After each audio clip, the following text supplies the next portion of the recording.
Si Chen was not just an ordinary student anymore. He was someone who had lived through the end of the world once before, carrying memories no normal person should ever have. He had returned from a ruined future, a timeline soaked in despair, where humanity had already lost almost everything. In that future, the entire world had fallen under the rule of demons, and every corner of civilization had been crushed beneath their power. By the very end, Si Chen had become the last survivor left standing, completely alone in a world that had already collapsed. For years, he kept fighting through endless bloodshed and hopeless battles, until he finally managed to corner and defeat the Demon King himself. But the price of that victory was his own life, because Si Chen destroyed himself together with the Demon King in one final desperate explosion. Then, just as everything should have ended, a blinding white light swallowed his vision completely. When Si Chen opened his eyes again, he found himself lying in the past, inside the familiar dorm room from his old university days. At first, his mind was a complete mess. He stared around in confusion, wondering if this place was some kind of afterlife waiting for him after death. But when he turned toward the window and looked outside, he saw people standing there like everything was perfectly normal, their figures moving through the sunlight as if the nightmare had never happened. That ordinary sight made Si Chen's thoughts slowly begin to settle, and piece by piece he started to understand what had really happened. After a long, stunned moment, the truth finally struck him. The wish he had made at the very end had actually come true. Si Chen had returned 10 full years into the past, back to the time when he was still just a university student. But before he could fully process this impossible second chance, a strange holographic screen suddenly appeared in front of him. The glowing interface announced that Chen had completely integrated the power of gluttony, its words hanging in the air like something from another world. Si Chen stood there staring through the window. He realized that only 3 years remained before the first demon Lord Wrath would descend upon the world. That name alone was enough to make his expression turn heavy, because he remembered better than anyone that this demon lord caused everything that came after. Wrath was the monster who first tore open the gates of hell, and once those gates appeared, the other demon lords entered the human world one after another, dragging mankind into disaster. So Si Chen made up his mind right there. Before Wrath could ever open those gates, he had to find the place where that demon lord would appear and eliminate him first. Pulling himself out of those dark memories, Chen turned his attention to the floating interface beside him, where his personal stats were displayed in clear, glowing text. He stared at it with a frown, wondering whether this was some kind of game-like menu or mysterious system, because nothing like this had existed for him in his previous life. Back then, the only thing he had been able to rely on was his awakened ability, a rare power that only one person out of 10,000 could ever possess. The National Awakener University had been created to gather and train people with that kind of potential. Unfortunately, during Chen's first life, he completely failed to awaken while studying there, and because of that, he slowly became used to being pushed around and bullied. That was exactly why he had just woken up inside the infirmary. All of a sudden, the system opened another panel in front of him, revealing a lightning-type assassin card. The moment Chen saw it, he recognized it as the exact class he had used in his previous life. His eyes widened in shock, and for a second, he wondered if he had somehow awakened far earlier than before in this new timeline. Chen immediately wanted to test the class and see what had changed.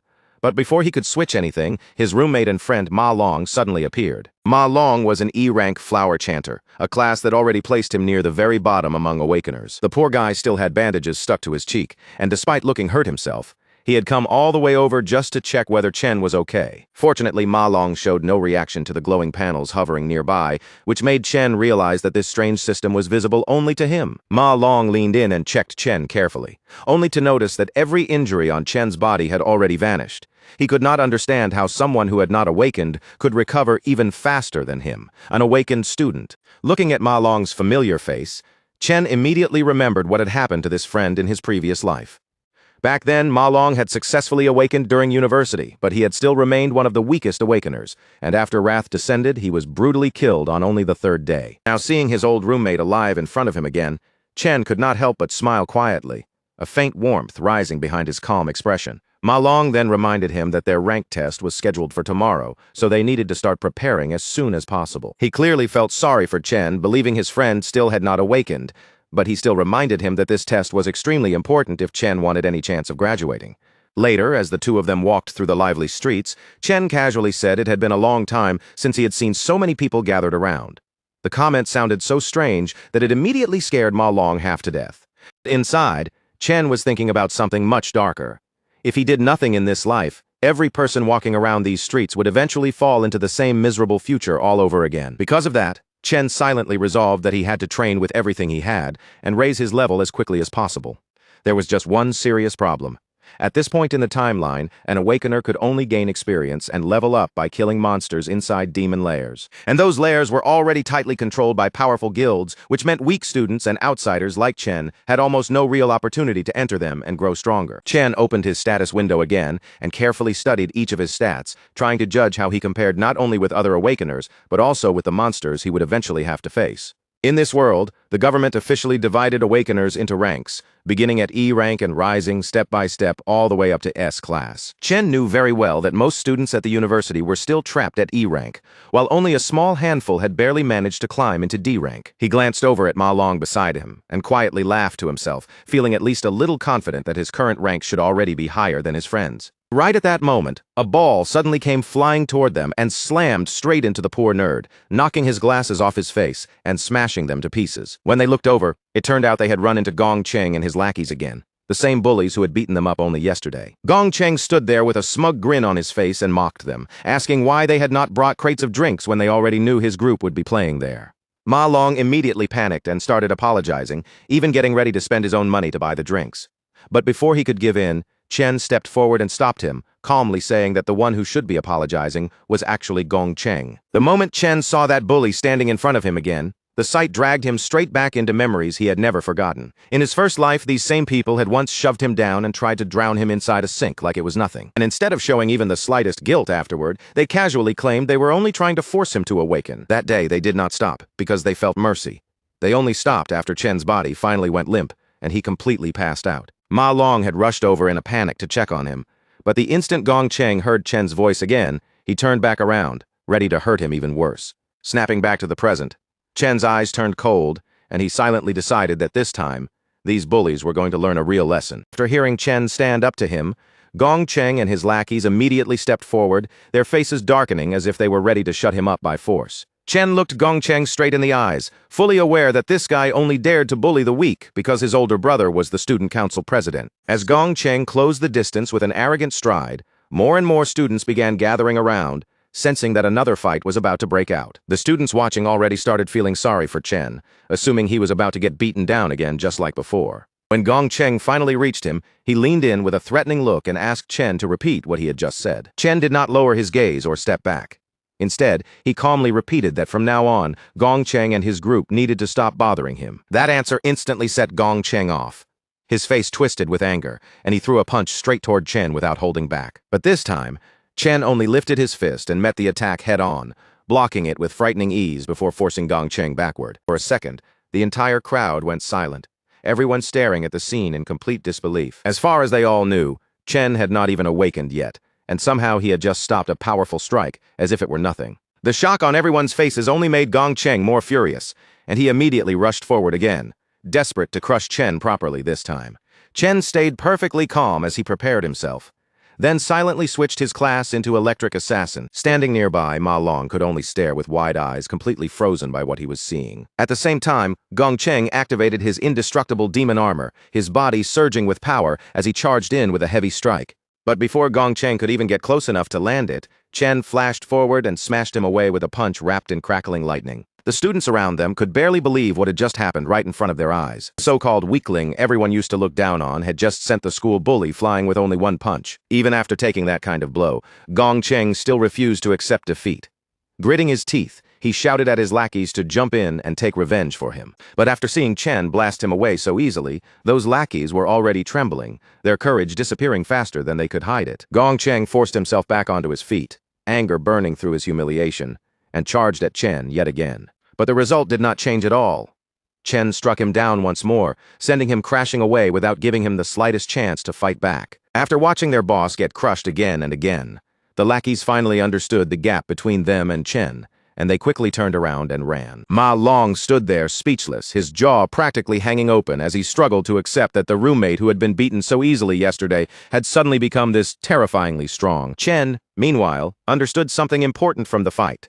Just like in his previous life, he could enter his assassin state whenever he wanted. And even though he was still only level 1 right now, his current stats were already high enough to deal with low-level awakeners. That meant his present strength had at least reached the level of a D-class awakener. Still, there was one detail Chen could not ignore, and he needed to confirm it for himself. Even after defeating Gong Cheng, The system had not given him any sign of leveling up. Curious about that strange result, Chen stepped forward as if he intended to finish the bully completely, making the surrounding students panic as they watched. But just as Chen was about to take things further, Ling Yu, the vice president of the student council, suddenly stepped in and told him to stop. She reminded Chen that even though Gong Cheng was the one at fault, the beating had already gone far enough. Ling Yu then assured him that after what happened today, Gong Cheng would not dare to come looking for trouble again. Hearing that, Chen finally pulled himself back and chose to let Gong Cheng go. As he stepped away, Chen could not help wondering why the student council was so eager to protect someone like Gong Cheng.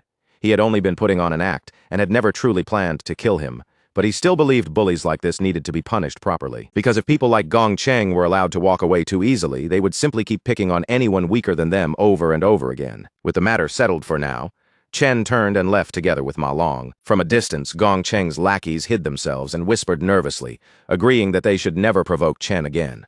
That night, Ma Long tried excitedly to tell their other roommates that Chen had awakened as an unbelievably powerful lightning assassin, but none of them believed him. No matter how seriously Ma Long explained that their once weak friend had beaten Gong Cheng until he could barely fight back, Xiang Zuo, an E-ranked nucleus mage, treated the whole thing like a joke. Xiang Zuo questioned why Chen was still running around doing ordinary training if he had really become such an incredible awakener, arguing that a true awakener would not need basic physical exercises anymore. Hearing Ma Long insist on it so earnestly, their gamer roommate Xiang Yu casually commented that Ma Long must have taken a pretty serious blow to the head. Xiang Zuo kept going, bluntly saying that the four of them were placed in the same dorm because they were the weakest students at the very bottom, and nothing they did would change that fact. He even declared that among the four of them, he was the strongest one, while Ma Long and Xiang Yu were only support chanters. Then Xiang Zuo proudly flexed a little, convincing himself that there was absolutely no way Chen had truly become a lightning assassin. With his confidence swelling higher than ever, Xiang Zuo started imagining that maybe during tomorrow's final graduation test, he might even break through and raise his rank. Meanwhile, at an E-ranked demon lair, Student Council President Gong Ting finished his own training and calmly walked out with Ling Yu at his side. The moment he stepped outside, he noticed his younger brother still lingering nearby. So he turned toward Gong Cheng and asked what he was doing there. Gong Cheng immediately started complaining, saying that as long as the guy who beat him was still walking around freely, he could not even sleep in peace. He kept pressing his brother, begging Gong Ting to step in and take revenge for him. Gong Ting did not look shaken at all. He simply answered in a calm voice, assuring his brother that he would clean up the trouble Gong Cheng had caused. Later, while they sat at the dining table, Ling Yu looked across at Gong Ting and asked how he planned to handle this situation. Gong Ting did not answer directly. Instead, he asked her whether the boy Gong Cheng talked about was truly as strong as his brother claimed. Ling Yu reminded him that the entire school had fewer than 10 D-ranked students, and every single one of those rare students had already been recruited into Gong Ting's club. She then added that ordinary students did not even have access to demon lairs the way Gong Ting did, so there should be no normal student capable of standing against him. Outside, while rain poured down heavily, Chen kept running through the storm like a madman, his clothes soaked through and his body drenched from head to toe. He had set himself a brutal goal, run a full 20 kilometers while carrying a bag packed with 100 kilos, almost twice his own body weight. Chen understood better than anyone that basic training was essential for pushing an awakener's limits, because without a strong enough body, high-level powers would eventually become impossible to control. As his feet kept pounding against the rain-soaked ground, memories of his sister, his only remaining family, surfaced in his mind, especially the day she was killed when Demon King Wrath descended into the human world. Back then, that demon lord had slaughtered countless humans in an instant, and Chen had been forced to watch his sister die right before his eyes. From that moment on, defeating that demon king became Chen's most important goal, because Wrath's arrival was the beginning of every disaster that followed. Chen knew that even though 3 years remained before Wrath's descent, the demon lord was already growing stronger somewhere.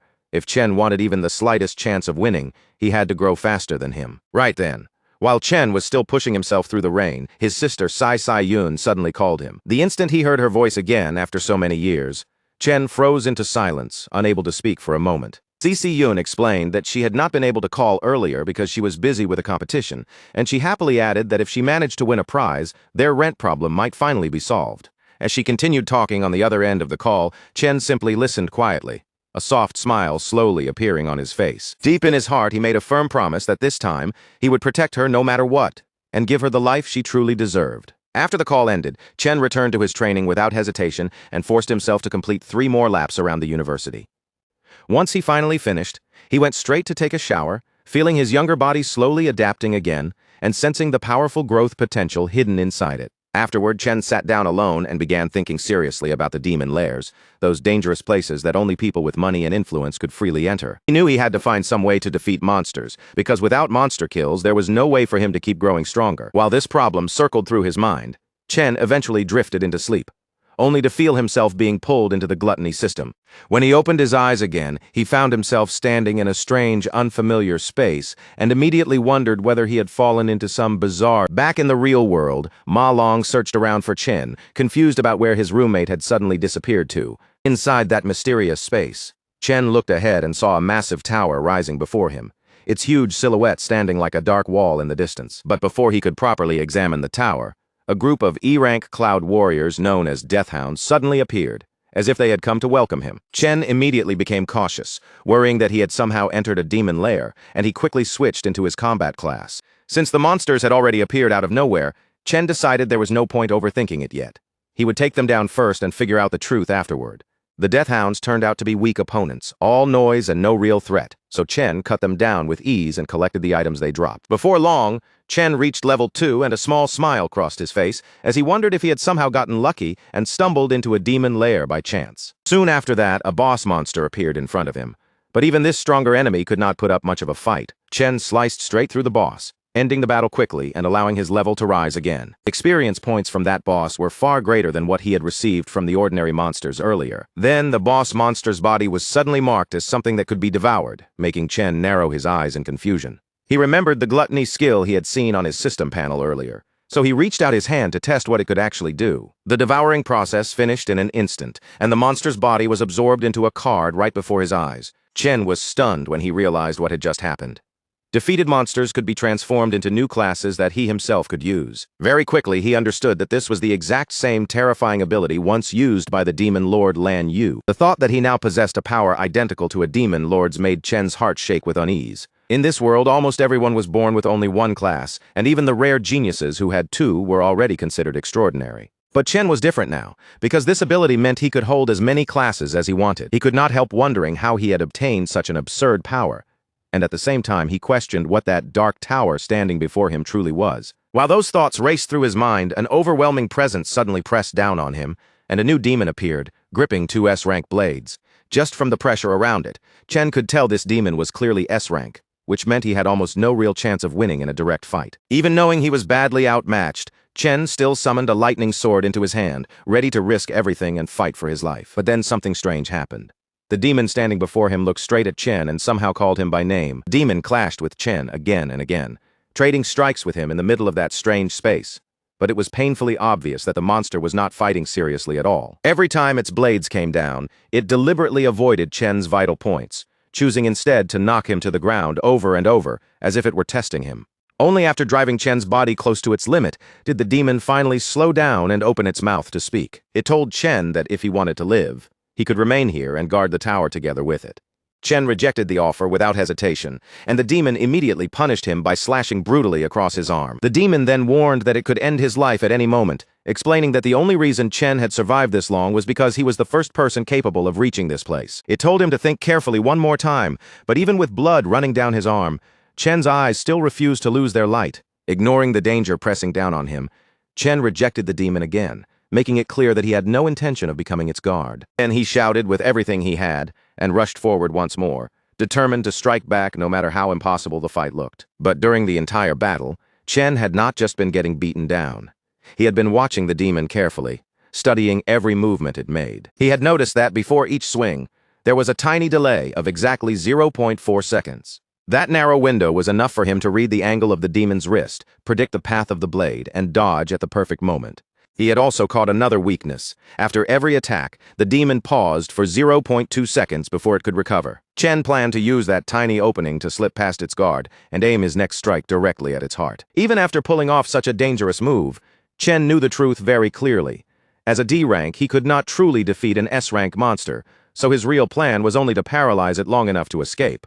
He managed to land the move exactly as planned, then immediately turned and sprinted toward the only light he could see, hoping desperately that it was the exit. But just as Chen reached that glow, the light suddenly disappeared right in front of him. The demon calmly told him that the light had only been an illusion, and that in this place there was no real way out. It then explained that this palace was not a demon lair at all, though it still praised Chen for discovering the flaws in its attacks so quickly. The demon finally revealed its true name as Purgatory Rakshasa, then told Chen that he really was the one capable of bringing hope. When Chen looked more closely at Purgatory Rakshasa's body, his expression suddenly changed in shock. He realized that this exact appearance was something he had seen before on Demon King Lan Yu. Chen's mind immediately flashed back to the final battle before he returned to the past, when the enemy standing against him had been far more than an ordinary demon. During that desperate fight, the creature had first transformed into a massive dragon. After that, it kept shifting into other terrifying high-level monsters, each form more dangerous than the last. It unleashed boiling magma, poisonous vines, and lightning so powerful that it even surpassed Chen's own. But among all those monstrous transformations, the one that had left the deepest impression looked exactly like the demon standing before him now. Chen suddenly understood something shocking.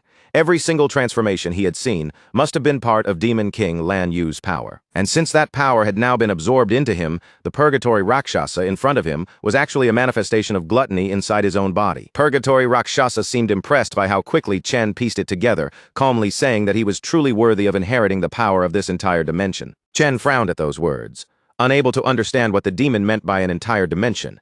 At that moment, a golden void key appeared in Purgatory Rakshasa's hand, shining as the only thing that could open the path in and out of the giant tower behind it. Purgatory Rakshasa explained that Demon King Lan Yu had once devoured countless powerful monsters, and its sacred duty had been to guard the tower that imprisoned the strongest among them. Now, Purgatory Rakshasa chose to hand that key over to Chen, wanting him to devour those demons, grow stronger through them, and inherit the mission it had guarded for so long. Still confused, Chen could not help asking why a demon would ever choose to help a human. The creature answered that even in the demon world there were good beings and evil ones, and one vicious monster had slaughtered its entire clan purely for amusement. Since that day, Purgatory Rakshasa had been waiting for a chance to take revenge. Now it believed Chen was the person who could finally fulfill that wish, saying that someone had been right about him being their greatest hope. Chen immediately focused on that detail and asked who that person was. Purgatory Rakshasa did not give him a direct answer, only saying in a mysterious voice that every answer he wanted was waiting inside the tower. Then, with what sounded like its final words, Purgatory Rakshasa offered all of its remaining energy to Chen. In exchange, it told Chen that he had to become the strongest human on the planet, because devouring every wild beast sealed inside the tower would never be easy. Each of those intelligent creatures would be a massive challenge to defeat. And Purgatory Rakshasa gave one final warning. Only someone with an unshakable hunger to grow stronger deserved its power.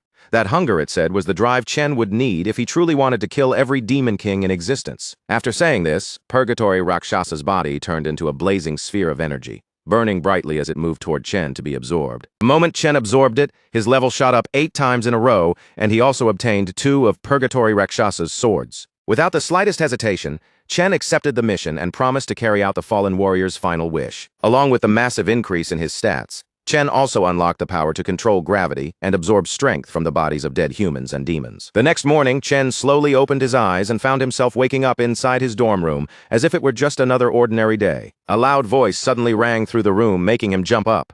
His roommates were already getting ready and hurried him to move faster if he did not want to be late for school. When Chen looked down and realized his body was completely unharmed, he could not help wondering whether everything he had just experienced had only been some strange dream. But the newly updated stats leave no room for doubt. What he witnessed wasn't a dream, a hallucination, or some trick of his exhausted mind. Every impossible thing he saw had really happened. After shooting all the way from level 2 to level 10 in a single night, he can't help staring at his own status with growing curiosity. If his level changed that much overnight, then what rank does that make him now? Right as he is caught up in that thought, his roommate starts teasing him from the side, clearly not planning to let the moment pass quietly. The roommate brings up how, just the night before, someone had been shamelessly hyping him up, going on and on about how cool he looked, and how terrifyingly strong he had suddenly become. Across the room, Ma Long quietly peeks over with the most innocent face he can manage, pretending this conversation has absolutely nothing to do with him. Either way, his roommate pushes him to prove it during the ranking test. After all, that test will decide who truly has the strength to keep calling himself the Dorm King. On their way to school, the self-proclaimed Dorm King walks with his chest puffed out, proudly explaining to his friends that every rank is actually split into 3 separate levels. So even if all of them are technically E rank, he makes sure everyone knows he is at least a respectable mid-E rank. In his mind, that already puts him far above the bottom-tier weaklings, and he struts around like the gap between each level is some massive, uncrossable wall. Getting more and more fired up by his own words, the guy confidently declares that he feels unbelievably powerful today, almost certain that he must have climbed another level since the last assessment. Ma Long, already irritated by all the bragging, tells our boy to stop messing around and just go all out today. At the very least, he wants him to secure a D rank, if only to finally make that noisy dorm king close his mouth. Before long, the boys arrive at school, where crowds of students have already gathered for the ranking ceremony, everyone standing around with tense faces and nervous energy in the air. Then the bullies make their entrance, walking through the campus like they own the place, throwing insults at anyone unlucky enough to meet their eyes. Dorm King's proud expression vanishes almost instantly when he spots them, his confidence draining from his face like someone flipped a switch. But strangely enough, the bullies don't keep that fearless attitude for long either. The moment they notice who is in front of them, their own courage disappears. Without the slightest hesitation, they lower their heads and bow respectfully toward Big Brother Chen, acting as if they have just run into someone they absolutely cannot offend. Seeing that reaction, his roommates slowly begin to piece things together. Maybe all the wild things Ma Long had been saying weren't complete nonsense after all. Our boy doesn't even bother giving the bullies much attention. He simply ignores the commotion and continues minding his own business as if none of it matters. But then another student steps directly into his path. It is Jian, a student council officer who carries himself like the school's personal law enforcer, and he gives Chen a warning with an overly polite tone. Jian makes it clear that the student council president personally sent him here to punish the person who dared to lay hands on his precious younger brother. The second Chen's friends hear that, they scatter almost immediately, slipping away and hiding like they want no part of what is about to happen. They are clearly terrified of Jian, the enforcer known for handling the president's dirty work. Chen's roommates can't understand why a dangerous D-rank monster like him would suddenly be aiming his hostility at Chen. Jian steps in close, invading Chen's personal space without holding back. With a smug look, the president's loyal follower boasts that his sense of smell is so sharp, he can judge exactly how powerful someone is just by standing near them. And according to him, what he smells from Chen right now is nothing impressive at all. Just the scent of a weak, miserable loser. Instead of getting angry, our boy looks more amused than offended. Without even pausing, he throws the insult right back at Jian. The moment Jian is called a dog, his expression twists with rage, and he completely loses his temper on the spot. Before the situation can explode into an actual fight, the overgrown pup's master orders him to stand down, making it clear they are not going to create a public scene in front of everyone. After looking into what happened, he discovered that his younger brother had actually been the one who started the conflict in the first place. So in the end, getting beaten up was simply the natural consequence of picking a fight with someone far beyond his ability to handle. Even so, after saying that, the president fixes Chen with a cold glare, sharp enough to feel like daggers cutting through the air. But our hero doesn't shrink back at all. He meets that pressure without the slightest hint of fear, completely untouched by the threat in the president's eyes. Just then, a professor steps forward and announces that the rank assessment ceremony is officially beginning. He instructs every student to come forward when their name is called. Hearing the announcement, the president tells his lapdog that they are leaving in his mind. This was only a one-time incident, and after being warned, Chen surely wouldn't dare cause trouble again. High above the crowd, a man watches the ceremony with interest and asks the vice president why she came to observe the rankings today. With a curious glance, he wonders if some particular rookie has managed to catch her attention. The woman only gives a faint, knowing smile, saying that this year's assessment is going to be rather interesting. Before long, Xiang Zuo's name is called out, drawing the dorm king's attention as his turn finally arrives. The dorm king suddenly looks a little nervous as he steps toward the door, his earlier confidence no longer quite as steady as before. The moment he passes through, the atmosphere on the other side changes completely, as if he has stepped out of the school and into another world. The assessment is carried out one student at a time inside a special demon lair. Deep within that space sits a demon heart connected to wires, and by absorbing an awakener's energy, it measures both their current rank and their future potential. Once the awakener releases their full power, the signal is transmitted back to Earth, and only then are the assessment results revealed for everyone to see. When the Dorm King's result appears, his rank turns out to be exactly the same as it was during the last test, without even the smallest improvement. However, the professor frowns in confusion when the potential score does not appear right away, the delayed result making the room feel strangely tense. Ma Long fixes his eyes on the shifting numbers, watching every flicker of the display as if the next second might change everything. But after all that suspense, Xiang Zuo's maximum potential finally appears, and it is only C rank. He walks out looking completely deflated, finally realizing that the progress he had imagined was nothing more than wishful thinking. His roommates try to cheer him up, telling him not to take it too hard since, in the end, they are all stuck in the same situation. After all, every one of them is still trapped at E rank, and even at their best, their future potential only reaches C rank. A short while later, the president's lapdog walks out with his head held high. His current rank is still lower D, but his potential is enough to reach a rank, and that alone gives him plenty of reason to look proud. Chen's roommates begin to lose hope as they look around, because by now they have already seen close to 10 students reach D rank. Even the professors are visibly shocked by the results. For students who have barely any real combat experience, breaking past E rank is supposed to be extremely rare, yet today far too many have already done it. Filled with excitement, the professors call the next student forward. This time, it is the president himself, the one carrying nearly everyone's expectations on his shoulders. All eyes immediately shift toward Gong Ting, the student who is already powerful enough to be a guild master, as he calmly walks onto the stage. Our boy remains completely composed, standing there without the slightest trace of panic as he quietly waits for his own results to appear. Everyone in the academy already knows Gong Ting's background. 2 years ago, he was only a lower D rank, but the highest result in the school's history has never gone beyond middle D rank. So now the whole crowd is wondering if the president is about to break that record for good. Inside the demon lair, the demon heart reacts to Gong Ting's arrival, and its closed eyes slowly open, as if the creature has sensed a powerful presence stepping into its domain. Even then, the president still can't release every bit of power hidden inside him, leaving some of his true strength restrained beneath the surface. But deep down, he has no intention of graduating quietly. He wants to leave with a result so dazzling that his name will be carved into the Academy's history as the undisputed #1. The moment the professors see his potential grade shine with a brilliant golden glow, their eyes widen, and for a second they can hardly believe what they are looking at. Their doubts disappear almost immediately when Gong Ting's high D rank is confirmed, and the result hits them so hard that even the experienced professors are left stunned. And that isn't even the most shocking part. The instant the crowd sees that he has the first recorded S-rank potential in history, excitement explodes through the entire ceremony. The president's followers instantly lose control of themselves, praising their boss again and again as if they are witnessing the rise of an untouchable genius. Even Chen's roommates can't stop the jealousy from burning in their eyes, because right in front of them, it feels like a legend is being born on the spot. The professors exchange serious looks and quickly come to the same conclusion. News this important has to be reported to the Academy administration right away. A precious S-rank candidate like this must be protected and nurtured with extreme care, and they absolutely cannot allow someone with that kind of potential to leave the country. On top of everything else, Gong Ting is also the youngest student in the academy to become involved with a guild, which means their school's name is practically guaranteed to dominate every headline. Watching everything unfold from above, Principal Yuan Long finally understands that Vice President Ling Yu must have already known about Gong Ting's incredible potential. That explains why she personally came to observe the ceremony today, instead of simply waiting for the official report like everyone else. But then she makes the situation even more intriguing by revealing that Gong Ting is not the only student she came here to watch.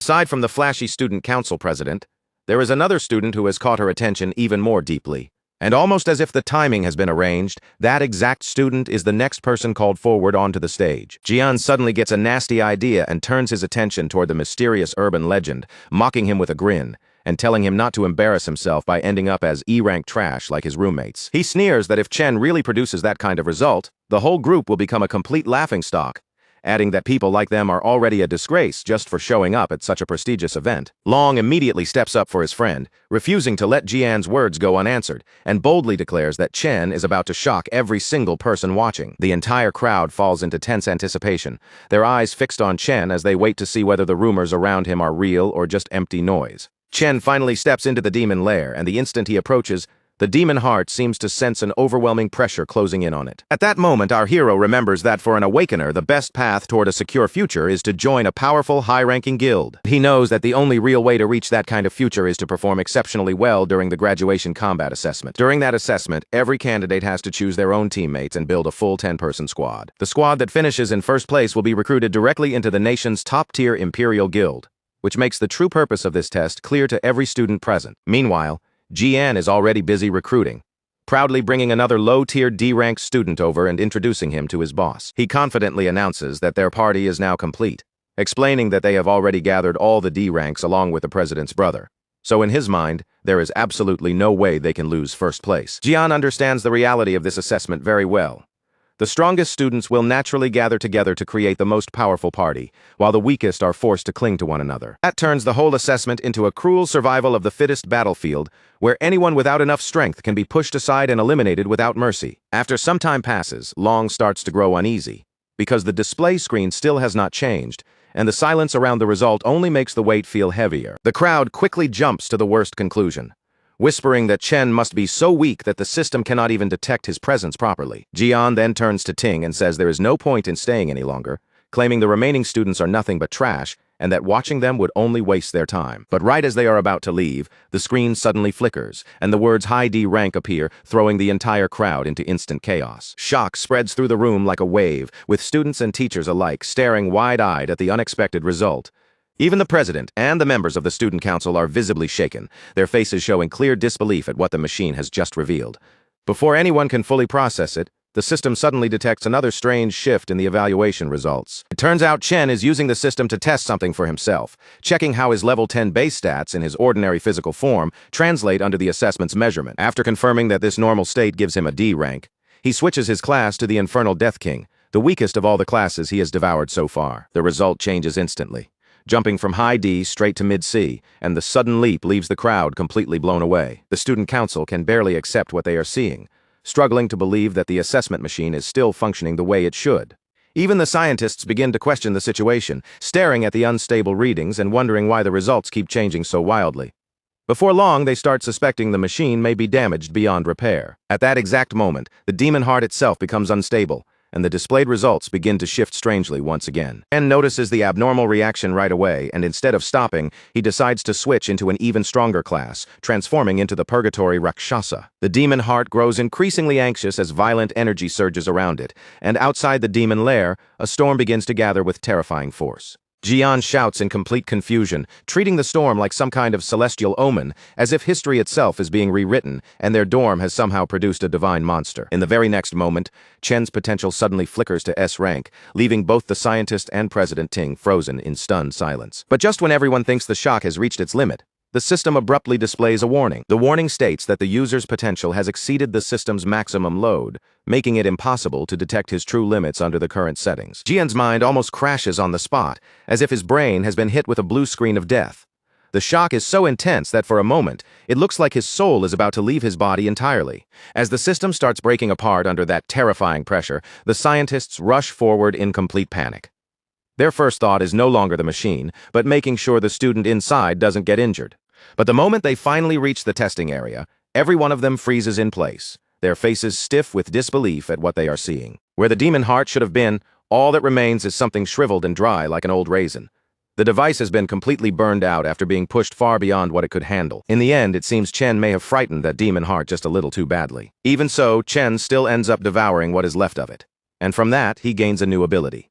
Now he can see other people's ranks directly, while also receiving warnings whenever danger is nearby. When he walks out of the demon lair, he is pleasantly surprised to find that everyone's rank now appears clearly in front of his eyes, almost like labels floating over them. But then he quickly notices something even more interesting. The president has been hiding his true potential, and beneath that impressive image, he is actually only a mediocre C rank at best. The scientists soon step out with awkward expressions and explain to everyone that the demon heart suffered what can only be called a heart attack from extreme overload, so the testing has to be paused for now. They classify Chen's abnormal stats as a possible error and announce that a full report will be submitted to the higher-ups for further review. As for the remaining students, they are told to return the next day when a replacement testing device will be ready. On the way back, Chen's roommates can barely contain themselves. After what he just did in front of the entire school, they hype him up like he has already become an absolute legend. Jian, on the other hand, clearly cannot swallow his jealousy, and the frustration is written all over his face. He angrily calls Chen a fraud, then demands compensation for breaking the machine and wasting the student council's time, acting exactly like a sore loser who cannot accept what just happened. Just as Chen's patience reaches its limit, and he looks ready to crush the guy right there, Ting suddenly steps in and immediately calls Jian out. The president warns him not to show disrespect toward their teammate, and the words hit Jian so hard that he is left completely stunned. Then Ting turns toward Chen and extends his hand, openly inviting this newly revealed powerhouse to join his team. With calm confidence, Ting promises that if they work together, they will without a doubt achieve the highest score the Academy has ever seen. Behind him, Jian starts to panic. He knows that if Chen joins, someone will have to be removed from the team to make room, and that decision will definitely create trouble with the brothers. Jian understands better than anyone that joining Ting's team is practically a guaranteed ticket to first place. That only makes him wonder what exactly is so special about Chen, especially when others couldn't buy their way onto the team no matter how desperately they tried. For the sake of the situation, Jian forces himself to swallow his pride. He slowly welcomes Chen onto the team and places a hesitant hand on his shoulder, even though his expression looks anything but sincere. Chen immediately slaps Jian's hand away without the slightest hesitation, making it clear that he has absolutely no interest in joining them. That answer makes Jian break into a nervous sweat, while Ting stays silent, watching Chen closely without saying a word. Unable to hold back, Jian snaps at Chen and tells him he has no idea what kind of opportunity he is rejecting. Their team is easily the strongest in the entire school, and everyone knows it. Chen simply turns his back and starts walking away, saying their business has nothing to do with him. To him, their whole group is just too noisy and annoying to deal with. Before leaving, he tells them not to bother him again. Jian stands there boiling with anger, furious after being rejected in such a blunt and public way. It does not take long for the entire school to start gossiping about Chen's refusal, and the news spreads through the academy almost instantly. Most students assume that after revealing a C rank, Chen must be planning to chase first place on his own, and with that, the whole school suddenly has a new drama to watch unfold right in front of them. Chen's roommates, meanwhile, are enjoying every second of it. Seeing the humiliated looks on Jian and Ting's faces after such a brutal public rejection is almost too satisfying for them. The president keeps his composure and calmly tells Jian not to worry, saying that if Chen has his own plans, then they should simply let him have them. From above, the principal watches the whole situation and lets out a disappointed sigh. He had truly hoped those boys would end up working together. In his mind, if they teamed up, they might have been able to break a new school record. But Ling sees it differently, pointing out that things have become far more interesting this way. She explains that Ting was raised in wealth and privilege, always used to getting what he wanted, so there is no way he will see this refusal as something harmless. Ling reminds the principal that once someone injures the president's pride, he is definitely not the kind of person who will simply let it go. Jian keeps grumbling in frustration, insisting that Chen only dares to act arrogant because a testing error happened to show him as a C rank. Ting, however, hints that the result may not be completely fake. Even if the chance is small, he admits that he cannot allow anyone to threaten his position as first place. Jian remembers that Chen is most likely just an ordinary student with no real battle experience. The student council members, however, are elites who secretly trained inside a demon lair to grow stronger, so he suggests going to teach Chen a lesson for being so disrespectful. Ting immediately cuts him off and asks, with a cold edge in his voice, whether Jian really thinks their president is petty enough to do something like that. Jian instantly realizes he has said the wrong thing and quickly apologizes. Ting then cancels their karaoke plans and tells Jian to handle the situation on his own. He adds coldly that whatever Jian decides to do from here has absolutely nothing to do with him. Chen understands the meaning hidden behind those words right away, seeing through the president's intentions without needing anything spelled out. Soon after, a spy approaches Jian and reports that Chen has already left the school, apparently heading home for a while. The spy also mentions that Chen did not even stop to eat before leaving, which makes the timing even more convenient for them. To Jian, this is perfect luck. His excitement rises as he imagines crushing Chen outside the academy, somewhere no teacher or student can step in to protect him. Meanwhile, as Chen crosses the street, a memory from his past life suddenly surfaces in his mind, dragging him back to a disaster he has not forgotten. In that past life, a top guild once attempted to clear a demon lair located in the Saint He country area. But inside that lair, they encountered a brand new monster known as Wrath. That creature wiped out the entire elite team so completely that they never even got the chance to fight back. After that, the monster escaped into the human world, spreading destruction everywhere it went, and causing massive damage on a terrifying scale. Although Chen's memory of the incident is still blurry, his goal is clear in this life. He is determined to locate that same demon lair before everything repeats itself. Begin putting that plan into motion, Chen first needs a large amount of money, so he heads straight for the Mithril Monster Exchange Center. He remembers very clearly that in the future this exchange center will rise into the largest trading hub in the entire country, making it the perfect place to start. In this world, an Awakener's strength isn't measured just by skill or power, it's deeply tied to the quality of their weapons and gear. That's why the Mithril Monster Exchange Center is so crucial. It's the ultimate hub for buying, selling, and upgrading the tools that define a fighter's real strength. Chen, however, isn't here for prestige or to admire rare weapons. He sees the center as a simple, fast way to earn some cash before moving on to bigger, more important plans. He steps inside and casually places a few monster fangs on the broker's counter. The broker leans in, scrutinizing them with a suspicious glare, clearly questioning how a mere student could have come by such items. "Where did a student like you get these?" the broker asks, still doubtful. Chen responds calmly, saying they dropped from a monster he defeated earlier. The broker's eyes widen in disbelief. He's never seen fangs quite like these before. Chen's assistant steps forward, explaining that the fangs come from an E-class monster known as a Sang Sin beast. She adds that these fangs can either be crafted into an E-grade weapon or ground into powder for various purposes, but the rude broker cuts her off, tossing the fang back onto the counter with a smirk. E-grade? That's practically worthless, he scoffs. Brags that the shop serves VIPs only, high-status awakeners dealing in D-grade items or better. That's his excuse for being completely unfamiliar with such a low-tier E-grade item. Inwardly, he complains about the lack of wealthy customers lately and sees no reason to waste his energy helping a low-level student. After all, it won't help his promotion prospects. Irritated, he labels Chen a nuisance and dumps the transaction on his assistant Li before striding away without another word. Li, however, remains polite. She hands Chen an envelope of cash and gently asks if he needs assistance with anything else. Chen opens the envelope to find 18,000 in currency. Smiling, he decides it's more than enough to cover his rent for now, leaving him stress-free. He then pulls out the glowing greatsword he obtained from the Purgatory Rakshasa. The moment the blade appears, Li's attention locks on it completely. She can't help but lean closer, eyes wide with curiosity. Though she has never seen anything like it, she guesses that the weapon must be at least B grade, maybe even A grade, given the faint aura it radiates. The broker returns and laughs derisively at her guess. A grade? Those cost around $1 million, he says. He boasts that after years of working here, he has never personally laid eyes on an A-grade item. At that moment, the shop owner walks in calmly.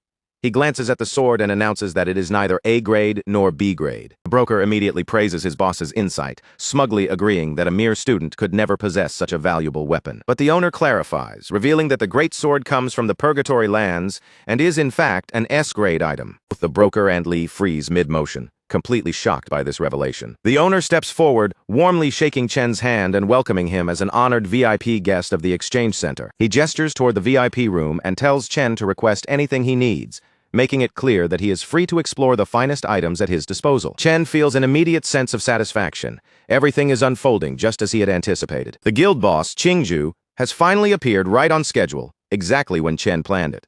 Once they settle into the VIP room, Qingju turns to Chen and asks how much he wants to sell the greatsword for. Without hesitation, Chen names a price of 1 million, which leaves the green-haired guild boss momentarily stunned. The boss explains that such a weapon could easily fetch tens of millions due to its rarity and power, hinting at its incredible value. Chen calmly explains, however, that he isn't selling it outright. He just wants to use the greatsword as collateral for a 1-month loan of 1 million. This statement surprises Qingju even more. He immediately recognizes Chen's sharp intellect and begins to wonder exactly who this young man is. Chen continues, outlining that he will repay the principal in 30 days and cover the interest the following month. Before responding, the guild boss politely asks Li to step outside, wanting to discuss the terms privately with Chen. Once Li leaves, the man notes that he is aware Chen attends the National Awakener University, where seniors are about to graduate soon. He also mentions that he knows the graduation test is in 30 days, and that the prize money for first place is exactly 1 million, the perfect sum for this loan. Then he looks Chen in the eye and asks whether he is truly confident he will take first place in the upcoming test. Qingju immediately deduces that Chen must be desperate for money and wouldn't be taking this risk unless he had no other choice. After considering the situation, he offers to lend Chen 1.5 million instantly, with no interest whatsoever. He extends his hand with a warm smile, declaring that this is just the beginning of a beautiful partnership between them, and stands silently, momentarily speechless at the generosity of the offer. The man reassures him that not a single word of this deal will leave the room. All he asks in return is that Chen comes to his guild whenever he needs to trade anything else. Chen thinks to himself, amazed that this man saw right through the situation without trying to scam him. He now understands why Qingju becomes such a powerful and influential figure in the future. With that realization, Chen shakes the guild boss's hand, recognizing that building strong allies will be essential if he ever hopes to defeat the Demon Lord. A few moments later, the contract is signed, and the money is transferred to his account instantly, solidifying the deal. The guild boss then asks if Chen needs to borrow a weapon for the upcoming test, given that he just used the greatsword as collateral. Although the guild doesn't have any S-rank weapons available, they still have an impressive selection of high-quality A-rank gear for him to choose from. Chen shakes his head and tells him not to worry about it. Instead, he simply summons the other greatsword he acquired earlier, leaving the guild members completely awestruck. With everything settled, Chen takes his leave from the exchange center. Immediately after, the guild boss rewards the pink-haired girl for her role in bringing in such a high-level client, promoting her to supervisor. Before leaving completely, Chen realizes he forgot to pick up something and turns back toward the counter briefly. A few hours later, Chen is patiently waiting at a bus stop, his mind reflecting on past struggles. He recalls how in his previous life he had to fight tooth and nail to reach the top, and how the world treated him like nothing more than trash along the way. Back then, Chen worked shift after shift, with almost no room to breathe, pushing himself to the limit just so they could scrape together enough money to survive. Every month, he and his younger sister were forced to live on the edge, cutting every expense until their lives felt no different from being one step away from homelessness. At that time, his sister Si-Yoon had actually been accepted into the university she had always dreamed of attending. But when the chance finally came, she gave it up and casually said the school was simply too far away from her brother. But Chen knew the truth deep down. Si-Yoon was not worried about distance at all. She was afraid that chasing her own dream would place an even heavier financial weight on his already exhausted shoulders. Back in the present, Chen stands there waiting, his eyes scanning through the people around him as unease slowly rises in his chest. He cannot help wondering why Si-yun still has not appeared, so he starts looking around more carefully. Right then, a familiar voice suddenly rings out from nearby, scolding him without mercy and calling him an idiot for searching around the entrance when he should have been waiting near the exit. It is Si-yun. She drags a huge suitcase behind her with both hands, looking completely worn out, and immediately complains that they are broke again because the rent has swallowed up almost every bit of money they had left. But Chen does not answer right away. He just stands frozen in place, his eyes locked on her face, because for him, it has already been 7 long years since the last time he saw his sister alive in front of him. Si-yun, not noticing the storm of emotions crashing through him, casually tells him to stop standing around and come help her carry her bags. When Chen still gives no reaction, she leans closer and waves her hand back and forth in front of his eyes, trying to pull him out of his daze and figure out what is wrong with him. Then before she can say anything else, Chen suddenly rushes forward and wraps his arms around her tightly, holding her so firmly that Si-yun is completely caught off guard. After a few stiff and awkward seconds, Si-yun finally starts poking him hard in the sides to force him to let go, grumbling that he is squeezing her so much she can barely breathe. She frowns at him and says he has been acting really strange lately, even teasing that maybe the girl he likes finally turned him down. Chen, however, only brushes it aside, refusing to explain what is truly going on inside him. Soon after, the two of them begin walking side by side, with Si-yun pulling her suitcase along while she keeps talking non-stop about her exams and everything that happened recently.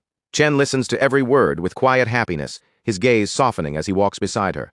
In his heart, he makes a silent vow that in this life, no matter what happens, he will never allow anything terrible to reach his sister again. Meanwhile, in another part of the city, a dark alley sits heavy with silence as several thugs hide in the shadows, waiting for their chance to strike. After confirming that Chen will definitely pass through this area, their leader Jian orders his men to keep their heads down and stay hidden until the target arrives, so they can all rush him together in one ambush. A twisted grin spreads across Jian's face as he thinks about Chen, and in his mind he swears that this time he will make Chen pay properly for everything he has done. One of the thugs hesitates and asks nervously whether they might get into serious trouble if the situation goes too far. Cloud Assassin coldly replies that at first, he only planned to teach that guy a small lesson. But after their recent encounter, his anger has burned far beyond that. Remembering the humiliation Chen forced him to swallow, Jian tells his goons not to take all the fun for themselves. He wants to personally deal with Chen and give him a lesson he will remember for the rest of his life.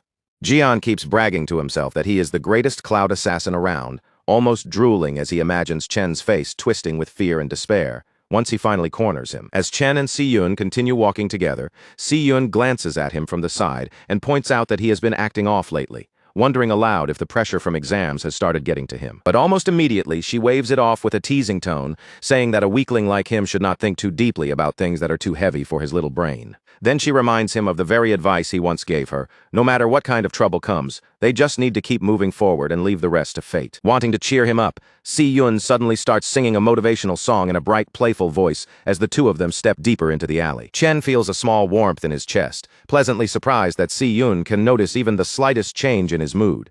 Still, he also realizes that she has no idea he has awakened new powers, let alone gained the wealth to change their lives. When Chen answers with calm confidence and tells her he is completely fine, Si-yun narrows her eyes a little, wondering whether this is really reassurance or just his stubborn male pride talking. Si-yun shakes her head with a faint smile, quietly thinking to herself that her brother really does seem to be growing into a man at last. Behind them, one of the thugs carefully follows at a distance, then leans toward Jian and reports that their target is not alone. Chen is walking with a girl. Instead of being bothered, Jian becomes even more excited. His eyes light up as he remembers that this alley has no cameras, meaning they can act freely without worrying about being caught. But Chen instantly senses the malice creeping up behind them. Without even needing to turn fully, he realizes these are the same pieces of trash from the student council. Keeping his expression steady, Chen takes out a pair of wireless earbuds and gently places them into Si-yun's ears. He tells her to listen to a song he has started enjoying recently, making his voice sound casual, so she will not notice the danger closing in behind them. Si-yun is a little surprised, since Chen almost never listens to music, but she accepts it anyway, thinking that maybe this is a chance to understand this strange new side of her brother a bit better. Only after the music begins to cover her ears does Chen slowly turn around. His eyes sharpen like blades as he stares down the scumbags advancing toward them. With the song playing clearly in Si-yun's ears, the thugs suddenly charge forward from the alley shadows, and in the next instant the fight erupts. Chen instantly switches into his lightning class, electricity-like power surging through his body.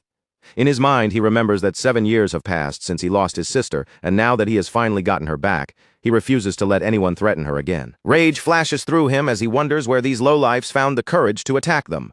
Then Chen shoots forward with terrifying speed, moving like a bolt of lightning tearing through the alley. The first thug barely has time to react before Chen's kick slams into him with brutal force, sending him flying backward and making the others break into a cold sweat. Chen does not slow down for even a second. He charges power into his fist and punches 3 attackers one after another, then closes in on the 4th and finishes him with a vicious knee strike. One of the remaining goons somehow gathers the courage to rush in and attack, but Chen simply reaches out and catches his hand. With almost no effort at all, Chen crushes and snaps it as easily as breaking a piece of dry spaghetti. The thug screams in agony, clutching at his ruined hand, but Chen gives him no chance to recover and drives a heavy punch straight into his nose. Watching his men get tossed around like they are nothing, Jian freezes where he stands, his confidence crumbling as he wonders how Chen could have suddenly become this strong. But Chen still does not stop. He keeps throwing punches left and right, knocking down anyone who gets in his way while steadily forcing his way toward the Cloud Assassin. When Chen finally reaches him, Jian stiffens and desperately tries to convince himself that he is still the strongest assassin alive. Jian shouts that he cannot possibly lose, but Chen answers with action instead of words, smashing him with a devastating punch that rips him out of his delusion and sends him flying. Chen immediately rushes after him, giving Jian no breathing room and unleashes a brutal chain of punches that knocks several of his teeth loose. The Cloud Assassin rolls violently across the ground, his body scraping through the alley before he finally crashes hard into a wall. When Jian struggles to lift his head, the first thing he sees is Chen standing right in front of him, staring down at him with the terrifying pressure of a demon. Chen stands over the defeated Jian, looking down at him like he is nothing more than garbage on the ground. In a cold voice, he reminds this piece of trash that he already gave him a warning before and told him clearly to stay away. His gaze cuts straight through Jian, sharp enough to feel like it is staring into the man's soul. Then Chen asks whether brainless scum like him cannot even understand the most basic words when another human being speaks. By this point, Jian is beaten so badly that he barely even looks like the arrogant assassin from before. His legs have gone completely numb, and half the bones in his body feel as if they have been shattered beyond repair. Only now does Jian finally understand that he picked a fight with the absolute worst person possible, broken and terrified. He can barely move his mouth as he forces out a weak, pathetic apology. Chen does not let him keep talking. He grabs Jian by the collar, yanks him close, and presses a cold dagger right against his face, instantly choking off whatever excuse he was trying to make. As Jian stares into Chen's eyes from that close, the so-called top assassin finally sees the truth with perfect clarity. There is no fear in Chen's eyes, and not even the slightest hesitation to kill. That kind of pressure is impossible for an ordinary high school student to have. Jian's mind trembles as he wonders what kind of nightmare a person must have lived through to become someone as terrifying and monstrous as Chen. With cold malice dripping from every word, Chen tells the broken boy to carve this warning into his memory if he does not want to experience this nightmare a second time. He makes it clear that if they ever try anything stupid again, he will not hesitate for even a second to tear them apart. Then, to drive the warning even deeper, Chen adds one final condition in an even colder voice. If they so much as come within a mile of his sister, Chen will gladly track down every person connected to them and erase them one by one. Once his message is delivered, Chen lets the dagger drop and calmly walks back towards Si-Yun as if nothing happened, returning to her side before the background song even has time to finish. Meanwhile, Si-Yun is completely lost in the music, her emotions swelling until tears gather in her eyes. The lonely, heartbreaking lyrics hit her so hard that she can barely hold herself together. She cries quietly, feeling both heartbroken and confused as she wonders what her brother must have gone through over the years to change so much.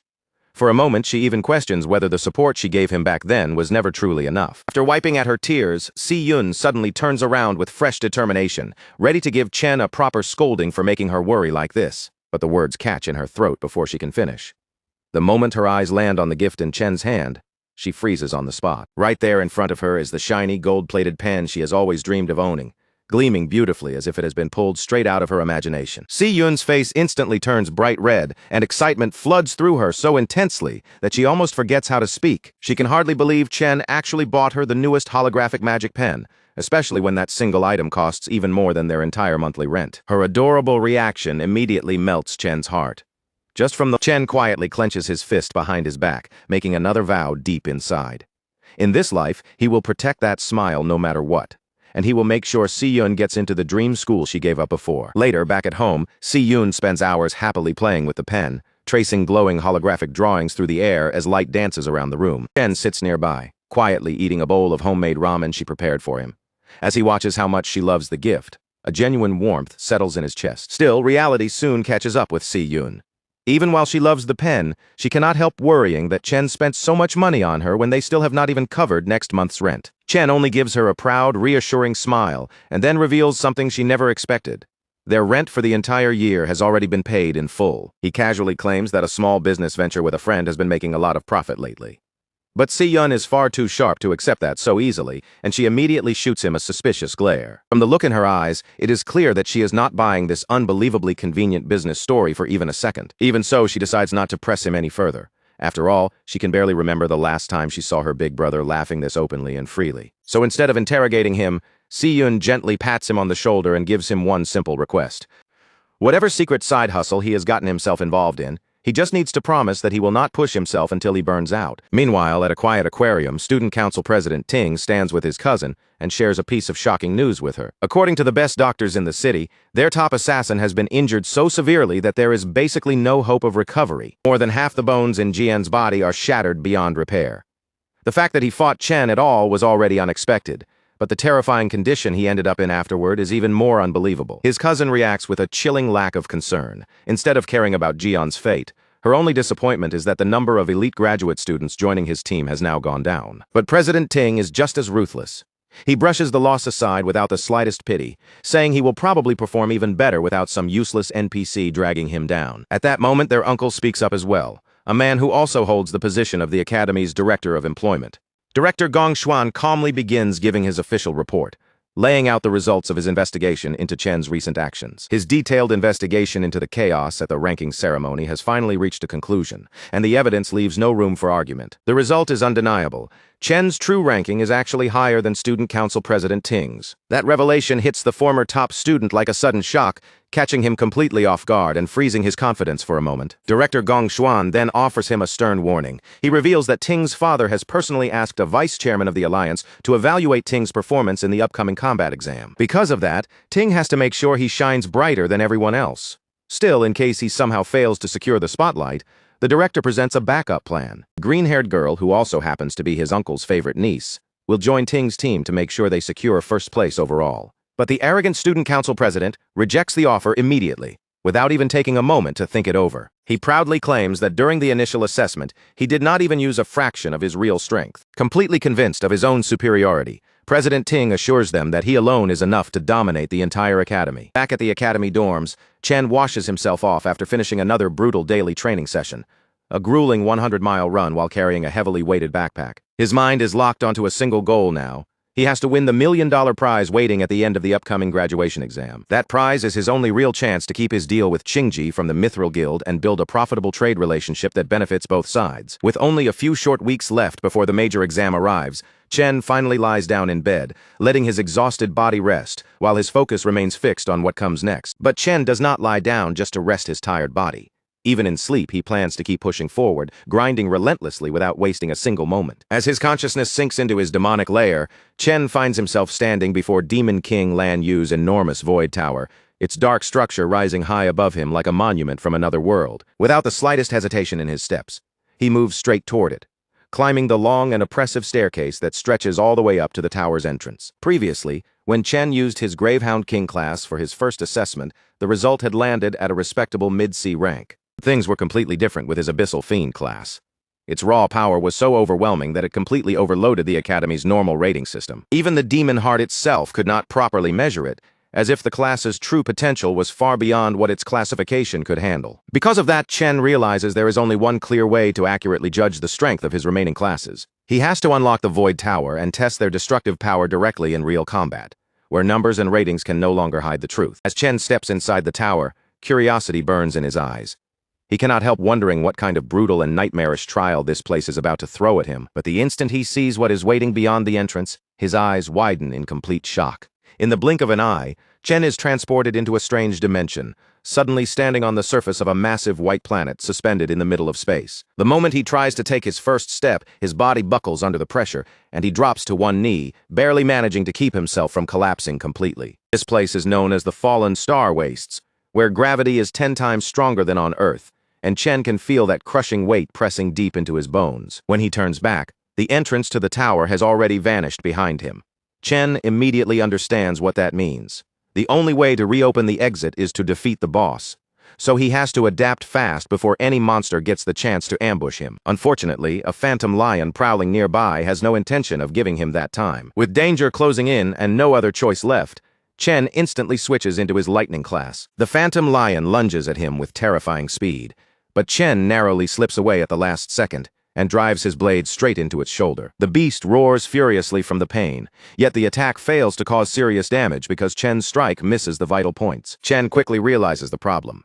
Under this crushing gravity, even his attacks have become slow, awkward, and sloppy, just like his movements. Before he can properly recover, the phantom lion easily forces him to the ground and pins him down, lowering its jaws as it tries to tear a bite out of him. That moment makes the difference painfully clear. These monsters have already adapted perfectly to the extreme gravity, while Chen is still struggling just to move. Chen lets the lion bite into his arm for a brief moment, enduring the pain just long enough to switch into his abyssal fiend class. The instant the change takes effect, his body is filled with a completely different kind of stat boost. By giving up some of his speed, Chen gains a huge increase in raw strength and stamina, exactly the kind of power he needs for close-range combat under this pressure. The shift in class immediately turns the battle around, and Chen slams the aggressive beast down with enough force to flip the entire fight in his favor. Rakshasa's gravity manipulation proves to be incredibly useful here.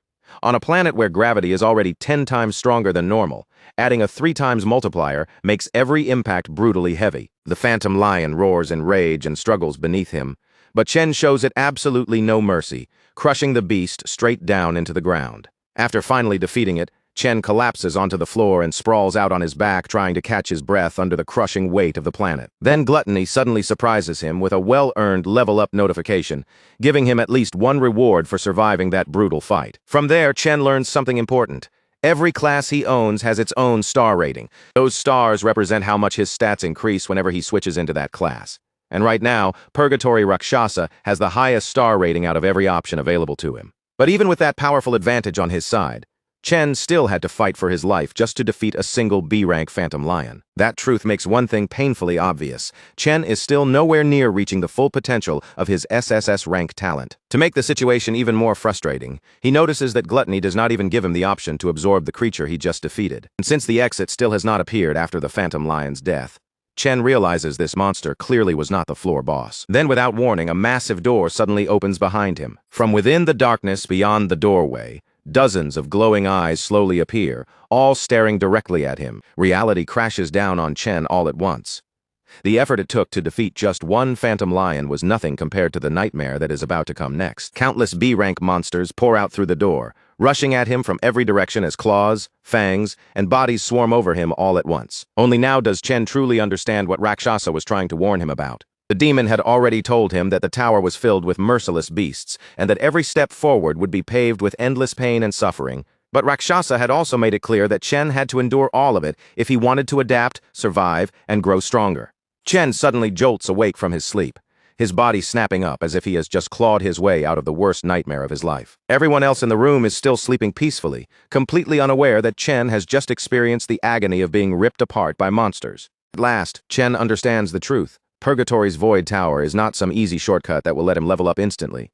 He is only standing at the very beginning of a long, brutal, and painful road. A few weeks pass, and at long last, the day of the Academy's graduation exam finally arrives. Many VIPs have gathered to watch the new batch of promising students, their eyes fixed on the young talents who may soon rise through the ranks. Before the exam begins, a new rule for team formation is announced. Every party must include at least one student who has reached high E rank. It is finally time for the students to form their teams. Another announcement follows. From this point on, all students are able to see each other's ranks. With everyone's strength now visible, the students can quickly judge who is worth recruiting and decide who they want to bring into their group. The student rankings are displayed in a clear order, starting from the highest-ranked students at the very top and moving all the way down to the weakest names at the bottom. But as Ma Long scans through the list, his expression quickly changes. He notices something strange almost immediately. Like one detail on the board does not make any sense. Chen is just as confused. When his eyes finally land on his own name, he finds it sitting all the way at the very bottom of the list, as if his previous results never existed. In an instant, everyone's attention shifts toward him. The students all stare in disbelief, wondering how someone known as a high-grade awakener could possibly be placed in the lowest position. The jealous students seize the chance right away, whispering and mocking him as they convince themselves that his original high rank must have been nothing more than a testing mistake. Even so, no matter how much they talk trash, they cannot fully deny Chen's real strength. Deep down, they all know that if he joined their team, their final score would rise by a huge amount. Student Council President Ting stays silent as the room fills with whispers. Around him, people quietly gossip about the fool who must now regret rejecting the president's invitation. But the person truly pulling the strings behind this dirty move is none other than President Ting's own uncle, Gong Xuan. Gong Xuan had already calculated everything. If Chen's name appeared at the bottom, no one would dare invite him into their party. And if Chen could not even qualify for the test, then he would never get the chance to challenge the president's team. A few hours earlier, the entire classroom had practically swarmed around President Ting, begging and pleading for the chance to join his team. They showered him with praise, trying every flattering line they could think of, but Cheng shut them down coldly and made it clear that their team only had room for one more person. Now, back in the present, almost every other student has already found a group, leaving only the weakest dorm standing there, with no one willing to join them. Ma Long explains that they already tried asking everyone they could, but every single person turned them down, refusing to team up with their dorm. At the moment, they only have 4 people, and because of that, they do not meet the requirement to participate in the graduation test. He complains that the timing is way too suspicious.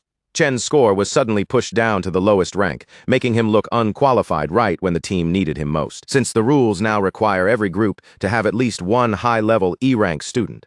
It feels painfully obvious that their dorm has been targeted on purpose. And this is not just some ordinary school event.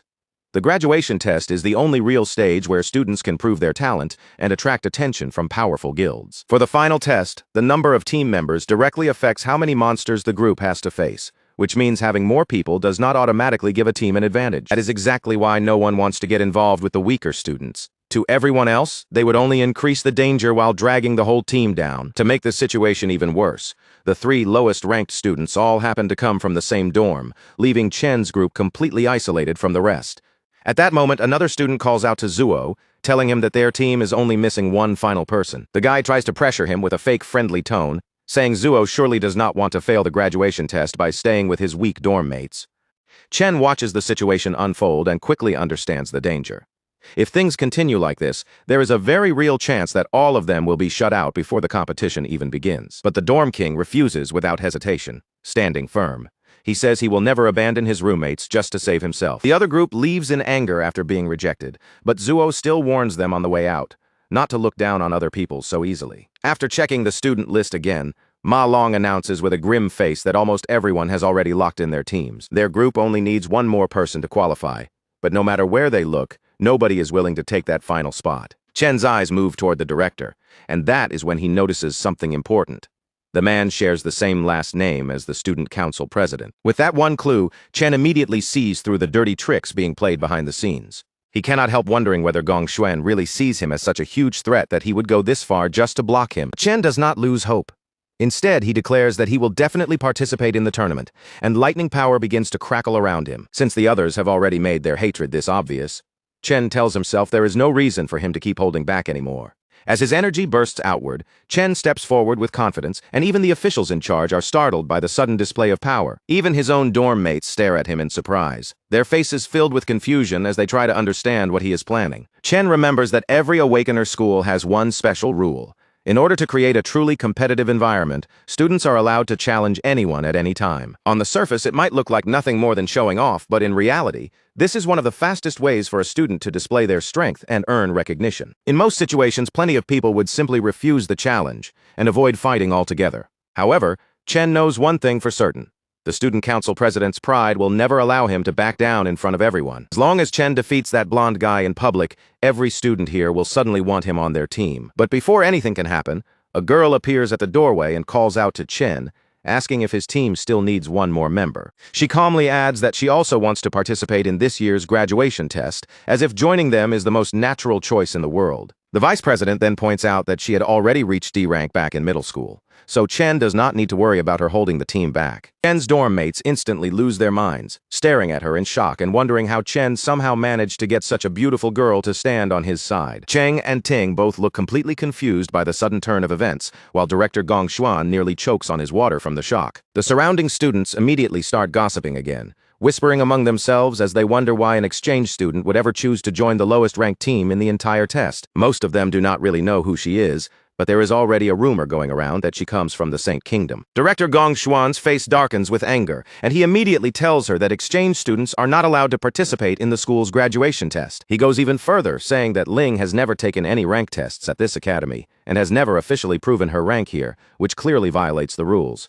Just then, the principal suddenly appears and calmly says that the director is correct. The moment Gong Xuan sees the old man standing there, his expression changes completely, and he is visibly shocked by the principal's sudden arrival. The principal looked at Ling with a calm, measuring gaze and asked why she was so eager to take part in the test, especially when everyone knew she would only be staying at the school for a short period of time. Chen froze for a moment, completely caught off guard. His eyes shifted toward the principal as one thought flashed through his mind. How had a warrior-class expert suddenly moved like he had teleported? The old man then explained in a steady voice that letting Ling join the test would be unfair to the other students, and Ling, instead of arguing back, simply went along with his words as if she understood the point. A cold sweat started to run down Chen's face as the realization hit him. No matter how carefully he looked, he could not sense the true rank of either of these two people. After holding himself back for a while, the director finally gathered enough courage to speak. He stepped forward and backed up the principal's decision, saying that a school could never operate properly if it ignored its own rules. But then the principal's tone suddenly softened, and he began explaining that the school's real purpose was not just to enforce rules, but to give awakeners a place to learn, improve, and eventually accomplish something meaningful with their lives. He continued by saying that although the graduation test had always been treated as a school tradition, it was also one of the most important turning points in any student's life. Then he asked, if a student lost the chance to participate just because the rules were suddenly changed, how could the school possibly make up for that kind of loss? Director's confidence began to crumble, and sweat poured down his forehead as he wondered in panic whether his little plan had finally been seen through. His mind raced as he looked at the principal, silently questioning whether all of this pressure was actually being applied for Chen's sake. After weighing the situation, the director quickly realized that pushing any further would only bring him more trouble, so he decided it was better to step back for now. He comforted himself by thinking that the strongest students had already formed their own team anyway, so no matter what rule changes happened, they should still have no problem winning the test. The director lowered his head toward the principal and apologized, admitting that they had failed to consider how this system might block certain students from receiving a chance to grow. Then, raising his voice for everyone to hear, he announced that in order to keep the test fair, even lower-ranked teams and groups with fewer than 5 members would now be allowed to participate. With that announcement, the 4 dorm mates were finally able to form their team. Their faces lit up as they celebrated, realizing they really had earned a place in the graduation test. From his seat in the back, the principal glanced at Ling and casually remarked that she seemed just a little too interested in Chen. On one side of the test stood the student council president, leading a lineup filled with the school's strongest players. On the other side, Chen stood with the 3 students, everyone considered the weakest. That contrast made the old man even more curious. He wondered which cave these 2 teams would choose, and just how many points they would be able to earn in the end. Soon after, the official stepped forward and announced that all team captains could now select the Devil's Cave their team would enter. Almost immediately, his tablet let out a sharp ding. The sound startled him, because one of the captains had already locked in a choice. The moment everyone saw which cave Chen had selected, the room seemed to freeze, and shocked voices broke out from every direction. Chen's own dorm mates panicked on the spot. They rushed to tell him to change his choice right away, asking if he even understood what he had just done. But Chen did not answer them. He stayed quiet, his eyes fixed on the screen in front of him, as if his decision had already been made. In the graduation test, each team of students would enter a devil's cave, fight the monsters inside, and earn points based on the enemies they defeated. Taking down monster lords would grant extra points, and clearing the dungeon quickly would also add a separate score bonus. After that, the difficulty level of the dungeon would determine the multiplier applied to the team's total score. An F-rank dungeon could award up to 75 points, while an E-rank dungeon raised the maximum possible score to 100 points. The team with the highest final score would catch the attention of the Imperial Guild, and the single top-performing student would receive a reward of 1 million yuan. Inside the selection room, the students began talking among themselves, saying that the highest score ever recorded was 90 points, a record set by the current leader of the Imperial Guild. They also knew that even clearing an E-rank dungeon usually required at least 3 reliable D-rank fighters, which was why many believed Ting's team might actually break that historic record this year. Just as the discussion grew louder, the display suddenly rang with another ding, announcing to everyone that someone had already chosen a Devil's Cave. One student stared at the screen in disbelief, shocked to see that Chen had actually selected a D-rank dungeon. No team had ever cleared a D-rank dungeon in the history of the test, so everyone immediately wondered whether Chen had simply pressed the wrong option by mistake. Long turned to Chen and bluntly asked if he had hit his head, while the Dorm King practically lost control in front of the screen, unable to believe what he was seeing. The nerd quickly tried to reason with Chen, hoping to talk him out of it, but Chen calmly revealed that he had thought about this choice for a long time before making it. Before the room could settle down, the system dinged once again. And this time, the student council president also selected the D-rank cave. Ting's teammates did not hesitate at all. The moment their leader made his choice, they accepted it immediately, officially securing their team's qualification for the test. The classroom erupted at the announcement, with students shouting and reacting everywhere, while Ting's group tried to look calm and unfazed, as if this outcome was only natural. A blonde goth girl glanced toward Chen and mocked him sharply, assuming he was only pretending to be fearless because he wanted everyone's attention. A bald student joined in as well, saying that Chen's weak teammates would never go along with such a reckless choice, and that his team would fall apart before the test even began. Long, however, kept watching Chen's face closely, and the more he looked, the more he realized that Chen was not joking at all. He could not help wondering when his friend had become this daring, and how much Chen had changed without him fully noticing. After a brief moment of hesitation, the nerd finally made up his mind. He reached out and pressed the confirm button, choosing to put his trust in his friend. Yeo followed right after him, hitting the green button as well, thinking that, at this point, he had nothing left to lose anyway. The dorm king grew irritated when he saw the others had already made their decisions before him, so with a frustrated expression, he pressed the button too. And with all 4 members confirming their choice, the system officially recognized their team and qualified them for the graduation test. Chen looked at his dorm mates and apologized sincerely, admitting that he had chosen this dungeon because he wanted to become the top scorer. He knew very well that he was dragging them into his own dream, but he still reassured them with firm confidence that they would climb all the way to the top together. After hearing those words, the president rose from his seat and declared in a cold, confident voice that the #1 position belonged to him alone. Chen slowly turned around and faced him head-on, meeting the president's challenge without backing away. Ting's expression turned sharp as a heavy, intimidating aura burst out from him, pressing down on the room. With absolute confidence, he declared that in this school, there could only be one student who stood at the very top. From where she stood in the back, Ling watched him with clear surprise in her eyes. This was the first time she had ever seen Ting reveal such intense emotions so openly. And just like that, the tension between them could no longer be hidden. Chen and Ting's rivalry had finally been brought out into the open for everyone to see. The principal felt a quiet sense of pride as he looked at these fearless students, but Ling could not shake off her worry. After all, Chen had chosen a D-rank cave, a place so dangerous that even a C-rank fighter would struggle to clear it alone. It was true that clearing a D-rank cave could bring in as many as 150 points, but the reward came with a terrifying level of difficulty that no one could casually ignore. And the bigger problem was that Chen's teammates were not exactly suited for a challenge like that either, making the choice look even more reckless from the outside. The principal added that with only 1 month left before the test, it would be almost impossible for Chen's team to improve enough to handle something on that level. Even so, despite knowing how slim their chances looked, the old man still chose to hope that they might somehow pull through. 2 weeks later at the training grounds, the mood was completely different. Everyone was sprawled across the floor, breathing hard, their bodies pushed so far past their limits that they could barely move. Long, lying there in exhaustion, could not help asking why they were being forced through brutal physical training when the other students were all comfortably practicing through simulation training. Chen had dragged them through one exhausting exercise after another, pushing their bodies non-stop until frustration started building up in every single one of them. But Chen calmly explained that simulation training was basically useless for what they were about to face. He told them that the first time someone entered a devil's cave, panic would hit so hard that their mind would go completely blank, and in that moment, only their instincts could keep them alive. That was why he was forcing them through physical training. Their bodies needed to become stronger, faster, and sharper, so they could move and react before fear swallowed them whole. Of course, the best possible training would be entering a real dungeon and gaining actual battle experience. But for ordinary students like them, that kind of opportunity was nothing more than a dream. Only the elite students were given chances like that, as if real experience belonged exclusively to those already standing above everyone else. And it did not stop there.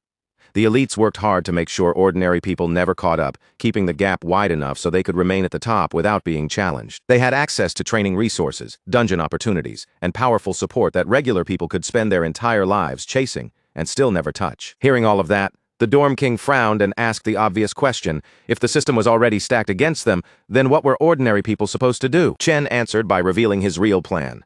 If they could make it into the Imperial Guild, then they would finally gain the power and position needed to change the entire system from within. And right now, the graduation test was the only real opening they had.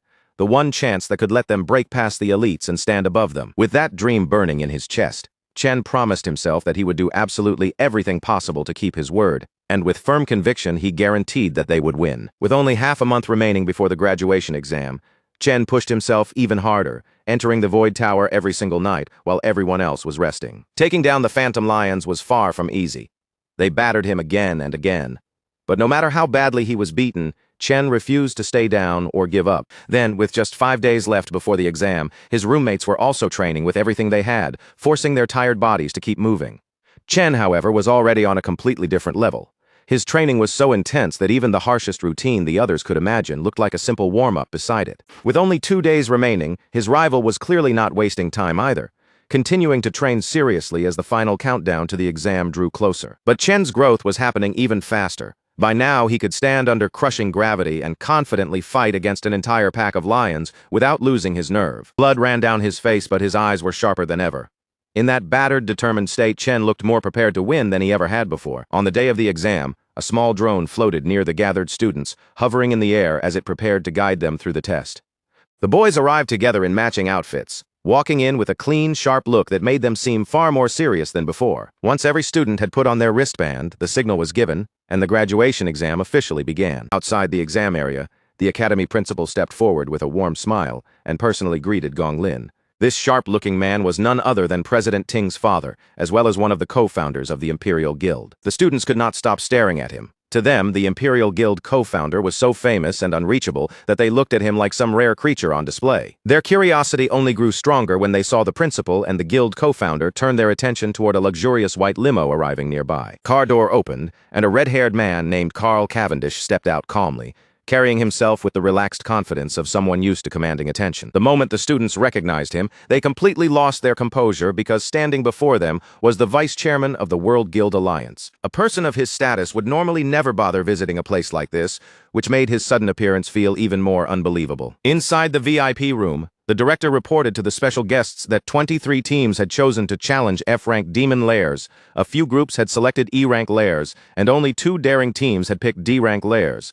Alliance Secretary Sigrid looked genuinely surprised by that information. Because of that, she turned to the academy officials and asked whether they had truly considered the safety of the students before allowing this. Hearing her concern, the director stayed calm and explained that the students were fully aware of the danger they had chosen to face. He made it clear that awakeners without real combat experience often had trouble even when facing F-rank monsters, no matter how confident they seemed beforehand. The true danger inside a lair was always the boss, because the boss was far stronger and far more dangerous than the ordinary monsters roaming around. That was exactly why so many teams failed in the end. They could survive the weaker monsters, only to collapse when they reached the boss. E-rank lairs, however, were on a completely different level. Even the basic monsters inside were already as strong as an F-rank boss, a brutal truth most students only understood after experiencing it themselves. Hearing this, the Alliance Secretary immediately asked whether there were any safeguards in place if the situation became too dangerous. The director assured her without hesitation that the Academy placed great importance on protecting its top students. To make sure nothing went out of control, a warrior from the Imperial Guild had been stationed outside every lair, ready to rush in the moment something went wrong. On top of that, every student's wristband had an emergency function. If they chose to surrender, or if their life was truly in danger, it could instantly teleport them out to safety. Even after hearing about the safety measures, the lady still could not fully relax in her eyes. The Academy simply did not seem to have students capable of conquering a D-rank lair, and she quietly wondered how long those 2 teams could really last once they were trapped inside. The director, however, already had his own prediction. He was convinced that those young E-rank students would not hold out for long, and would probably come rushing back out in tears before things went too far. Meanwhile, deep inside the D-rank dungeon, enormous frozen trees towered all around them like icy giants, and Chen's teammates were visibly shaken as they stared into the chilling darkness ahead. And honestly, anyone would have been terrified after seeing the monsters lurking there. Those nightmare creatures looked like some twisted mix of bats and monkeys, with strange bodies that made their skin crawl. Chen immediately warned the others to stay sharp, telling them that these monsters could dive at their targets in a blink, so even a moment of carelessness could get them seriously hurt. The warning had barely left his mouth when a swarm of ghost monkey bats suddenly dropped from above, cutting through the frozen air as they charged straight toward the group. To everyone's surprise, the boys somehow managed to dodge the lightning-fast attacks, even if their movements were clumsy and desperate rather than clean. For a second, they were thrilled just to realize they had avoided the strike of a D-rank creature. But before they could fully celebrate, an even more unbelievable sight pulled their attention away. Chen stood calmly in the middle of the battlefield, a lightning-wrapped sword held in his hand, while the bodies of dead monsters lay scattered around his feet. Without turning the moment into a big speech, he told his teammates to focus on protecting themselves first because they still were not strong enough, and he would handle everything else. Then another ghost monkey bat suddenly lunged toward them with terrifying speed, forcing the boys to throw themselves aside and barely escape its attack in time. At that moment, Shang Zuo finally understood Chen's purpose. All that brutal reflex and speed training had been preparing them to survive against monsters exactly like this. Shang Zuo clenched his teeth in frustration. He had spent so long calling himself the Dorm King, yet now, when real danger arrived, he had no choice but to depend on his random roommate. While those thoughts raced through his mind, Chen was already moving through the battlefield, wiping out the remaining ghost monkeys one after another. Monsters kept diving at him in waves, but before they could even understand what was happening, his blade flashed through the air and cut them down, the Dorm King muttered under his breath, remembering how Ma Long had always talked about Chen's strength. But hearing about it and witnessing it with his own eyes were completely different things. In that moment, Chen did not look like an ordinary student at all. To the Dorm King, he looked more like someone who had already survived countless real battles. As the fight continued, the Dorm King felt a small sting of jealousy creeping into his chest, especially as Chen's reputation seemed to rise higher with every swing of his sword. Then, without warning, another monster appeared behind the group, and Shang Zuo barely reacted in time, throwing up a block just before its strike could land. He seized the creature's leg with both flaming hands and shouted at his teammates, yelling for them to stop acting like dead weight and finally pull themselves together. After all, Chen was not the only one whose graduation was riding on this test. Every single one of them had something to lose here.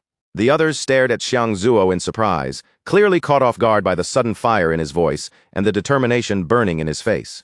Moved by the Dorm King's stubborn will, Shang Yu finally stepped in and cast his Vine Lock spell, wrapping the monster tightly and managing to bind it in place. But his relief lasted only a split second. The creature tore free almost instantly, then kicked Shang Yu away before he could react. Long quickly followed up with his Frostbite Breeze spell, but the icy attack only slowed the monster a little, forcing the boys to realize that they would need to combine their strength. By working together, they finally managed to hold the creature down for a brief opening, and with everything they had, they shouted for the Dorm King to take the shot. The Dorm King gathered his fire, compressed it into an explosive flame bullet, and fired it straight into the monster with a direct hit. But when the impact faded, the attack had barely harmed it at all, leaving behind only a few scorched hairs, as if the monster had simply shrugged it off. Refusing to stop, he fired several more flame bullets one after another, but no matter how many shots landed, the monster still refused to go down. By then, Shang Yu and Long were already reaching their limits, their bodies straining as they struggled to keep the monster under control. Seeing that they could not hold on much longer, the Dorm King realized he could not afford to save his strength anymore. He poured everything he had into one massive flame attack and launched it straight at the monster, triggering a violent explosion that swallowed the battlefield in fire and smoke. When the smoke finally cleared, all that remained was a charred skeleton. A moment later, the drone announced that they had successfully killed a D-class ghost monkey bat. The three of them collapsed onto the ground, completely drained and gasping for breath. But their faces were filled with excitement because they had actually defeated a D-class monster on their own. Chen walked over with a slightly surprised look, and the moment they saw him, they immediately asked if he had seen them take the monster down. The creature left behind only a single finger bone as loot, and Shang Zuo quickly tried to play it cool, casually claiming that killing it had been nothing more than a piece of cake. Chen did not mock them for it. Instead, he gave them a simple congratulations, acknowledging the victory they had earned with their own strength. Not long after that, the drone's voice rang out again, announcing that every monster inside the Devil's Cave had now been cleared. Back in the viewing area, Director Gong stared at the live feed in utter disbelief, looking like he was about to lose his mind on the spot. He simply could not accept what he had just seen. These students, who were supposedly weak and had no real combat experience, had actually defeated a D-level threat. The rest of the staff had nothing to say. They just sat there in heavy silence, stunned by the result playing out before them. At the same time, Vice Chairman Cavendish's assistant remained composed and calmly praised Chen's performance, calling it truly outstanding. As he watched Chen on the screen, he silently thought that the boy's aura felt strangely familiar, almost reminding him of an old friend from the past. Vice Chairman Cavendish then spoke Chen's name aloud and decided to remember him, and that single decision immediately made President Ting's father and the director uneasy. Trying to shift attention away from Chen as quickly as possible, the director hurriedly directed everyone's focus toward the student council team inside the other D-rank cave. He pointed out that Ting's team had already reached the middle section, and the chairman's aide praised their coordination, saying their teamwork looked almost like that of a professional guild raid team. Chairman Carl smiled after hearing that, clearly pleased, and remarked that this year's graduates were far more impressive than the classes that had come before them. Director Gong lowered his voice and whispered to himself that the real battle was only beginning, and that the most exciting part had not even arrived yet. Inside the D-rank toxic vine cavern, the president's party was suddenly surrounded as poisonous mushroom monsters burst out from every direction, attacking them all at once. In response, a girl stepped forward with her guitar, her fingers moving across the strings as she cast a decay spell through the music. At the same time, a star mage raised his hand and used his attraction ability, pulling the scattered mushroom monsters together into one tight cluster so the team could set up a clean combo attack. The moment the monsters were gathered, he shouted for the captain. Right on cue, the president rushed forward with his sword in hand, ready to end the fight with one decisive strike. In a flash, the president swung his blade and unleashed his blazing sky sword skill, tearing through the grouped-up mushroom monsters and blasting them apart with perfect precision. His teammates quickly realized that the monsters in this school test were exactly the same as the ones they had already fought during training. Because they knew the attack patterns in advance, they handled the battle smoothly without feeling any real pressure. They had already guessed that the school officials had prepared this test with their team in mind. With the right support quietly arranged behind them, everything naturally became much easier. Thinking about that advantage, they started celebrating before the fight was even truly over, completely confident that first place this year would belong to them without any serious challenge. Meanwhile, down on the final level of the Cloud Forest, the boys could barely believe they had made it this far. They had actually survived long enough to reach the boss monster. In the middle of a frozen wasteland, they spotted a massive ghost ape crouched in the snow, calmly eating its meal as if it had been waiting there the whole time. The dorm king immediately broke into a cold sweat just by looking at it. The monster's presence alone was enough to make him feel that one clean hit from that beast could kill him on the spot. Then, as if sensing fear, the creature slowly lifted its gaze and locked its eyes directly onto the weakest person in the group. Ma Long screamed in terror, and that single panicked shout was all it took to provoke the beast into moving. The giant ape suddenly launched itself toward them, its huge body cutting through the air in a terrifying leap. The boys instantly scattered and ran with everything they had, desperate to put distance between themselves and the monster before it could crush them. Chen, however, did the complete opposite.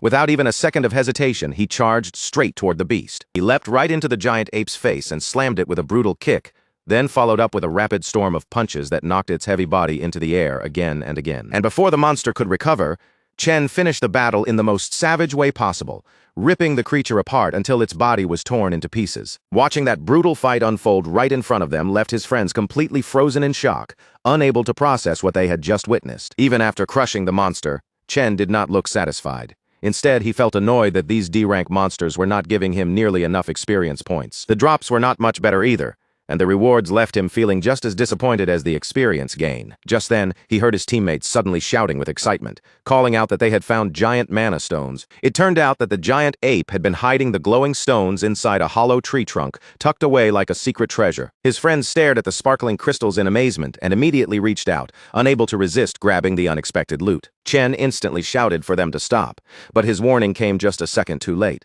A blinding flash of light exploded out from the hollow trunk. In only a few seconds, the freezing blast spread across the entire area, sealing everything around them under a thick layer of solid ice. Chen, Xiangyu, Xiangzuo, the dorm king, and even the camera drones were completely trapped by the cold frozen stiff before they could react. Up in the VIP room, the live video feed suddenly flickered and cut out, leaving the screen dead in front of everyone. The shady director's mouth curled into a faint smile, as if this was exactly what he had been waiting for. He knew high-rank monsters often used traps, and he had expected Chen's rookie team to walk straight into one sooner or later. Vice Chairman Cavendish frowned as concern showed on his face, clearly worried about the students inside.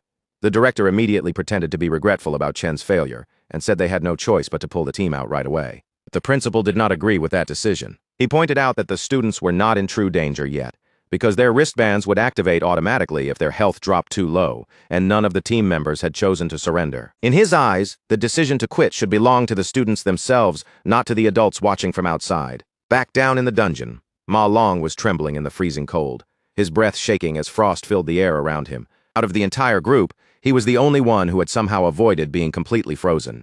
The reason was his character class, which naturally gave him strong resistance against ice magic and allowed him to survive the trap when everyone else was caught. And Ma Long heard a chilling laugh echo through the frozen space, and when he looked up, he saw a skeleton ice monster staring at him with merciless eyes. He recognized it almost immediately as the Lord of the Lair, remembering the creature from the Monster Compendium. From what he recalled, it was a cloud mage, a terrifying monster capable of controlling both offense and defense by manipulating ice and snow with ease. He also remembered its name, the Bone King of Remains, a creature known for enjoying the slow torture of its prey before finally killing them. The moment Ma Long understood that the ice bomb had only been a trap, he turned and ran without hesitation.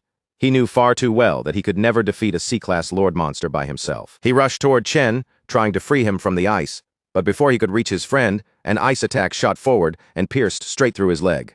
Bone King laughed cruelly at his suffering, while Ma Long's bracelet immediately sent out a warning that his leg had been completely pierced.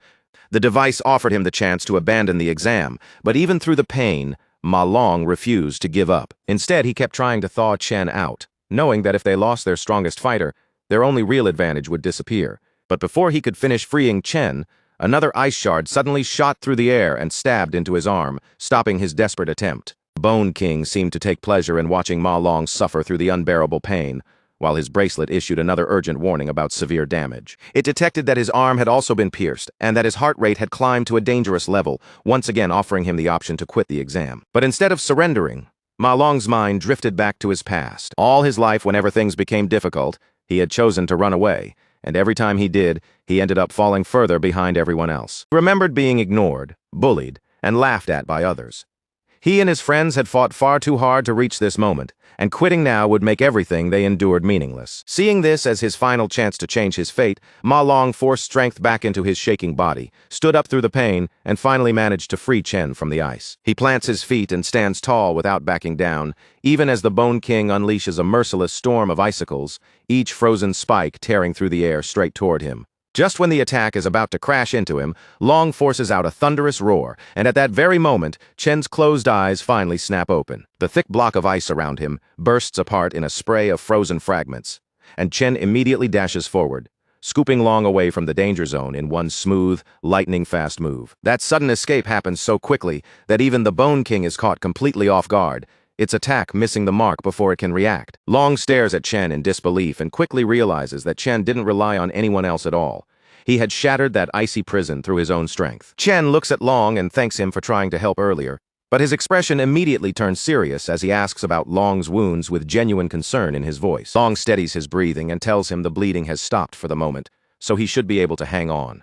Then he quickly warns Chen that the monster in front of them is a cloud-type C-rank lord called the Bone King, and in close combat, it is unbelievably dangerous. If they get frozen again, he says, there may not be a second chance. The two of them turn their attention back toward the battlefield, only to see the Bone King gathering an enormous cluster of ice shards above itself. Long's face tightens in shock as he realizes what is coming. The monster is preparing to drop something far worse than ordinary ice magic. It is basically an enormous frozen bomb aimed right at them. In the very next instant, the massive ice bomb slams down, and the entire area is swallowed by a blinding explosion of white frost and flying shards. The monster starts laughing as if victory is already guaranteed. But its laughter cuts off sharply when it sees that both boys are still standing alive after that devastating attack. Chen has already switched his class to the Doomflame King and activated his Cloud Warrior Frost Body, making him completely immune to cold damage. In this frozen battlefield, the transformation also pushes all of his resistance stats even higher, turning the Bone King's icy territory into an advantage for Chen instead. Bone King recoils and lets out a terrified shriek, its confidence collapsing the moment it realizes its ice can no longer hurt him. Even Long freezes in confusion, staring at his friend in disbelief. Chen was supposed to be a Volt Assassin, yet now he is standing there with the presence of a Cloud-type warrior. For a second, Long can only wonder if Chen is one of those unbelievably rare prodigies who awakened two different classes at the same time. Chen, however, does not brag or explain himself. He simply apologizes for misreading the situation earlier, admitting that because of his mistake, he dragged his friends into a fight far more dangerous than he expected. Then, without hesitation, Chen changes classes once again, and this time his body shifts into the terrifying form of an abyssal fiend. He draws out his Purgatory Warrior sword and faces the Bone King head-on, his stance making it clear that he plans to finish the battle right here. Long's jaw drops wide open as he watches the transformation happen right in front of him, completely unable to process what he is seeing. For most Awakeners, being born with one class is already the foundation of their entire path, and they spend their lives specializing in that single power. Only in extremely rare cases can someone possess two classes at once. People with dual classes are so rare that they can practically be counted on one hand, which is why every major guild treats them like priceless treasures they would do anything to recruit. But that alone is not what leaves Long completely shaken. As he looks more carefully, he realizes Chen is not switching between one or even two classes. He is using three completely different classes. And what makes it even more unbelievable is that every single one of those classes is extraordinary. In his Abyssal Fiend form, Chen's stats surge upward at a terrifying speed. His raw physical strength explodes beneath him, launching his body off the ground with the force of a rocket. Chen charges straight toward the boss with unstoppable momentum, closing the distance in a violent burst of speed. The Bone King's smug grin disappears in an instant as it senses the deadly aura pouring from Chen's body. With one clean swing, Chen slices through the bony monster as easily as a blade cutting through soft butter. The kill immediately pushes him up to level 17, and at the same time a rare loot drop appears as his reward. Long stares at the shattered skeleton lying across the ground, still frozen in complete disbelief that Chen has just wiped out a C-rank boss with a single strike. Chen, acting almost too casually after everything that just happened, reminds him that the rest of their team is still trapped solid inside the ice. Ma Long jolts in panic as he realizes he had completely forgotten about the others during the chaos of the boss fight. Without wasting another second, he sprints off to thaw them out before the cold can kill them. Once Ma Long is gone, Chen glances back at the fallen boss and notices that he now has the option to devour the defeated Frostlet King. With no one nearby to witness it, Chen quickly absorbs the fallen boss's power and unlocks a brand new class, Cloud Mage. And because the boss's earlier ice attack had blinded every camera and drone in the area, no one watching from outside will discover his hidden ability either. Then, just when he thinks the surprises are over, another unexpected notification suddenly appears in front of him. His Lightning Assassin class has leveled up as well, giving him the chance to add a star and strengthen one of his stats. Meanwhile, over in the D-rank zone, known as Gloomvine Grotto, the Council President's team is being pushed to the brink and completely overwhelmed. No matter how hard they attack or how desperately they pour on their skills, the D-rank boss proves far too powerful for these inexperienced amateur awakeners. The mage trying to restrain the monster with magical chains is already trembling under the pressure, looking like he might collapse at any moment. To make things worse, the lightning archer's arrows barely seem to bother the boss at all, landing with so little effect that they feel more like a light massage than real damage. The beast swats and throws them around with ease, tossing their bodies aside like cheap action figures. The sheer humiliation hits them hard, making them wonder whether all their combat lessons, training drills, and simulations had been completely useless from the start. They have never stood before anything even close to this level of power. Seeing the situation falling apart, the mage quickly understands that the president is their only real hope of turning the fight around. Far behind the front line, the president stands with confidence, striking a dramatic pose as if the entire battle has been waiting for his moment. He begins charging his ultimate skill, while the support mages behind him pour layer after layer of buffs into his body to amplify his power. Once he finally gathers enough energy, the president launches himself toward the boss, his flaming sword blazing brightly in his hands. The fiery blade drives straight through the monster's core, piercing the very center of its body. A moment later, flames erupt from within the creature like a raging storm, burning and melting it apart from the inside out. His teammates burst into wild cheers, celebrating as if they have just witnessed the birth of a legend whose name will surely be recorded in history. A nearby drone hovers in place and announces the result for everyone to hear, confirming that their team has successfully cleared a grade D zone in just a little over 30 minutes. Their whole party is instantly fired up, their faces glowing with excitement as they become completely convinced that first place is already theirs. In their minds, there is no way any other team could have possibly finished faster than that. With that confidence burning in their chests, they eagerly make their way out of the lair, fully expecting to see their names shining proudly at the very top of the rankings. But as they move through the hallways outside, they pass row after row of students who had given up halfway through and teleported out before finishing their zones. Most of those students look completely shaken, their faces pale and their bodies still stiff with fear, as if the demons they faced for the first time are still haunting them. That is when the president's lackey notices Chen and his squad sitting off to the side, away from all the noise and movement. He only needs one look at their tired faces and worn-out bodies before he thinks he understands exactly what happened. In his mind, it is obvious that Chen's team must have failed almost immediately after entering the lair. Wearing a smug grin, the lackey strolls over and starts mocking Chen, laughing at him for supposedly collapsing halfway through after acting so bold earlier. The loyal follower keeps running his mouth, but before he can enjoy himself any longer, his boss sharply shuts him up because the Alliance vice-chairman is approaching. The elegant man walks forward with an air of authority, clapping slowly as he congratulates the students on what he calls an excellent performance. As he draws closer, the president keeps his expression calm and controlled, while the followers around him can barely contain their excitement at standing before one of the most powerful men in the world. President Ting steps forward with confidence and smoothly reaches out his hand, clearly expecting a respectful handshake. But Mr. Cavendish does not even glance at him. He walks straight past the outstretched hand as if President Ting is not there at all. Being ignored so openly in front of everyone makes the president's pride crack on the spot, and the humiliation lands harder than any monster's attack. And before he can recover from that embarrassment, the vice-chairman makes it even worse by loudly calling his rival a true legend. Mr. Cavendish grips Chen's shoulder in front of the crowd and announces that Chen cleared a D-rank dungeon in only 20 minutes. He even says that not a single professional team from his own guild has ever shattered a record like that. The council president and all of his lackeys are left frozen in place.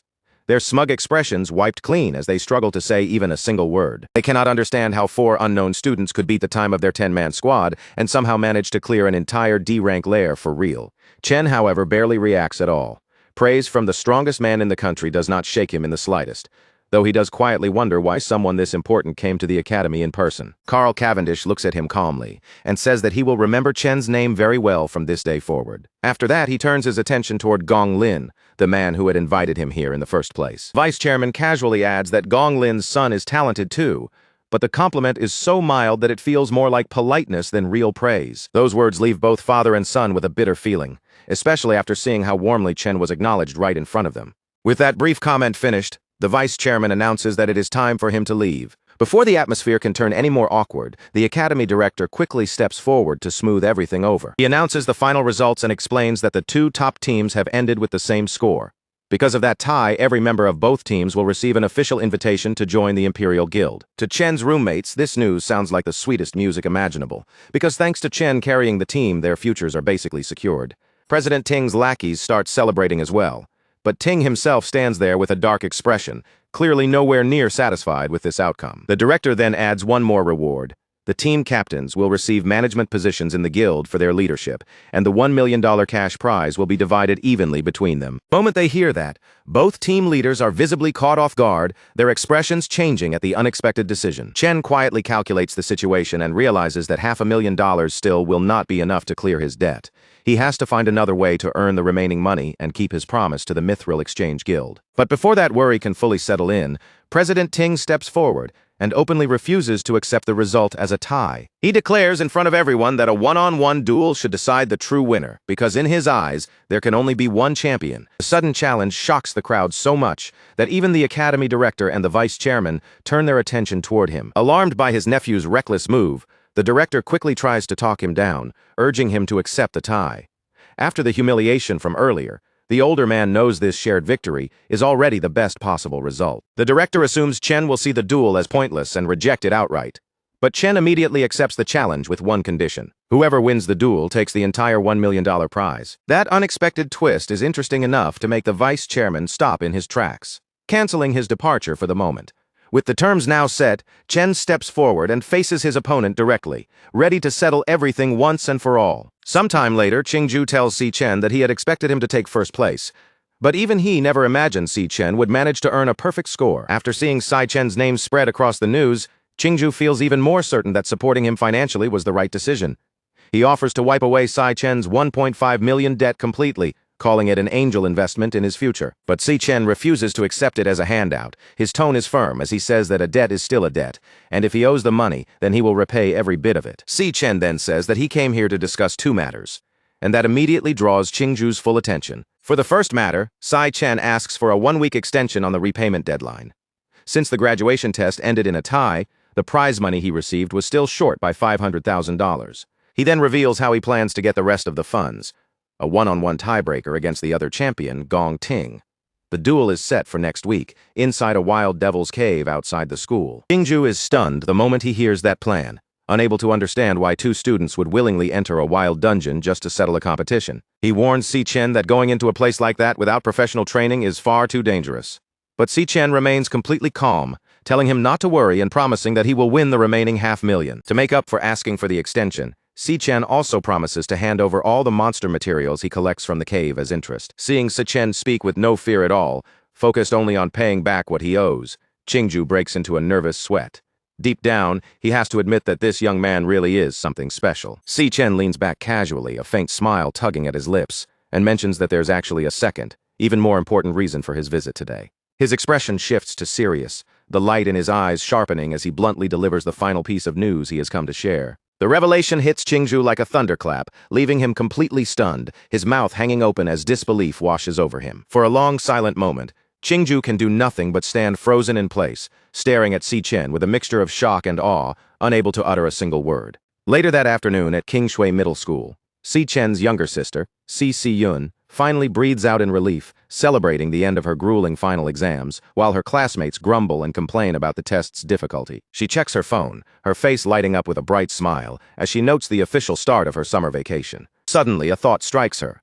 Today isn't just about her own freedom, it's also a big day for her brother, with his graduation assessment taking place. Her gaze drifts to her phone's lock screen, where a cheerful selfie of her and Sai Chen grins back at her, reminding her of their shared memories and dreams. 4 years earlier, an overjoyed Si Chen had burst into the room, waving his admission letter from the National Awakener University, his eyes sparkling with excitement at the potential he now knew he possessed. A younger Cici Yun had bounced on her toes, eagerly asking if her brother was going to become an awakener, just like their parents. Overflowing with hope, Si Chen had promised her that he would join a top guild, earn enough to give her a better life, and make their dreams a reality. He had also believed that gaining power and knowledge would eventually lead him to uncover the truth behind their parents' mysterious disappearance. Cici Yun had cheered him on wholeheartedly, fully confident that her brother would rise to become a strong and capable awakener. In a more recent memory, a somber Sai Chen had sat alone at his desk, troubled by the thought that he was already a senior and still hadn't awakened his powers, while Sai Yun quietly watched from the side.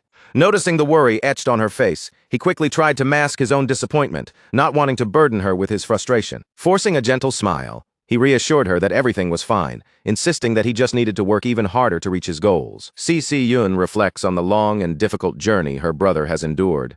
Despite pouring more effort into his studies than anyone else, he remained the only student who hadn't yet awakened. She realizes how lonely he must have felt, watching his peers succeed while he hid his pain, all in an effort to shield her from worry. Suddenly, her classmate Ju Tong rushes up, calling her name and catching her attention with a bright smile. Ju Tong excitedly asks if Cici Yun has heard the latest news, her eyes sparkling with curiosity.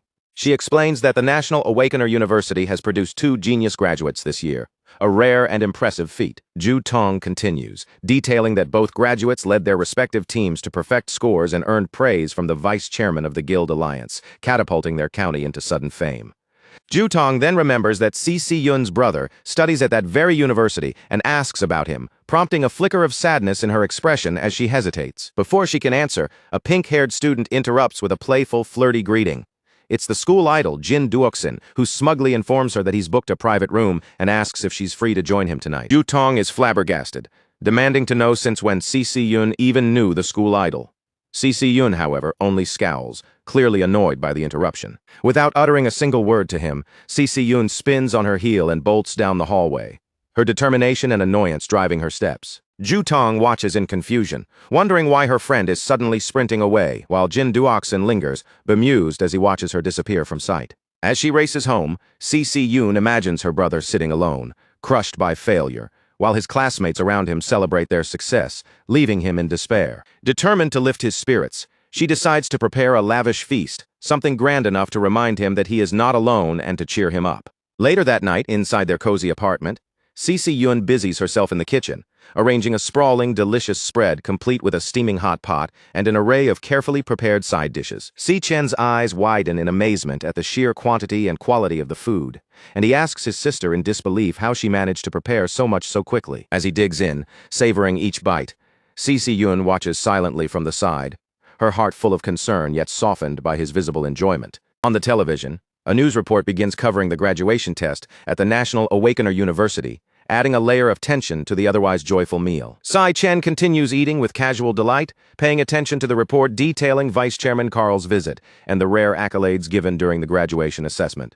Watching him act so cheerful, Cici Yun assumes he must be masking disappointment, pretending to be happy despite his earlier struggles. The broadcast moves on to a rare event, 2 students achieving perfect scores simultaneously, an occurrence so extraordinary that it makes headlines. The news highlights the vice chairman's personal praise for one of the team leaders who achieved the perfect score, announcing the name, Si Chen. Hearing her brother's name, Cici Yun freezes, her eyes widening as she stares at the television in utter shock. She cannot believe the news. The brother she had thought failed is in fact the brilliant genius who scored perfectly on the graduation assessment. Meanwhile, in a shadowed room, a bloody whip lies discarded on the floor, and a cold, calculating voice declares that the stage has been set. The speaker is Gong Lin. Standing over his battered son, Gong Ting, holding the whip in his hand, he shouts at his son, declaring that a special audience had been invited to witness his victory. He berates Gong Ting for ruining the performance his meticulous plan had been designed to showcase. Bloodied and gasping for air, Gong Ting struggles to respond as his father angrily reminds him that he had embarrassingly tied with a nobody. Gong Lin coldly asserts that Gong Ting will no longer make any decisions for himself, revealing that he has already seized control and rigged the upcoming tiebreaker to guarantee victory. Gong Ting hangs his head in defeat, knowing there's nothing he can do as his father coldly declares he will handle the situation personally. Obsessed with ensuring the Gong family secures first place, Gong Lin vows to claim the victory by any means necessary, letting nothing stand in his way.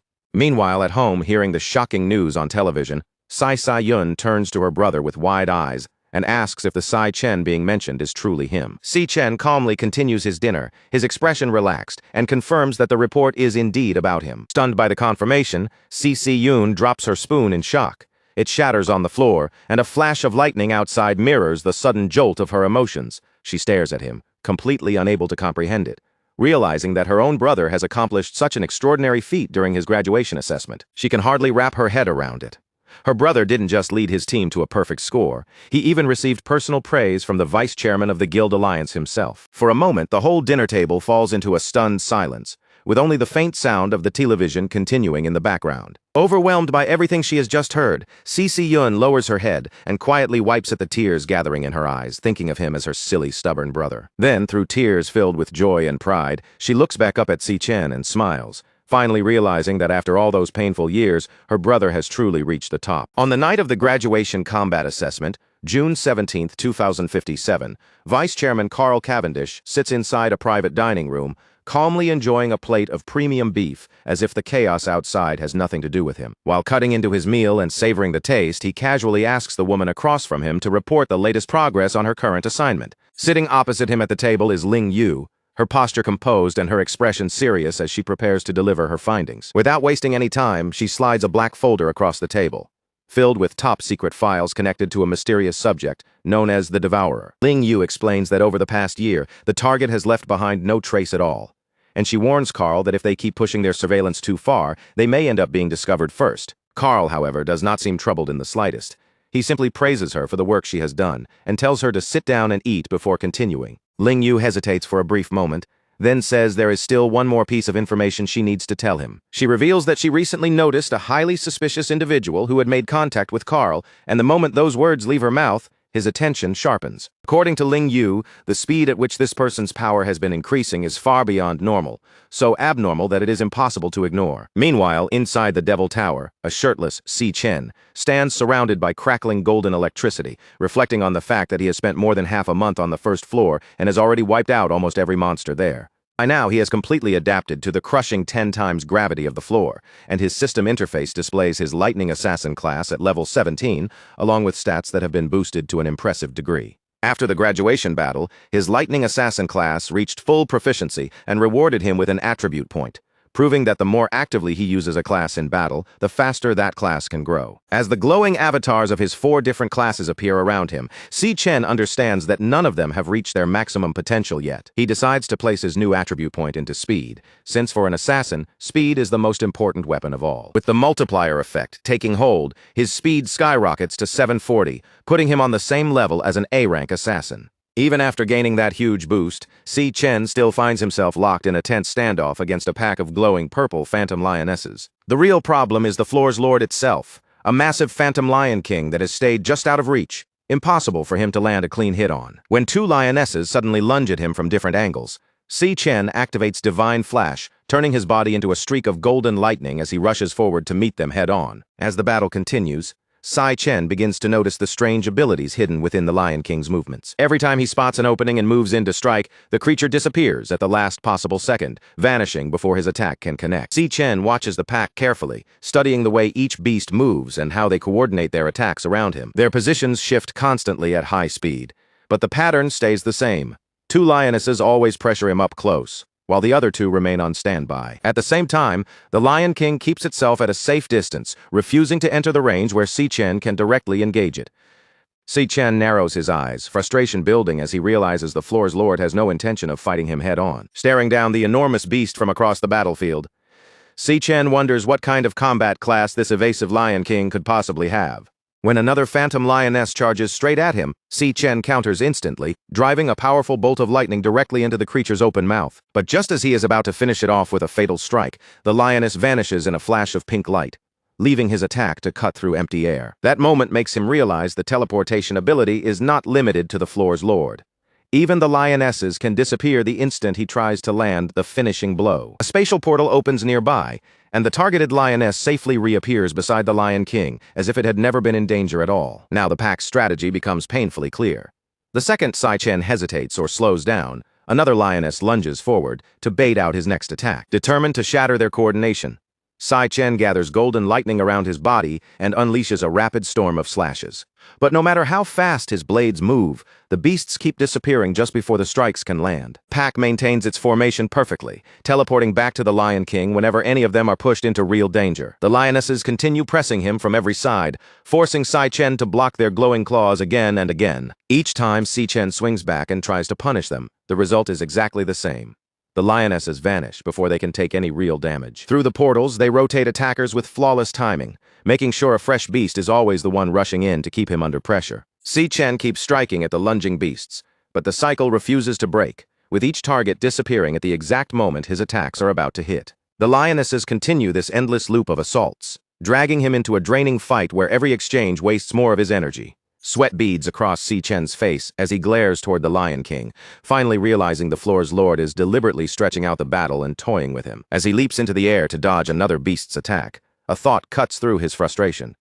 Why is he stubbornly trying to defeat teleporting enemies using speed alone? Changing his approach, Sai-Chen opens his system interface and initiates a class switch, cold blue energy surging around his body. As frost begins forming over him like a layer of armor, he reasons that if the Lion King refuses direct combat, then he has no reason to keep relying on a close combat class. The transformation turns his hair pure white and lights his eyes with an icy blue glow as Sai-Chen decides to use his mage class to shut down the beast's evasive tactics completely. The system confirms the switch, marking his new form as the level 17 Cloud Mage class, Frostbone Skeleton King.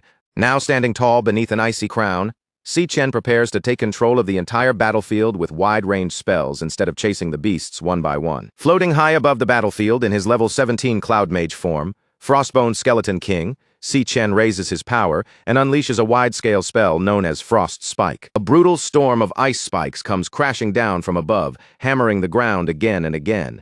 Each impact erupts into a violent blast of frost and shattered debris, forcing the phantom lionesses to break formation, scatter in every direction, and retreat from the freezing explosions. High above the chaos, Sai-Chen watches the battlefield with a calm, calculating gaze.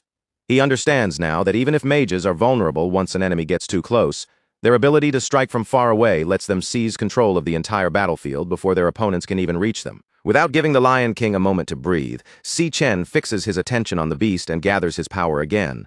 A dense curtain of ice spikes forms overhead, then comes raining straight down toward the Lion King in a focused, merciless attack. Right before the deadly shower of ice can tear into it, the Lion King reacts instantly. Its spatial power flares, and in the blink of an eye, the massive beast vanishes from the spot where it had been standing. A portal opens at a safer distance, and the Lion King steps out from within it, completely avoiding the strike. The ice crashes down where it had been moments earlier, but the beast has already slipped away without taking the hit. The Lion King quickly rejoins the remaining lionesses, trying to recover its formation. But before the pack can launch another attack, a huge, swirling vortex of icy energy rises around them, wrapping the entire group inside a freezing trap. Sai-Chen's eyes remain cold as he realizes his plan has worked. By driving the beast directly into his chosen kill zone, he has cut off their annoying hit-and-run strategy and forced the entire pack into one place. The Lion King suddenly senses a terrifying pressure descending from above. Panic flashes through its eyes as it looks up and sees Sai-Chen forming a massive sphere of freezing energy, a deadly frost blast bomb swelling in the air. Sai-Chen stares down at them without the slightest trace of mercy and coldly tells them there is nowhere left to hide. Trapped beneath him, the shocked Lion King can only throw back its head and release a desperate, furious roar. With one decisive motion, Sai-Chen hurls the enormous ice bomb straight down. The moment it slams into the ground, it detonates with overwhelming force, swallowing the entire area in a blinding white flash and a violent wave of freezing energy. When the glare finally fades, the terrifying power of the spell is revealed. The Lion King and its entire pack are frozen solid, sealed inside towering, jagged pillars of ice that rise from the battlefield like frozen graves. With every target completely immobilized, Sai-Chen wastes no time. He rapidly switches classes, and a glowing pink sword materializes in his hand, its light cutting sharply through the cold air. A blue glow shines from Sai-Chen's eyes as he grips the sword with absolute confidence. Looking down at the frozen enemies before him, he declares that the battle on the first floor of the Dread Spire has finally reached its end. Now, using the power of his Stellar Warrior class, Si Chen launches himself toward the trapped beasts. He raises his weapon high, then brings it down with a crushing attack known as Triple Cataclysm. The glowing energy blade tears through the frozen lionesses with terrifying ease. Their icy prisons shatter apart under the strike, and in one sweeping blow, Si Chen cuts down the trapped beasts before they can resist. One by one, the defeated monsters break apart and dissolve into dark mist. When the last traces fade, Si Chen remains standing beside the fallen Lion King, victorious and completely in control of the battlefield. The system immediately confirms his victory. His alias, Ash C, rises to level 24, and his rewards appear as well, including several phantomane bones and a rare heart taken from the defeated boss. A new system prompt appears above the Lion King's defeated body. The message makes it clear that the boss monster is now ready to be devoured. Si Chen stands over the dead beast and lifts his hand, gathering a bright glow in his palm.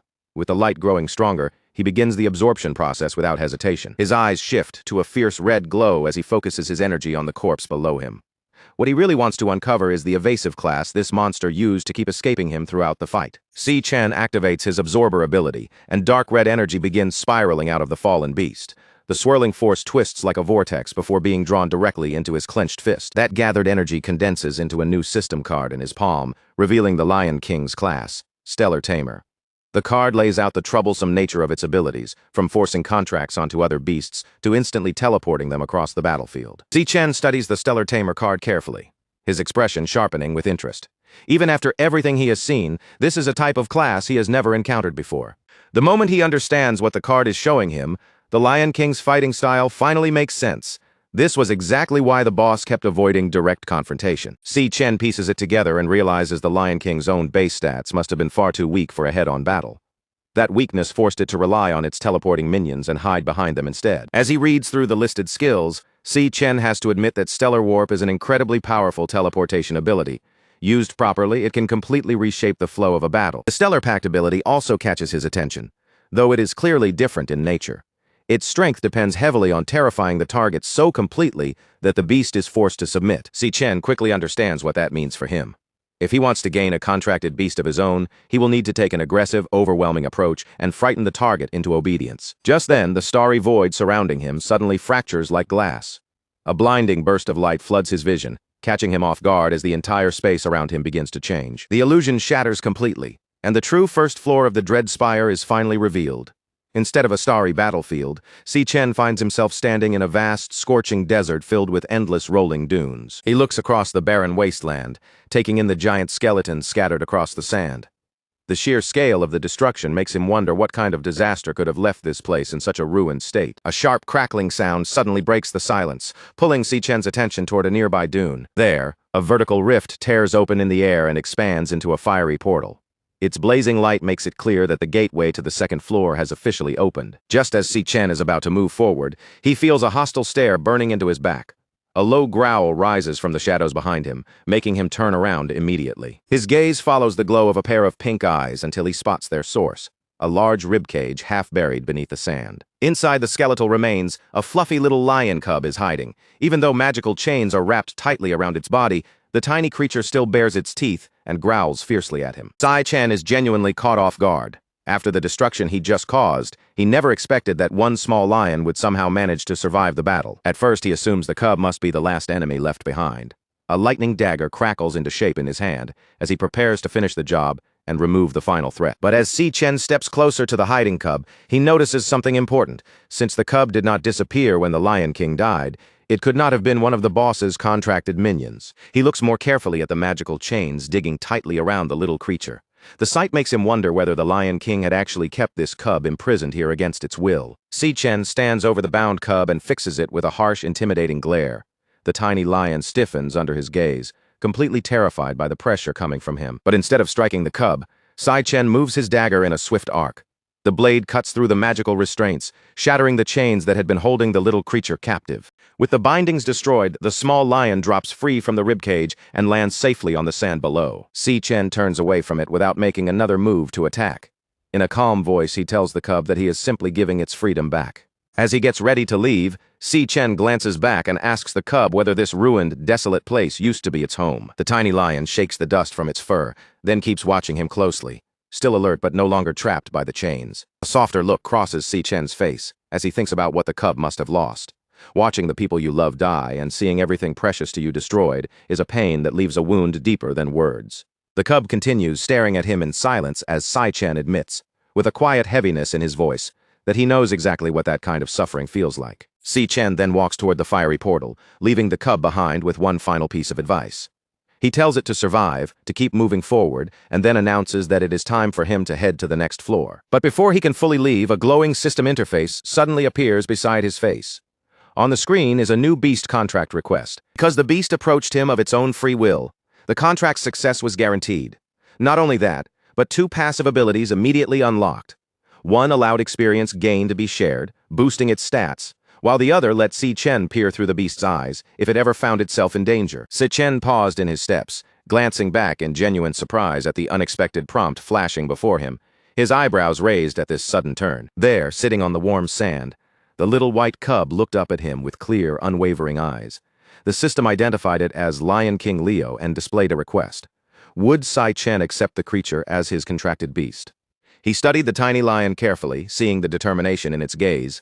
Si-Chen asked, voice calm but probing, if it truly wished to accompany him on this journey. The cub responded immediately, letting out a fierce, resolute roar that left no doubt about its decision. Standing before the blazing portal, Si-Chen outlined his plan to ascend the dread spire, warning the cub that each floor would hold monsters growing increasingly more dangerous with every step. He took a moment to stress the stakes. The cub could die if it wasn't careful. Are you sure? He asked, seeking final confirmation before moving forward. Leo answered with another loud, defiant roar, its tiny body brimming with courage despite the odds. Satisfied by the cub's determination, Si-Chen nodded, accepting its decision with quiet approval. A radiant pink pentagram flared in both their eyes, glowing brightly as the bond began to take hold. The system's voice confirmed the pact. The contract was officially established, binding Si-Chen and Leo together. A detailed display appeared, revealing Leo's Stellar Tamer class and the Stellar Pact ability, which allowed forced contracts through intimidation, but warned that the beast would perish if its master died. Both passive skills activated immediately, one boosting the cub's stats while sharing experience, the other granting Si-Chen access to the beast's vision whenever it faced danger. Finally, the Stellar Warp ability unlocked, giving Si-Chen the power to teleport directly to the cub or summon it wherever he needed. With their bond now formalized, Si-Chen smiled, a sense of calm determination washing over him. The energetic little cub bounded happily at his side, eager to follow wherever he led. Approaching the vortex of flame, Si-Chen issued one clear rule to Leo. During any battle, its primary focus must be survival above all else. With that instruction given, he stepped confidently through the fiery threshold. On the other side, they emerged onto a jagged cliff, overlooking a vast subterranean expanse. Molten rock flowing endlessly and towering pillars of liquid fire, illuminating the cavern with an infernal glow. Sweat dripped down Si-Chen's face as he adjusted to the searing heat, remarking under his breath how the temperature felt as though it could melt him alive within moments. Exploring cautiously, Leo peered over the edge of a molten chasm, its tiny body tense yet alert, scanning the fiery abyss below. Si-Chen admitted to himself that he had no clear expectation of what might appear next. Suddenly, a subtle disturbance near the lava caught the cub's attention, making it stiffen with sudden alertness. A blinding, scorching light erupted from the molten depths, flaring sharply, and filling the cavern with intense brilliance. Si-Chen's instincts ignited instantly, his eyes glowing red as he sensed an immense threat approaching, the kind that made the hair on his arms stand on end. Before he could even react, a devastatingly fast attack shot straight through his chest, striking with a force that defied comprehension. He jolted upright in his bed, gasping and clutching his chest, drenched in sweat, as the echoes of the attack lingered in his mind. Realization hit him. He had been killed instantly, before he even caught sight of his attacker, left stunned and bewildered by its nightmare-level power. Still trembling from the phantom sensation of death, he wondered aloud what kind of monster could possibly dwell on the second floor of the tower. His dread was cut short by a familiar voice. Si-Yun, calling from outside his door, announced that breakfast was ready. Sitting at the table, Si-Chen took in the sight of a lavish spread. Steaming bowls of ramen and an array of fresh, colorful fruit laid out before him. He glanced at Si-Yun, who was busy packing her bag, and commented that she had prepared far too much food for just the two of them. Munching on a piece of toast, Si-Yun instructed him to wash the dishes afterward and reminded him to hang the laundry later, her tone both casual and teasing. Watching her slip on her sneakers, Si-Chen asked where she was rushing off to on her summer break. She replied cheerfully that she was heading to a summer job. Concerned, he reminded her that he was managing their finances and insisted she didn't need to work. trying to keep her from overexerting herself. CC Yun smiled warmly, explaining that with his recent success, she refused to be left behind and wanted to contribute in her own way. She added that doing nothing all summer sounded unbearable, then waved cheerfully, reminding him again to complete his chores before heading out. Following her instructions, Si Chen set about washing the dishes and carefully hanging the wet laundry across the living room to dry. Once his chores were finished, he reflected on his sister's unchanging nature, how she had always been so reliable and spirited. His gaze fell on a framed photo of the two of them together, admiration washing over him for how strong and unflinching she remained through everything. Ironically, even though she wasn't yet an adult, he often felt she was the one looking after him, guiding and protecting him in subtle ways. His thoughts darkened as he considered the looming responsibilities ahead. Once his school affairs were settled, he would have to confront the Demon King Wrath, a battle that would take him away from CC Yun for a long, uncertain period. Still, recalling her warm smile, he admitted to himself that she was the one person he could never stop worrying about, no matter the distance or danger. Suddenly, a spark of inspiration struck him, and his eyes brightened with determination. Pressing his fingers to his temple, he pondered whether a certain experimental method might succeed. Soft pink glow filled his eyes as he focused and channeled his abilities, feeling the energy hum beneath his skin. In an instant, a portal materialized before him, and with a small tumble, Lion King Leo emerged safely into the room, landing gracefully on the floor. Si Chen froze, staring in disbelief at the little cub now standing in front of him. He was astounded by the realization that he could summon his contracted beast directly from the Dread Spire into the real world, bridging dimensions effortlessly. The energetic cub wasted no time, darting around the living room with boundless enthusiasm, gleefully tearing through stray tissues and making itself at home. Glancing at his system interface, Si Chen formulated a plan. He could now command Leo to watch over his sister during his absence, providing both protection and reassurance. Thanks to the passive abilities, if CC Yun ever found herself in danger, he could share the cub's vision and even teleport instantly to her side. Knowing how much CC Yun adored animals and recalling the joy she found in petting strays, Si Chen smiled. Presenting her with a little lion cub seemed like the perfect gift, both a companion and a guardian. Before Si Chen could enjoy the thought any further, a sudden violent crash exploded from the kitchen, instantly cutting through the quiet of the apartment. Startled by the noise, Si Chen turned toward the kitchen and hurried over to see what had just happened. He had been hoping CC Yun would be thrilled with her new pet, but the moment he saw the kitchen, all that confidence disappeared. Plates lay shattered across the floor. The whole room was in complete chaos, and Leo was already gnawing on the faucet like it was some kind of toy. Meanwhile, outside in the city, under the glow of sunset, a surge of dark energy suddenly ripped through a security camera mounted on a utility pole. The camera sparked, cracked, and went dead, leaving that entire stretch of the street without surveillance. Directly beneath the broken camera, a wounded man stumbled backward in terror. Blood ran down his body as he clutched an ice blade in his hand, retreating step by step from something he could barely face. He pleaded desperately with the unseen attacker, his voice trembling as a massive demonic claw began to take shape in front of him, its dark outline pressing down like a nightmare. In the next instant, the demonic claw lunged forward with brutal speed and drove straight through the man's chest, impaling him before he had any chance to escape. His eyes stretched wide in pure horror as glowing crimson tendrils wrapped around him and lifted his body off the ground, leaving him helpless in midair. A terrifying system interface appeared in front of him, cold and emotionless. On the display, a loading bar slowly filled, showing that the man was being devoured right there. Elsewhere, CC Yun was making her way home after a long shift at her summer job, walking slowly with bags in her hands and exhaustion written all over her face. She let out a heavy sigh of relief, feeling like her feet were completely worn out after surviving the busy summer rush at the bubble tea shop. Her usual route led her into a dim underpass where the light faded and the sound of the city seemed to grow distant around her. Without realizing it, CC Yun walked directly beneath the very security camera that had just been destroyed, passing through a blind spot where no one could watch what happened. As her footsteps echoed through the underpass, she suddenly sensed someone nearby. The strange presence made her stop in place. She turned around in surprise, and from the shadows came a cold voice announcing that she had finally arrived. Waiting in the darkness of the underpass was Jin Duoxin, holding a large bouquet of red roses in his arms. From the way he stood there, it was obvious he had been waiting for her for quite some time. He stepped directly into her path and offered the flowers as if everything had already been decided. Then he mentioned that she had left school too quickly to hear his invitation, before proudly adding that he had booked the entire top floor of Purple Peak Tower for the two of them tonight. CC Yun looked down at the roses, but instead of being moved, her expression turned cold. She asked him how he even knew where she lived.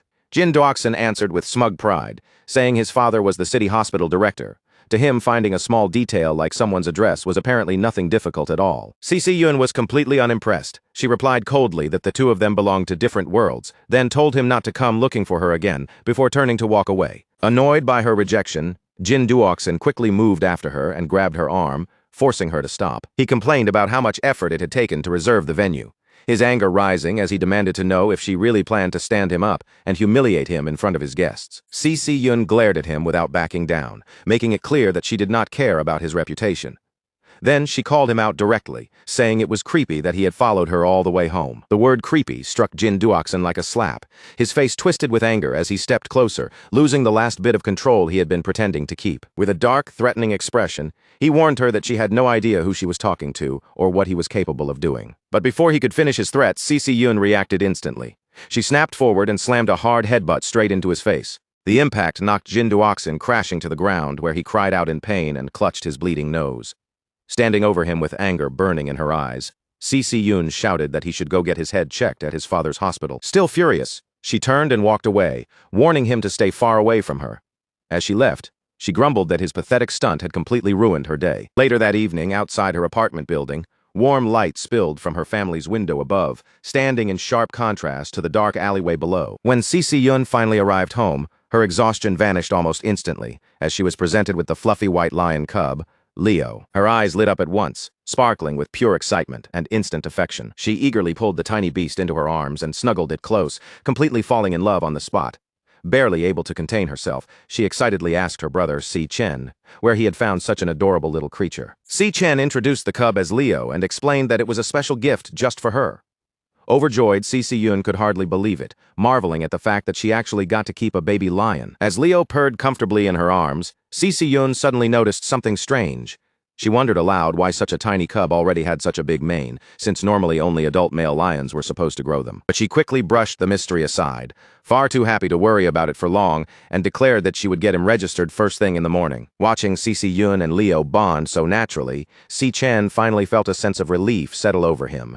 With the beast staying by her side, he knew his sister would have protection while he was away. Just then, a sharp chime from Si Chen's phone broke through his thoughts, and he lowered his gaze to the bright screen in his hand. As he read the email from the Guild Supervision Bureau, a satisfied smile slowly appeared on his face. The message confirmed that his application had been approved. Relieved by the news, Si Chen felt that everything could now move forward exactly according to plan. With his home life secured and the paperwork finally handled, Si Chen's confidence returned. Now, the next major hurdle waiting for him was the graduation tiebreaker duel against Gong Ting in 6 days. 6 days later, the tiebreaker exam officially began on the outskirts of the city, deep within Greenlight Forest. Director Gong Xuan stood before the candidates and told both of them to listen carefully as he began explaining the rules and details of the exam. At the base of a massive tree, a green portal shimmered behind him. Gong Xuan announced that the school had chosen this wild dungeon as the site of the tiebreaker, adding that the latest survey had rated it as a D-rank dungeon. He confirmed that both Si Chen and Gong Ting would enter at the same time and take the exam together inside that very same dungeon. Then Gong Xuan gave them a serious warning. Wild dungeons were unmapped and far more dangerous than the controlled school dungeons they were used to, so 3 senior guild members from Esternia would enter with them as examiners. Those examiners would accompany the candidates inside the dungeon, making sure they stayed alive while also judging their performance throughout the test. The examiner team consisted of Ivan from the Imperial Guild, Yasmin Kai from the Divine Eye Guild, and Sato Woda from the Silver Guild. Gong Xuan explained that the final scores would depend entirely on what those 3 examiners witnessed inside the dungeon. At the same time, a live video feed of the exam appeared in a dark VIP room back at the academy. Inside that room, Gong Lin watched the screen with a faint smirk. In silence, he hoped the 3 examiners would properly carry out their secret deal, leaving the job clean and making sure there were no loose ends. In the same room, Principal Yuan Long turned toward Vice Chairman Carl Cavendish and asked why he was still at the academy, especially when his official schedule had already ended 2 days ago. Carl lets out a low laugh as his eyes stay fixed on the screen, watching Si Chen and Gong Ting stand before the dungeon entrance. He replies that there is nothing happening right now more entertaining than this match. After all, it has been years since he last saw 2 genuine prodigies clash, so there is no way he would leave before witnessing it for himself. Director Gong Xuan raises his hand toward the glowing green portal and loudly announces the official start of the graduation tiebreaker exam. With both candidates burning with determination, the long-awaited match between Si Chen and Gong Ting finally begins. Neither of them hesitates for even a second. Si Chen and Gong Ting step forward together and walk straight into the bright green portal. Sai Chen emerges on the other side first, the portal's green energy still clinging to his body like drifting mist. He slowly scans his surroundings and finds himself in a gloomy, lifeless landscape. Dead trees stretch out around him, their twisted branches clawing upward through the darkness. Near the dungeon entrance, the examiners take in the unsettling atmosphere. Yasmin observes that the place looks like a flower-type dungeon, while beside her, Ivan casually offers Sato Woda a cigarette. Sato quickly shushes him, reminding him that they are on duty and that the camera drone is recording everything. Then, without warning, a sharp buzzing sound erupts inside Si Chen's mind, cutting through the heavy silence of the dungeon. Si Chen's eyes widen as a bright red hologram suddenly flashes out from his chest. The warning light flickers violently, bathing his face in an ominous crimson glow. A large system alert blazes in front of him, warning that an extremely dangerous creature is nearby. Si Chen is stunned, realizing this is the first time his demon heart has ever sent him such a serious warning. But almost as quickly as it appeared, the warning suddenly disappears. Si Chen is left staring into the dark forest, wondering if a high-ranking monster could really be hiding inside what was supposed to be only a D-rank dungeon. He and Gong Ting continue forward along a barren path, surrounded by enormous gnarled roots and crooked branches that twist together like a cage. Gong Ting takes the lead with steady confidence, moving through the foggy terrain without hesitation, while Si Chen follows closely behind him. From a high ridge above, Yasmin watches the candidates and comments on how suffocatingly thick the fog has become. Beside her, Sato Woda orders the examiner team to stay fully alert and keep their attention locked on the examinees. A sudden crack tears through the tense silence. Right in front of the students, the rocky ground splits open violently, sending broken earth flying upward. From beneath the shattered ground, a grotesque, massive insectoid monster bursts into view. The system identifies it as a poison cage ant, a D-rank flower archer. Gong Ting reacts without missing a beat. His katana flashes from its sheath as he charges straight toward the towering beast with aggressive speed. Seeing that instant response, Ivan praises the young man's reaction time. But Sato Woda quickly warns that monsters from wild dungeons are faster, crueler, and far more underhanded than the creatures used in ordinary school training. The poison cage ant opens the battle by firing a volley of glowing green toxic projectiles. Gong Ting moves smoothly through the attack, his blade flashing again and again as he deflects every shot. Then, with one clean and powerful motion, Gong Ting leaps high into the air and brings his katana down, slicing the monstrous insect completely in half. The ant's severed upper body crashes heavily onto the ground. At that moment, Gong Ting's blade erupts with fierce golden energy, and he thrusts it straight through the fallen creature. Drawing on the power of his nuclear warrior class, Gong Ting unleashes Blaze Blade Barrage. The attack detonates with overwhelming force, blasting the monster apart in a massive, fiery explosion. Watching from the ridge, Yasmin raises her wrist device and a glowing green 10 appears above it. She gives Gong Ting a perfect score for his field response, praising the way he reacted instantly and neutralized the monster's ranged attacks with almost no effort. Ivan also displays a perfect 10, approving of Gong Ting's combat logic. He points out that cutting off the venom-launching organ first stripped the beast of its ability to fight back. Sato Woda proudly raises his own score as well, awarding another 10 for finishing power because Gong Ting's final strike was clean, decisive, and completely without hesitation. As Gong Ting calmly stands with his glowing sword in hand, the examiners continue marveling at his precise positioning, control of the battlefield, and flawless execution. They agree that keeping such ice-cold composure against a wild monster is extraordinary for a student. Then Sato Woda shifts his attention to Si Chen, who is casually wandering off to the side with his hands tucked in his pockets. Sato immediately criticizes him, saying his complete lack of reaction when the monster appeared was unacceptable. To him, Si Chen's relaxed attitude looks like total disinterest and a complete failure in the exam. Gong Ting says nothing. He simply watches Si Chen's unusually relaxed back, staring at how calm and unbothered his rival seems to be. Back in the VIP observation room, Carl Cavendish and Principal Yuan Long are both watching Si Chen closely on the live screen. Carl asks in a casual tone what the principal thinks Si Chen is actually trying to do out there in the fog. Principal Yuan Long smiles faintly, as if he has already figured it out. He deduces that Si Chen is not wandering aimlessly at all, but actively hunting for something specific. Inside the dungeon, Si Chen suddenly stops near a tangled mass of giant tree roots and lightly taps his foot against them. After feeling out the structure beneath him, he realizes this central point could let him wipe out the entire threat in one sweeping move. Golden lightning sparks to life around his hand, crackling sharply as it condenses into a bright, jagged dagger. With his target finally located, Si Chen coldly declares that he has found it. Then he drives the lightning blade straight down into the massive roots without mercy. The instant the dagger strikes, a huge shockwave of golden lightning surges deep beneath the ground, tearing through the earth and violently rupturing everything below.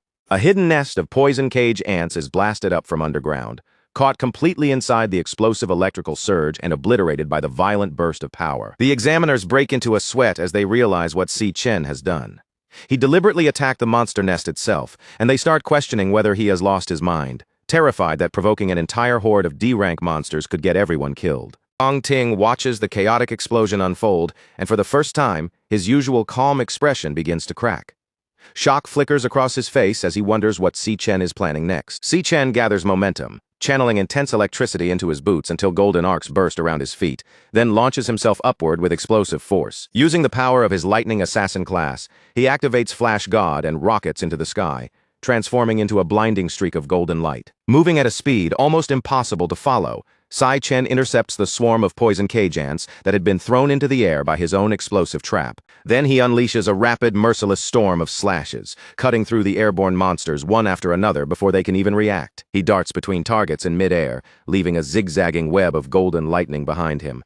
In just a few seconds, the entire cluster of beasts is shredded apart, and Si Chen descends gracefully back toward the ground. As Si Chen lands, the severed remains of the D-rank monsters begin raining down from the sky.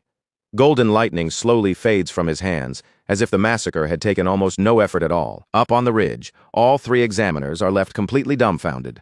Sato Woda sweats heavily, struggling to process the unbelievable scene that just unfolded before them. Si Chen casually brushes green monster blood from his jacket, looking almost bored.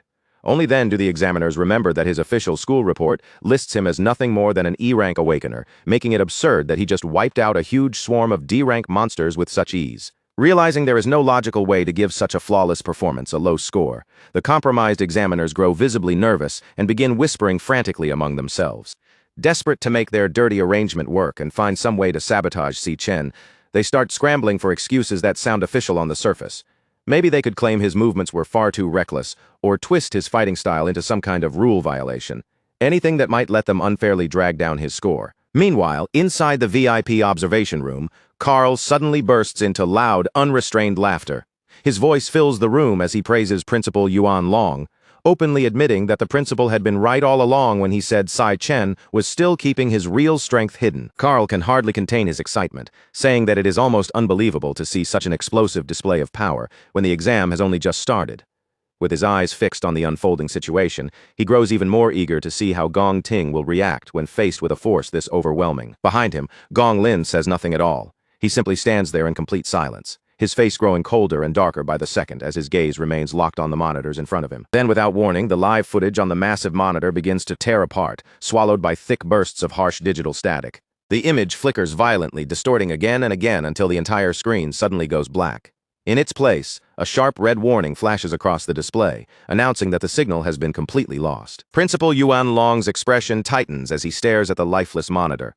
His brows draw together, and he questions aloud why the transmission would suddenly cut out again at a moment like this. Outside the dungeon entrance, the monitoring equipment begins screaming with rapid warning beeps. A technician hunches over his console, typing as fast as he can, while the system flashes a critical alert about a severe abnormality in the signal. On the diagnostic screen, the dungeon's official D-rank classification starts to distort violently. The clean rank display breaks apart in a storm of glitches before collapsing into a single unreadable question mark. At the very same moment, the internal communication signal plunges straight down, crashing all the way to absolute zero with no response left at all. The technician freezes in place, staring at the corrupted data on the screen with wide eyes, completely stunned by what he is seeing. Director Gongshuan breaks into a cold sweat as panic surges across his face. He snaps at the staff around him, demanding to know what kind of disaster could possibly be happening inside the dungeon. Panic reaches its peak when the swirling green energy of the portal suddenly begins to fade, breaking apart right before their eyes. In the next instant, the glowing threshold disappears completely. What remains is no longer a portal at all, only an ordinary empty cave entrance, leaving the candidates effectively sealed inside with no visible way out. Far deeper within the now isolated dungeon, a sinister and otherworldly melody begins drifting through the darkness. The sound does not simply echo through the gloom, it takes shape in the air as glowing pink and green musical notes float eerily around them. Si Chen stops moving at once. His body goes still as he listens closely, every bit of his attention drawn toward that strange, chilling tune. Almost immediately, he understands what is hiding beneath the melody. The presence woven into that sound is terrifyingly familiar. It is the voice of the Demon King, Wrath. Outside the dungeon at exactly 4 p.m., the cave entrance suddenly seals itself shut, shifting and hardening until it becomes a solid wall of rock. Director Gong Xuan is thrown into panic, demanding to know how the gateway could have vanished so suddenly.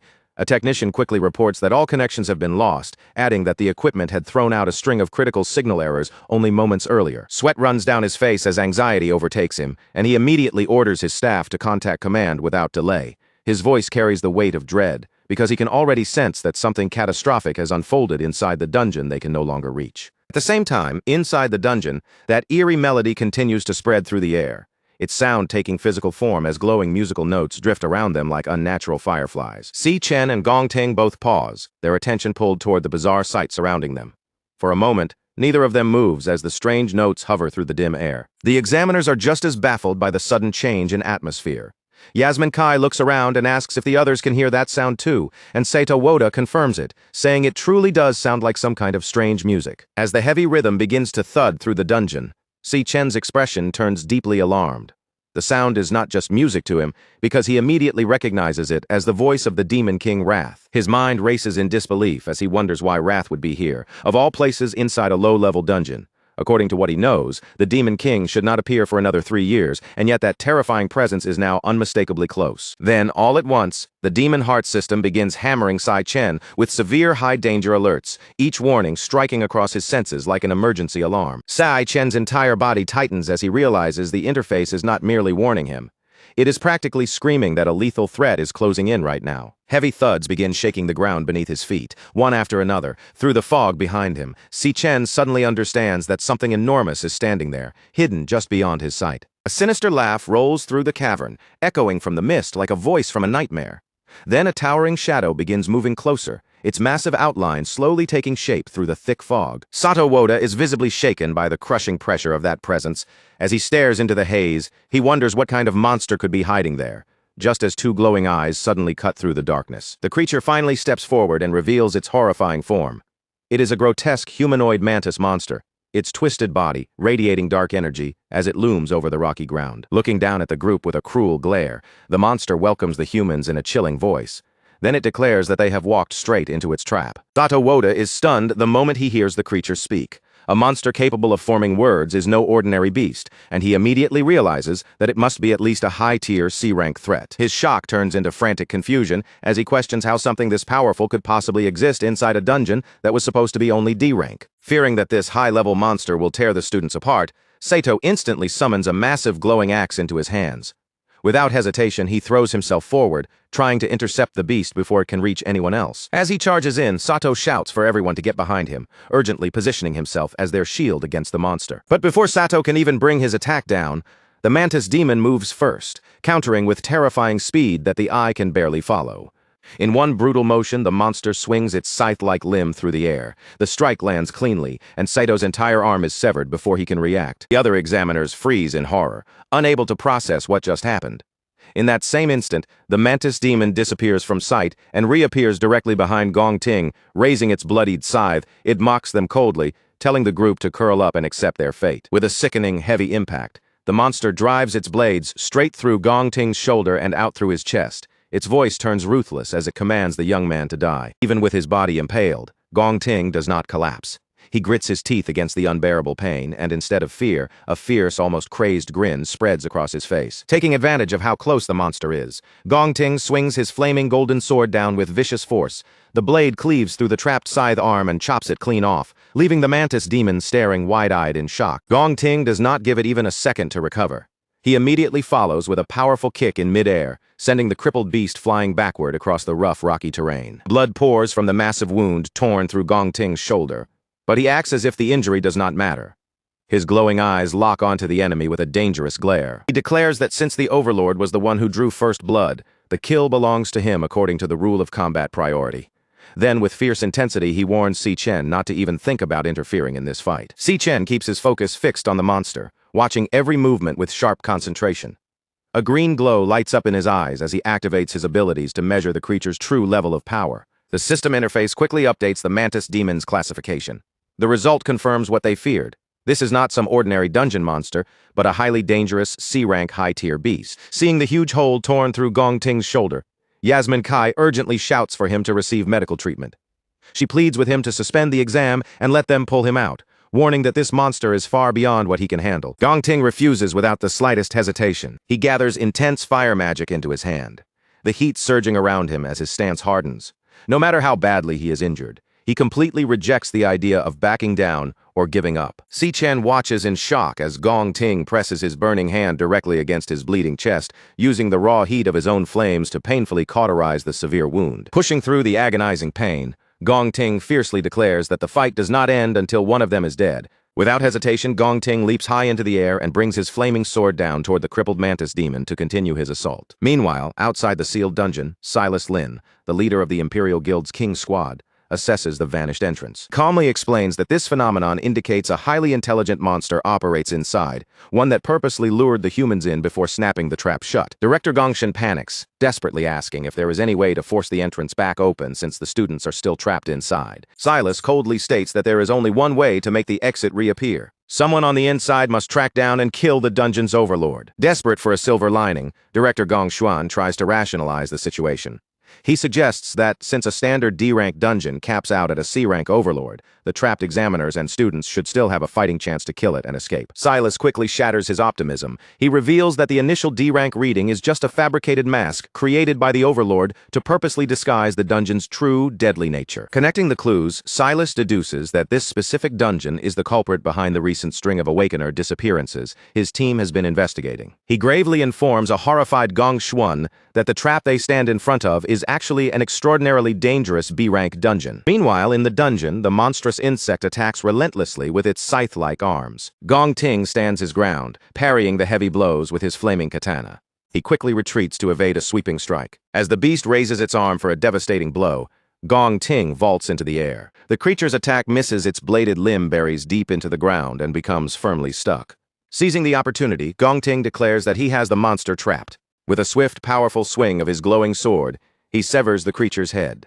The decapitated head tumbles across the rocky terrain as the rest of the group gathers. Yasmin watches in stunned disbelief, amazed that Gong Ting has managed to defeat the overlord entirely on his own. She admits that his strength is genuinely formidable. Nearby, Ivan channels a green healing aura into Sato Woda's injured arm, asking if he is recovering. Sweating, Sato expresses his gratitude for the timely intervention. However, Saito's relief vanishes as he checks his smartwatch. He alerts the others in a panic that his device has lost its signal, leaving them completely isolated. Yasmin and Ivan immediately check their own gear. Yasmin confirms her connection is gone, while Ivan grimly notes that every signal, including their compass positioning system, is completely dead. Sato panics, demanding to know when the camera drones went offline. Gong Ting looks back at him in confusion. Suddenly, the headless mantis monster stands back up. Without warning, the decapitated creature lunges straight at a shocked Gong Ting. Si Chen instantly intervenes, unleashing a flurry of golden lightning strikes that slice the creature into pieces. The system confirms the kill, awarding him experience points. Still reeling, Gong Ting demands to know how the monster kept moving after he cleanly chopped off its head. Si Chen calmly explains that the mantis was never the true overlord. It has been hypnotized the entire time, allowing its body to fight even after death. He urgently orders the examiners and Gong Ting to leave the dungeon immediately, warning that any of them could be the next target. Defensive Gong Ting questions how Si Chen could possibly know that. Sato angrily accuses Si Chen of losing his mind, insisting there can only be one C-rank overlord in the dungeon. He argues that the high-tier monster they just fought has to be the boss, as nothing else makes sense. Before Si Chen can argue further, his system floods his vision with critical warnings of a highly dangerous creature. Suddenly, a massive, pulsing wave of psychic energy sweeps through the cavern. Caught in the blast, Yasmin, Ivan, and Sato's eyes begin to glow with a sinister pink light as the true overlord's hypnosis takes complete control of their minds. Realizing his warning has come too late, Si Chen quickly activates a wireless earbud. He immediately recognizes the distinct pulsating sound wave. In his past life, he witnessed the Demon King, Raph, use this exact frequency to seamlessly hypnotize and slaughter millions of ordinary humans across the globe. He turns to see Yasmin, Ivan, and Sato, perfectly synchronized, marching forward in a mindless trance. Convinced that the dungeon's true overlord is directly connected to Wrath, Si Chen coldly resolves to face the creature head-on. As he follows the hypnotized examiners deeper into the dark cavern, Si Chen's system continuously bombards him with warnings about highly dangerous creatures ahead. The group soon arrives at a massive, eerie lair filled with glowing green egg sacs, where towering dark serpents guard a central cloth-draped figure. Si Chen remains completely unaffected by the monster's alpha frequency thanks to the counter-frequency audio track playing in his earbud, a precaution he prepared specifically for Wrath. However, knowing the unprotected examiners could drop dead from the mental strain at any second, he decides to kill the Overlord immediately. The sinister entity immediately senses them stepping into its domain. Its chilling voice rolls through the cavern, thick with hunger, as it savors the thought of tearing into their fresh flesh. Si Chen lifts his gaze and glares back with icy calm, his entire body ready for the fight about to erupt. Years earlier, in a brutal memory from the past, a young Gong Ting stands there exhausted and covered in blood. At his feet lies his brother, Gong Cheng, beaten down after Gong Ting had struck him again and again with a broken wooden stick. Their father, Gong Lin, watches the violent scene without the slightest trace of warmth. Instead of stopping it, he coldly congratulates 8-year-old Gong Ting for winning. Later, Gong Lin sits comfortably at an elegant dining table, surrounded by the luxury of the Gong family, as he calmly lays out the cruel rules his children are expected to live by. The one who wins earns the right to sit down and eat. The loser, young Gong Cheng, is denied even that much, and must kneel on the ground until sunrise. Outside, Gong Cheng kneels exactly as ordered, bruised from the beating and too frightened to resist. His small body stays bent obediently in the cold while his empty stomach growls from hunger. Unable to ignore his brother's suffering, Gong Ting secretly slips over to him in the dark and quietly offers him a piece of bread. Gong Cheng looks up in surprise, fear flashing across his face. In a trembling whisper, he warns Gong Ting that if their father catches him, the punishment will be terrible. But Gong Ting does not pull his hand back. Ignoring the danger completely, he firmly tells his brother to stop talking and just eat. That small act of kindness, however, does not stay hidden for long. Gong Ting is soon slapped viciously across the face, the blow snapping his head to the side. After that, he is forced down onto his knees, trembling on the floor as his father stands over him with a whip in hand. Looking down at his beaten son, Gong Lin asks in a cold voice whether Gong Ting understands why the Gong family has managed to hold so much power and status.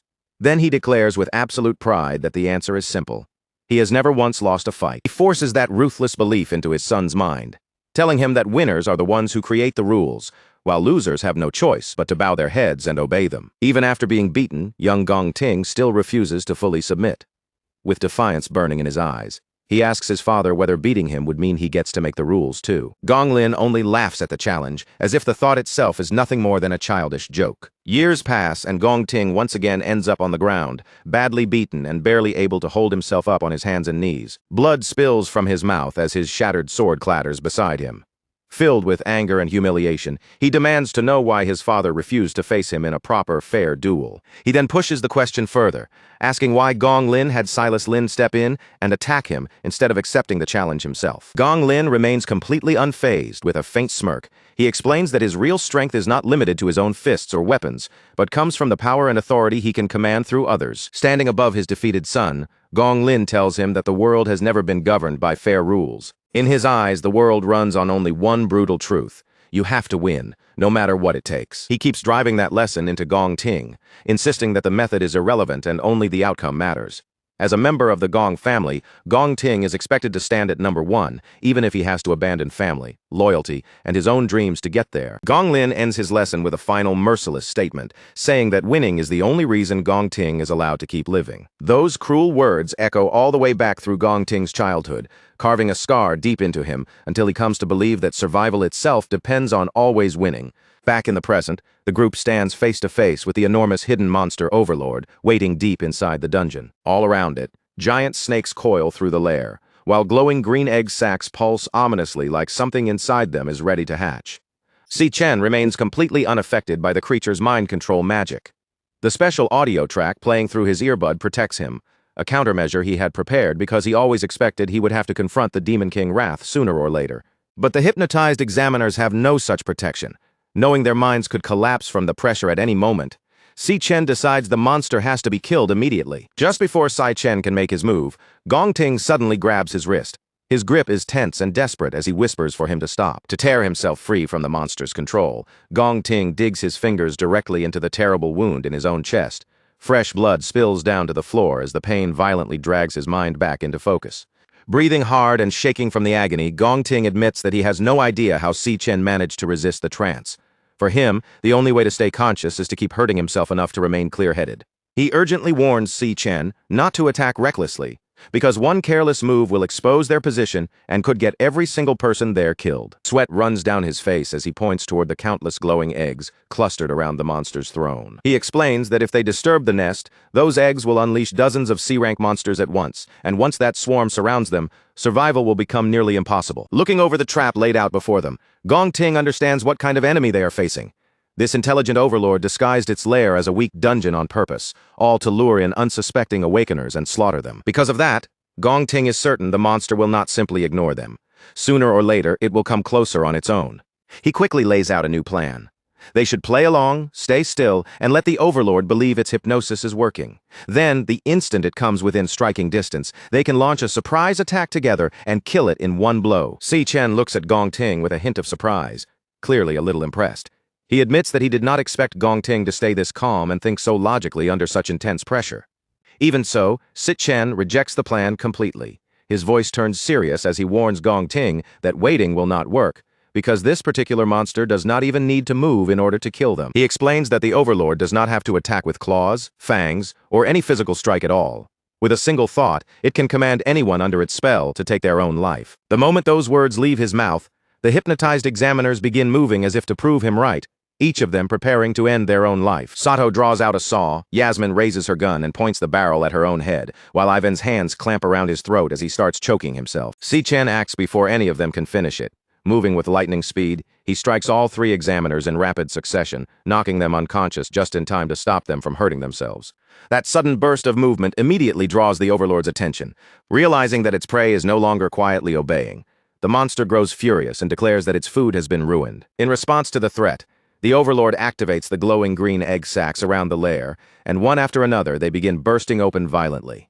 Dozens of dangerous C-rank blade-arm mantises crawl out from the ruptured eggs, their bodies unfolding from the slime as the overlord commands the swarm to kill the intruders. As the deadly horde closes in from every direction, Gong Ting immediately realizes their stealth plan has completely fallen apart. With no time left, he decides they have to switch to an emergency backup plan. With his sword drawn, Gong Ting plants himself firmly in front of the unconscious examiners, putting his own body between them and the monsters closing in. Without taking his eyes off the danger ahead, he orders Si Chen to pick up the three adults and get out of the dungeon, promising that he'll stay behind and hold back the entire monster swarm on his own. Si Chen freezes for a moment, genuinely stunned that Gong Ting would make such a selfless decision and willingly throw away his own life just to give everyone else a chance to survive. Gong Ting doesn't pretend he can win. He admits he knows there is no way he can defeat a whole swarm of C-rank monsters by himself, but his voice stays firm as he says he can at least buy Si Chen enough time to escape with the others. As a mantis monster charges straight at him, Gong Ting swings his flaming sword into its attack, the blazing blade crashing against the creature's scythe, while he shouts that he'll take responsibility for this. He grits his teeth and blames himself, knowing that it was his demand for the tiebreaker duel that dragged everyone into this deadly trap in the first place. But the monster's raw physical strength is far beyond what Gong Ting can handle, and the force behind its strike overwhelms him instantly, sending him flying backward with ease. Gong Ting stabs his sword hard into the ground, using the blade to stop himself from sliding any farther, and while he pants for breath, he stubbornly insists that since all of this is his fault, he has to be the one who fixes it. Si Chen steps forward, his expression shifting as he admits that he had completely misjudged the kind of person Gong Ting really was. As his system begins switching his class, Si Chen reminds Gong Ting that he wasn't the only one who agreed to that duel, so the blame doesn't belong to Gong Ting alone. In the next instant,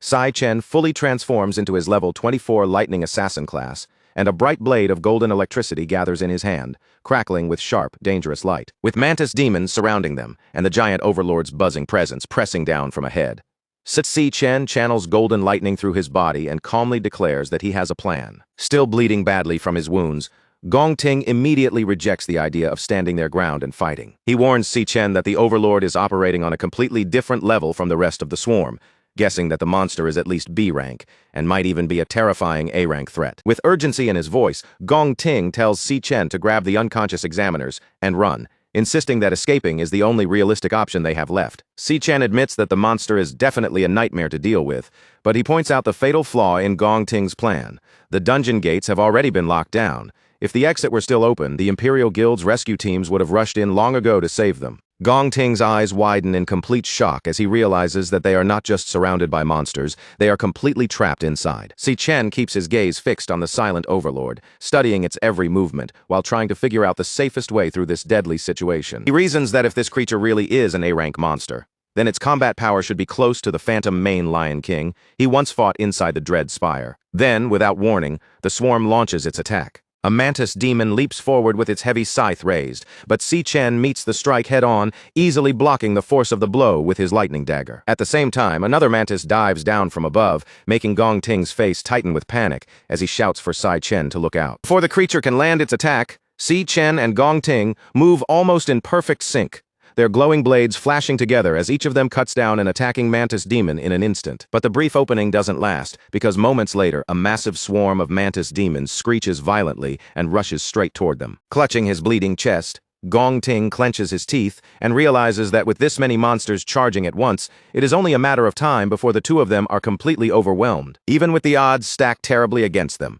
Si Chen refuses to back down and begins gathering his energy with sharp focus. Drawing power from his lightning assassin class, he forms several crackling blades of electricity in his hand, each one shining with fierce golden light. With one swift motion, Si Chen fires out a wave of golden lightning blades, and the attacks tear straight through several charging beasts at the same time. But he doesn't stop there.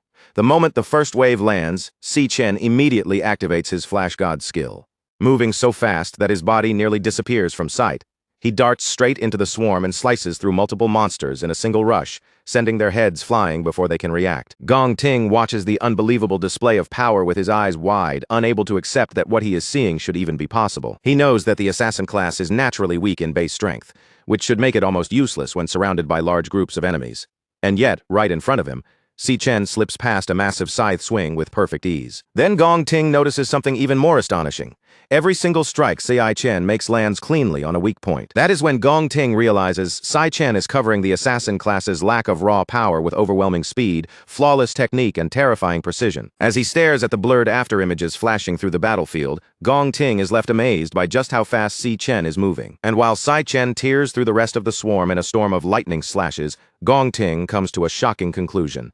His rival's speed has already reached A-rank level, maybe even higher. Seeing Si Chen fight with such incredible skill lights a spark inside Gong Ting, and he tightens his grip around his glowing sword, realizing for the first time that they might actually survive this battle. But the Overlord, clearly irritated by their stubborn resistance, finally begins to move. It gathers a massive wave of dark pink energy around itself, the power swelling violently as it starts activating a powerful boost. That dark energy spreads across the remaining mantis demons, wrapping over their bodies and sharply increasing both their strength and their aura. Furious, the Overlord commands the newly powered-up swarm to tear Si Chen apart immediately and chop him into pieces. Si Chen stands his ground, electric blades burning brightly in his hands, as the strengthened enemies close in. One of the buffed mantises lunges forward, trying to crush him with its enhanced power.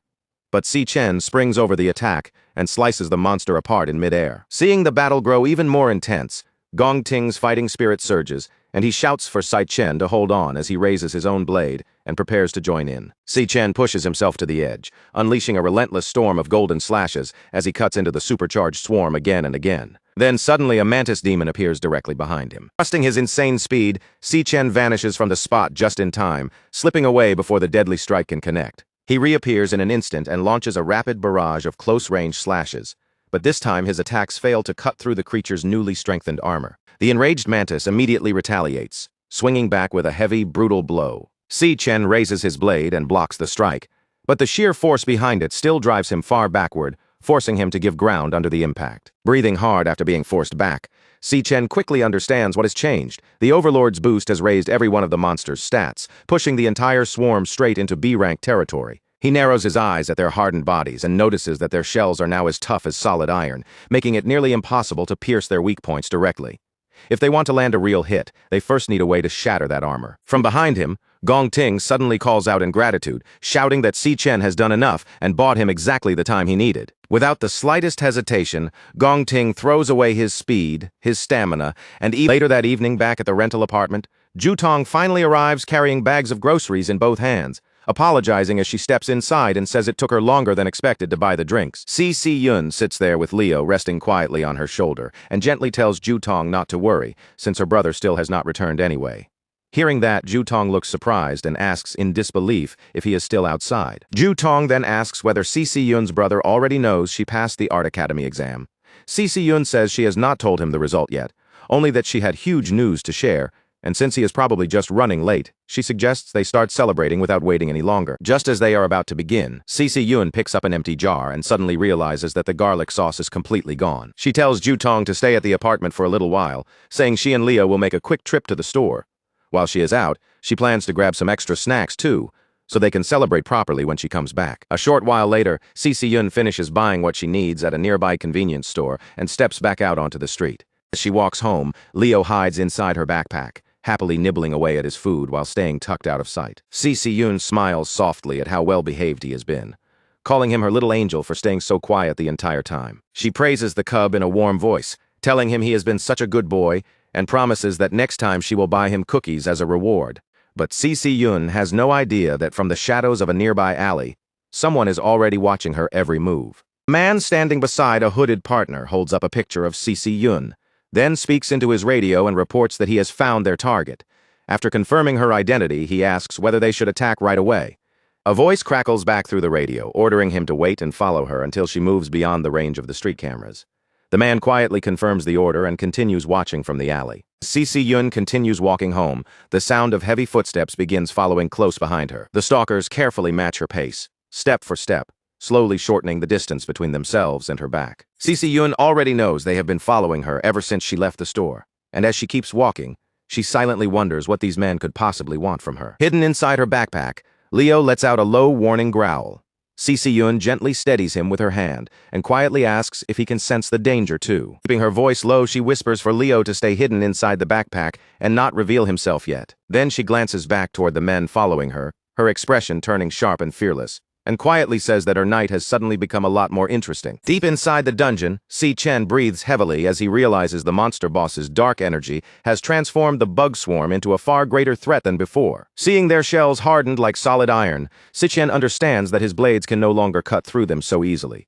Before he can strike their weak spots again, he needs a way to break through that armor first. At that moment, Gong Ting shouts out from behind him, thanking Sai Chen and telling him that the time he bought was exactly enough. Gong Ting gives up his speed and the rest of his remaining energy, converting everything he has left into raw strength as a towering pillar of flames bursts violently around him. With his strength pushed to its absolute limit, and his eyes glowing fiercely, Gong Ting raises his blazing sword and angrily announces his final move. He swings the flaming blade with everything he has, unleashing a massive wave of fire while declaring that no matter how strong the monster is, he will burn it down to ashes. The enormous fiery attack crashes straight into the charging swarm, swallowing the bug monsters in violent flames and burning through their ranks. The giant blade of fire tears through the group of enemies without stopping, pushing past the swarm and flying directly toward the calm boss waiting behind them. The strike slams into its target and detonates with a blinding explosion, engulfing the monster in a huge blast of roaring fire. Gong Ting can barely stay upright after using that attack, and his knees finally hit the ground as he leans heavily on his sword.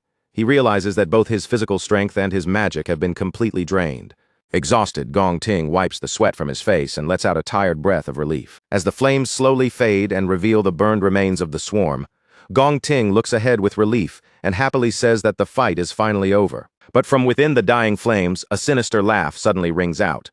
The boss's mocking voice cuts through the smoke, asking if that pathetic attack was really all they could manage. Gong Ting freezes in complete shock, while Si Chen stays calm and quietly turns his gaze toward the place where the voice came from. As the smoke clears, the boss appears completely unharmed, standing inside a massive glowing green shield. It glares down at them coldly and calls their attack disappointing. Pure fear spreads across Gong Ting's face the moment he sees that the monster has not been damaged at all. All of his hope collapses at once, because he has just spent every last drop of power he had, and even then he failed to leave so much as a single scratch on the creature. Si Chen says nothing, his eyes fixed on the enemy's defense as he carefully studies the shield around the boss. He quickly realizes what happened.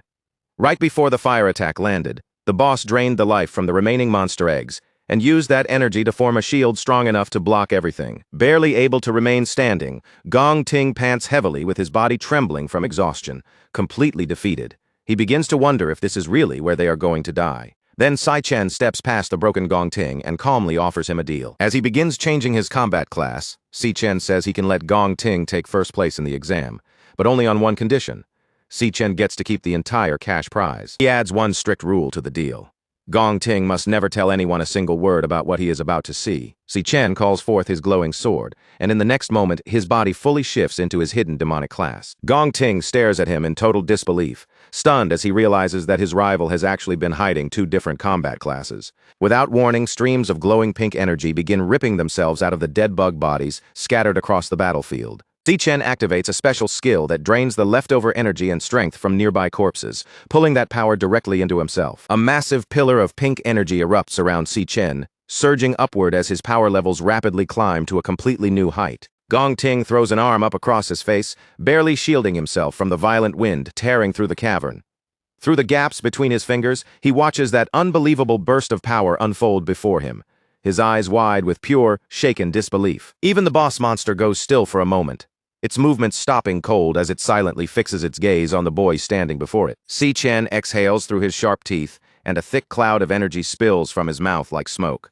His body is already pushed to the edge, his strength and stamina both scraping against their absolute limit, but wrapped in that dark, demonic glow, he still stands with terrifying confidence and repeats the promise he made before. This monster will die by his own hands. Then the Overlord finally makes its next move, unleashing its skill, Soul Rest Enigma. A violent surge erupts from the Overlord's glowing green shield, spreading outward in an instant and filling the cavern with a crushing wave of psychic pressure. The mental attack crashes straight into Gong Ting. Already bleeding and completely drained, he clutches his head with both hands as pain twists across his face, cursing under his breath as that hateful hypnosis begins clawing its way back into his mind. But Si Chen, now fully transformed, doesn't even tremble under the pressure. The Overlord stiffens as Si Chen starts walking toward it, his massive sword resting calmly across his shoulder. Unable to hide its confusion, the monster demands to know why its hypnosis isn't working on him at all. Desperate to bring him down before he gets any closer, the Overlord fires off sonic hell, sending a brutal shockwave blasting outward through the cavern. The force tears across the stone chamber like a storm. Si Chen plants himself firmly and holds his ground without backing away, while Gong Ting is crushed under the pressure and bends over in pain, letting out a strained cry. The Overlord's gaze locks tightly onto the boy, watching him with growing unease. Si Chen simply stares back at it, his glowing eyes burning through the darkness. Then he takes another step forward, and then another, continuing straight toward the shielded monster without the slightest hesitation. Panic finally flashes through the Overlord. Its voice breaks into a stammer, unable to understand how its attack could have failed so completely. The Overlord roars out an order for its summons to rip Si Chen apart, and in response, a massive shadowy serpent lunges toward him with its jaws wide open. Si Chen tightens his grip around his glowing sword. Then, with one savage swing, he cleaves straight through the serpent and splits its head cleanly in two. The giant beast loses all strength and comes crashing down hard against the cavern floor. Before the dust can even settle, two more enormous serpents dive down from above, rushing at him from the darkness overhead. Si Chen braces his stance, draws his blade back, and sweeps it out in a wide, merciless arc. In a single cut, both serpents lose their heads at once. With nothing left blocking the way, Si Chen surges forward and charges directly toward the Overlord. The monster bursts into arrogant laughter, declaring that its barrier is impossible to break. Si Chen looks up at it and asks if that is really true. Then he launches himself high into the air, rising above the glowing shield as his attack takes shape. The system announces the activation of his stellar warrior skill, Ossuary Collapse. Power begins draining from the monster corpses scattered around the cavern, their remaining strength being pulled into Si Chen's body to fuel him. With that borrowed power surging through him, Si Chen lets out a fierce roar. He brings his sword down with every last bit of force he can gather, and the Overlord's barrier explodes apart, shattering into countless fragments. The Overlord can only stare, frozen in complete disbelief. Gong Ting is just as stunned. His rival had destroyed that shield with a single strike right before his eyes. Si Chen lets his weapon fall away, then pulls his fist back as blinding energy gathers around it. The system confirms that Triple Cataclysm has activated in crushing mode. In the next instant, Si Chen drives his fist straight through the Overlord's body, and a violent surge of raw energy blasts the monster apart from the inside. That devastating punch hammers the Overlord down into the ground with overwhelming force. Smoke rolls up from the crater. As it slowly clears, the Overlord is left as nothing more than a broken, shadowy remnant, muttering weakly while clinging to what little life it has left. Si Chen stands over the shattered monster and orders it to speak. His voice is cold as he demands to know what connection it has to Wrath. The Overlord is stunned by the question and asks how a mere human could possibly know Lord Wrath's name. Si Chen doesn't back down for even a second and demands an answer. The Overlord spits the words back at him, saying that if it actually knew where the Demon King was, it wouldn't be rotting away inside this dungeon. Instead, it would already be trying to break the seal that held him. Si Chen suddenly freezes. The meaning behind those words hits him hard. Someone in this world had actually managed to seal Wrath away. The Overlord breaks into wild laughter, warning that Lord Wrath will rise again. It swears that the Demon King will one day reclaim his armies, return to power, and slaughter every last human until nothing remains but bones. Then the Overlord's core ruptures, cracking apart before dissolving into the air. Si-Chan reaches out as the system activates, pulling in and devouring the monster's glowing green essence. The system confirms the absorption. Si-Chen gains a new Flower Mage class known as Phantom Sorcerer, along with the Overlord's psychic attacks and barrier abilities. His level rises all the way to 25, and he also receives 3 rare black scale snake galls as rewards. As Si-Chen reviews the details of his new class, the pieces begin falling into place. Wrath hadn't simply appeared out of nowhere in the future. The Demon King had already been trapped in their world long before the invasion ever began. That meant a massive hidden conflict must have happened in the past, one powerful enough to seal Wrath away, and Si-Chen realizes he knows absolutely nothing about it. His thoughts are suddenly interrupted when he notices Gong Ting limping toward him through the cavern. Badly injured and coughing up blood, Gong Ting admits that he never expected he would end up fighting someone with dual classes. He acknowledges that Si-Chen stands on a completely different level from him, and with no more excuses left, he admits Si-Chen is the winner of their duel. Gong Ting then gives his word that Si-Chen's secret will stay buried with him. Everything he witnessed today, he promises, will be taken with him to the grave. A moment later, the last of his strength finally leaves him. He coughs up another mouthful of blood and collapses back against the cavern wall. Si-Chen quickly tells him to hold on, refusing to let him slip away there. Now that the Overlord has finally been killed, the dungeon's sealed exit should open again at any moment, and once that happens, the guild's rescue teams will come rushing in from outside. But before Si-Chen can relax, his entire body suddenly goes still. His passive pact skill activates on its own, and a sharp warning floods straight into his mind. The system immediately forces a shared vision into his head, letting him see through the eyes of his contracted beast, Leo, and showing him exactly what the little cub is facing. In that vision, a hostile man stands there, wrapped in dark, swirling energy.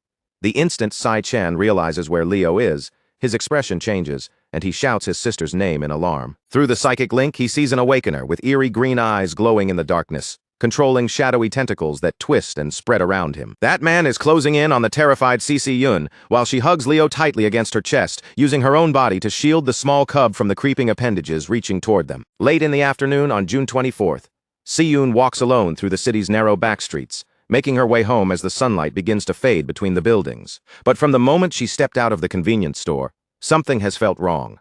A pair of creepy shadows has been following her every move, matching her pace no matter which street she turns into. Right behind her, 2 rough-looking thugs trail after her with smug grins on their faces, clearly not even trying that hard to hide their intentions. Inside her backpack, little Leo feels the danger before anything happens.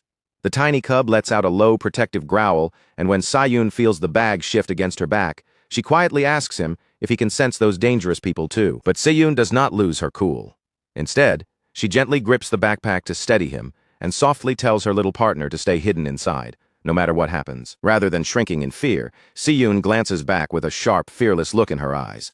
Honestly, a part of her is almost pleased they decided to follow her, because what looked like a dull evening has suddenly turned much more exciting. Her survival instincts kick in immediately. When someone is following you, the first rule is simple: get to a place full of people. Without wasting a second, she rushes down a flight of stairs and heads straight toward the crowded market district. At this hour, the restaurant street is overflowing with people, packed tight with hungry customers, busy workers, and crowds moving in every direction. Si-Yun uses the chaos of the dinner rush perfectly. She slips into the thick crowd like she belongs there, blending among shoppers and diners until the stalker's view of her starts breaking apart.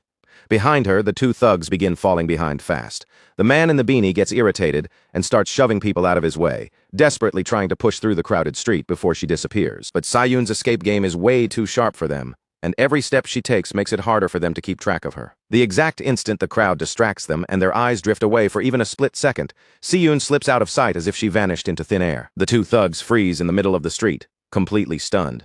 Then panic hits them, and they spin around, scanning every face and corner for any trace of where she went. Meanwhile, Si-Yun has already darted away from the noise, cutting into a quiet, secluded alley where she can hide for a moment. She stops to catch her breath, then carefully looks back over her shoulder. Once she confirms the creepy stalkers are no longer behind her, relief finally washes over her face. But just as Si-Yun starts to believe she has shaken them off, a heavy footstep echoes from right in front of her. She freezes on the spot, startled to see a suspicious older man with slick-back white hair standing right on the steps of her own apartment building. The man casually smokes his cigarette like he owns the place, then mockingly complains that he has been waiting far too long because the building's front door was locked. Si-Yun's heart sinks as the truth hits her. This was never random, it was a coordinated trap. Horrified, she steps backward and demands to know who they are, and how they somehow knew exactly where she lived. Before she can get any answer from him, the two thugs from earlier finally catch up behind her, cutting off her escape route while laughing about how fast this little chick can run. With every path blocked, Sayun realizes she is completely surrounded. Still, she refuses to just stand there, so she makes a desperate dash down the corridor while the group of hunters bursts into cruel, manic laughter at her hopeless attempt. But these men are not ordinary street punks. They are awakeners. In the next instant, a blast of ice magic shoots across the ground and freezes Sayun's foot solid in place. Her body is still moving forward, but her foot cannot move at all. The sudden stop throws her off balance, sending her crashing face first onto the hard pavement as her backpack is knocked away from her. Her foot is trapped beneath a thick, shattered layer of ice, and above her, a glowing blue hand covered in frost reaches closer like a terrifying shadow. A disgusting thug in the beanie stands over her, his expression twisted and drooling like some deranged predator enjoying the sight of trapped prey. He mocks her, asking if she has already run out of energy, then tells her to take a little breather and entertain him for a while. As the creepy stalker reaches down, about to put his hands on her, Sayun screams in pure panic. But before his fingers can even touch her, a massive spectral paw slams straight into his face with terrifying force. The impact launches him backward through the air and sends him crashing brutally onto the pavement, shocking even the white-haired leader. Heavy thud shakes the ground as the thug's body hits the pavement, leaving the alley in a sudden, stunned silence. Standing protectively in front of the trembling Sayun is a colossal white lion, enormous, majestic, and glowing with an overwhelming presence. Sayun can only stare in shock, unable to process what has just appeared before her. As she looks up at the radiant, legendary beast, her eyes widen in complete disbelief. This terrifying predator is not a stranger at all. It is her tiny Leo. The beanie thug grabs his bleeding face with both hands, screaming in horror after being smashed by that unbelievable attack. He frantically yells at his partner, whining that the client who hired them never said anything about fighting a giant, ridiculously powerful monster lion. Leo opens his jaws and unleashes a deafening roar, so powerful it shakes the air and echoes through the entire alleyway. The hooded stalker is completely terrified, but desperation forces him to act. He panics and charges yellow lightning around his fists, trying to prepare one final defense against the enormous beast. For a baby cub like Leo, holding such a massive legendary form takes far too much strength. Right after that heroic entrance, Leo's energy runs dry. His giant body suddenly shrinks back down, turning into his tiny, adorable cub form before he tumbles onto his back, dizzy and completely drained. Seeing her fluffy little guardian pass out from exhaustion, Sayun panics. She immediately scoops her tiny champion into her arms, holding him close while frantically checking whether he is okay after using up all his strength. The white-haired leader watches the legendary lion shrink into a helpless, dizzy baby, and his expression turns deeply disappointed. With a cold scoff, he mutters that for a moment he actually thought the beast might be something impressive. Then, with a sharp snap of his fingers, he decides to end the game and finally reveals his own terrifying awakener ability. Massive wooden roots covered in sharp thorns violently tear through the concrete floor, spreading through the narrow alley as he sneers that the cub could not even keep its form for 10 seconds. The huge, twisting vines coil and writhe around Sayun, closing in from every side until she is trapped inside a living cage of thorn-covered branches. Sayun clutches the dazed Leo tightly against her chest, her body tense with fear, and desperately warns the man not to come any closer. But her warning means nothing to someone like him, a seasoned killer who has clearly heard fear in people's voices countless times before. The leader draws the thorny branches closer and closer to her face, the sharp tips hovering near her skin as he coldly tells her not to waste his time. He gives her a horrifying choice. She can hand the beast over willingly, or he will gladly rip it away from her dead body. Just as the leader is about to tighten his trap, Leo's eyes suddenly shine, and the legendary contract skill activates Stellar Warp. As Leo's mental control is consumed, a massive warp portal opens beside them. In a flash of pink light, Si-Chen teleports directly to Leo's location and drives a devastating kick straight into the leader's face. The force behind that teleport strike is overwhelming. The thug is sent flying backward like a rag doll, smashing brutally through the metal bins stacked in the alley. Si-Chen turned toward his sister with the same calm look on his face, as if he had not just arrived in the middle of total chaos. In a gentle voice, he apologized for making her wait, then casually explained that the dungeon business had dragged on longer than he expected. Only after that did his eyes move between her and Leo, asking if the two of them were still okay. At the same time, the hooded thug stood there in complete confusion, his mind nearly freezing from what he had just witnessed. He could not understand where this terrifyingly strong guy had suddenly come from, as if some overpowered monster had spawned out of nowhere and dropped straight into their ambush. His sister was still trembling from the shock, her face pale and her voice coming out in a rush as she tried to explain everything to him. She warned Si Chen that she had no idea how these people managed to track her down. And even worse, every one of them seemed to be a high-level awakener. But Si Chen simply looked back at her with a warm, steady smile, the kind that instantly made the fear around them feel a little less suffocating. He told her to breathe and calm herself down, because now that her big brother was here, she did not need to panic anymore. Meanwhile, from the broken rubble nearby, the enemy leader began to rise again. Realizing that his entire plan had been shattered in an instant, his expression twisted with rage. He snapped in frustration, furious that he had let his guard slip for even a single second, and that tiny mistake had allowed Si Chen to interfere. Thick, thorn-covered wooden roots curled around the leader's body, tightening like living armor as his anger exploded. He roared that Si Chen had just made the worst mistake of his life, then swore he would drag their severed heads back to his client and demand 3 times the original payment for the trouble. But Si Chen did not even blink in the face of that threat. He slowly clenched his fist, and in the next moment, golden lightning began snapping violently around his knuckles, lighting up the air with sharp, crackling flashes. Without taking his eyes off the enemy, Si Chen calmly told his sister to get behind him and stay there, promising her that this fight would be over very quickly. Si Chen's mind drifts back to the days when he was still just a helpless kid.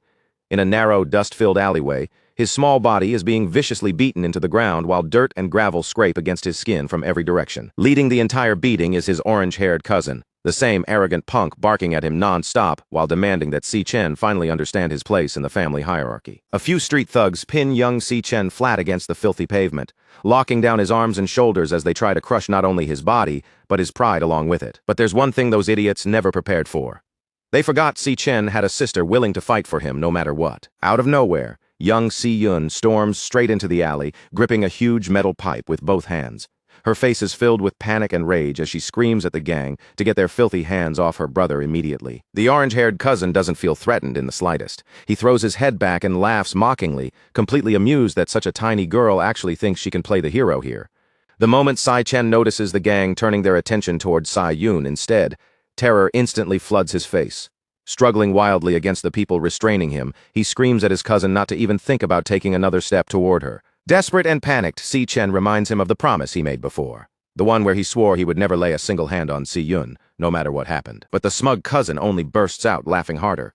Without even a shred of guilt, he openly admits that the whole promise was nothing more than a lie from the start. With a vicious grin spreading across his face, he proudly declares that today he's finally going to beat some obedience and humility into this annoying branch of the family once and for all.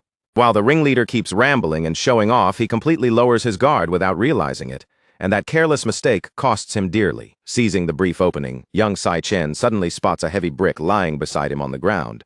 In one violent motion, he snatches it up and smashes it straight into the face of the thug holding him down, instantly shocking everyone in the alley. At that moment, young Si Chen is absolutely consumed by fury. Every ounce of fear inside him is replaced by pure rage. Clutching the blood-stained brick tightly in his hand, he charges directly toward his orange-haired cousin without the slightest hesitation. The arrogant ringleader's expression changes instantly.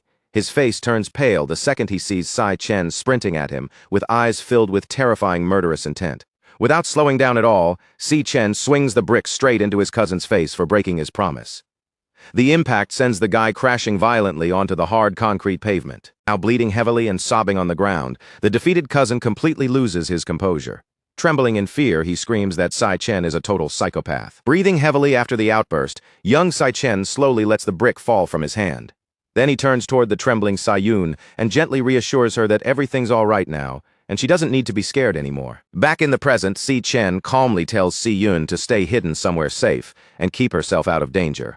With complete confidence, he assures her that this whole mess will be over in no time. The stalkers refuse to let their target escape so easily.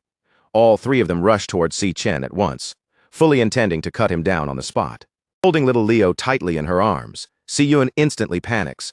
She hurriedly warns her brother that these aren't normal people but 3 extremely dangerous awakeners, and she genuinely cannot imagine how he could possibly fight all of them at the same time. The hooded thug charges forward first, pulling back a fist crackling violently with lightning energy as electricity flashes around his arm. Rushing straight at Si Chen, the thug loudly mocks him for just standing there motionless instead of trying to defend himself. But before he can even process what's happening, Si Chen counters with one devastating punch. The blow lands so hard that the hooded thug gets blasted headfirst into the concrete wall behind him.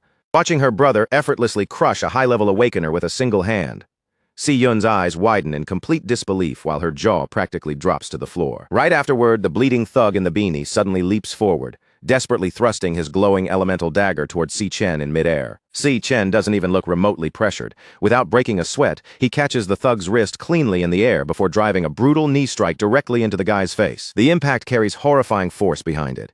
The beanie thug gets launched backward like trash, flying straight into the alleyway garbage bins before collapsing in a twisted heap. Suddenly, a gigantic thorn-covered root bursts through the alley at terrifying speed, aiming directly for Si Chen. But with absurd reaction speed, he casually tilts his head aside and avoids the ambush by mere inches. The heavy vine completely misses its target, and instead smashes violently into the tiled brick wall behind him, leaving cracks spreading across the surface. Seeing both of his subordinates get taken down so easily, the white-haired leader completely snaps. Furious beyond belief, he screams that some brat wearing a school uniform is humiliating their entire group. Furiously channeling his plant-based powers, the boss summons a storm of enormous glowing wooden spikes around the alley. Grinding his teeth in rage, he swears he'll turn Si Chen into a human pincushion. Even facing that overwhelming barrage, Si Chen remains unbelievably calm. Using his monstrous agility, he slips and weaves through the razor-sharp vines with flawless movements, avoiding every single attack without receiving even one scratch. Then, in one smooth motion, Si Chen instantly bursts through a gap in the defenses and closes the distance before anyone can react. The white-haired boss is horrified. His eyes nearly pop out of his skull as he screams that this shouldn't even be possible, unable to comprehend how anyone could move that fast. Watching her brother completely dominate the fight, Si Yun suddenly remembers something important. He didn't barely pass his graduation combat exam at all. He had utterly crushed everyone who stood against him. Si Chen pulls back his fist and drives a crushing punch straight into the leader's jaw, making it painfully obvious that the difference between them is on an entirely different level. The terrifying impact sends the white-haired boss flying backward like a missile before he slams brutally into the alley wall with a sickening crash. And just like that, the white-haired leader collapses unconscious onto the pavement, bleeding heavily and completely defeated. Over by the garbage bins, the beanie thug still hasn't moved an inch, remaining completely knocked out cold. Meanwhile, the hooded thug hangs slumped against the wall, completely unconscious as well. In less than a minute, the entire threat has been utterly wiped out. After casually brushing the dust off his clothes, Si Chen turns toward his sister and calmly tells her to take little Leo home where it's safe. Smiling reassuringly, he promises her that he'll dump these clowns at the local guard station first and return to the apartment before she even has time to worry. Still slightly dizzy from witnessing such an unbelievable fight, but feeling completely protected, Si Yun hugs her fluffy little cub tightly and happily agrees to head home ahead of him. Several hours later, beneath the faint glow of a crescent moon hanging over the city, the severely beaten white-haired leader slowly begins regaining consciousness. Groaning painfully, the battered boss struggles to pry open his blood-covered eyes while every part of his body screams in agony. The moment he finally understands his surroundings, confusion immediately turns into terror. He discovers that he and his two thugs have been stripped of all their weapons and tied tightly back-to-back around a concrete pillar, while Si Chen quietly stands nearby staring directly at them. The leader instantly panics and hysterically demands to know where they are and why they were dragged out to this isolated place. Beside him, the beanie thug whimpers miserably, complaining that his cracked skull feels like it's splitting apart. Completely unmoved by their whining, Si Chen coldly asks whether they work for the Black Mountain Society. Since groups like theirs never do anything without payment, he directly demands to know who hired them to kidnap his sister in the first place. The battered boss simply lets out a bloody chuckle instead of answering. Even in his miserable state, he arrogantly explains that betraying clients is basically a death sentence in their business, so there's no chance he plans on opening his mouth. Si Chen doesn't even blink after hearing the thug refuse to talk. Looking down at the tied-up mercenaries struggling around the concrete pillar, he lets out a calm sigh and realizes they're determined to act tough until the very end. Since they want to make things difficult, he decides they can handle this the hard way instead. Without warning, a dark, swirling aura suddenly erupts around Si Chen's body. Thick streams of sinister energy spiral through the air as the system begins initiating a terrifying class switch right in front of the panicking thugs. A moment later, the system confirms the transformation is complete, revealing Si Chen's frightening level 25 Phantom Sorcerer class.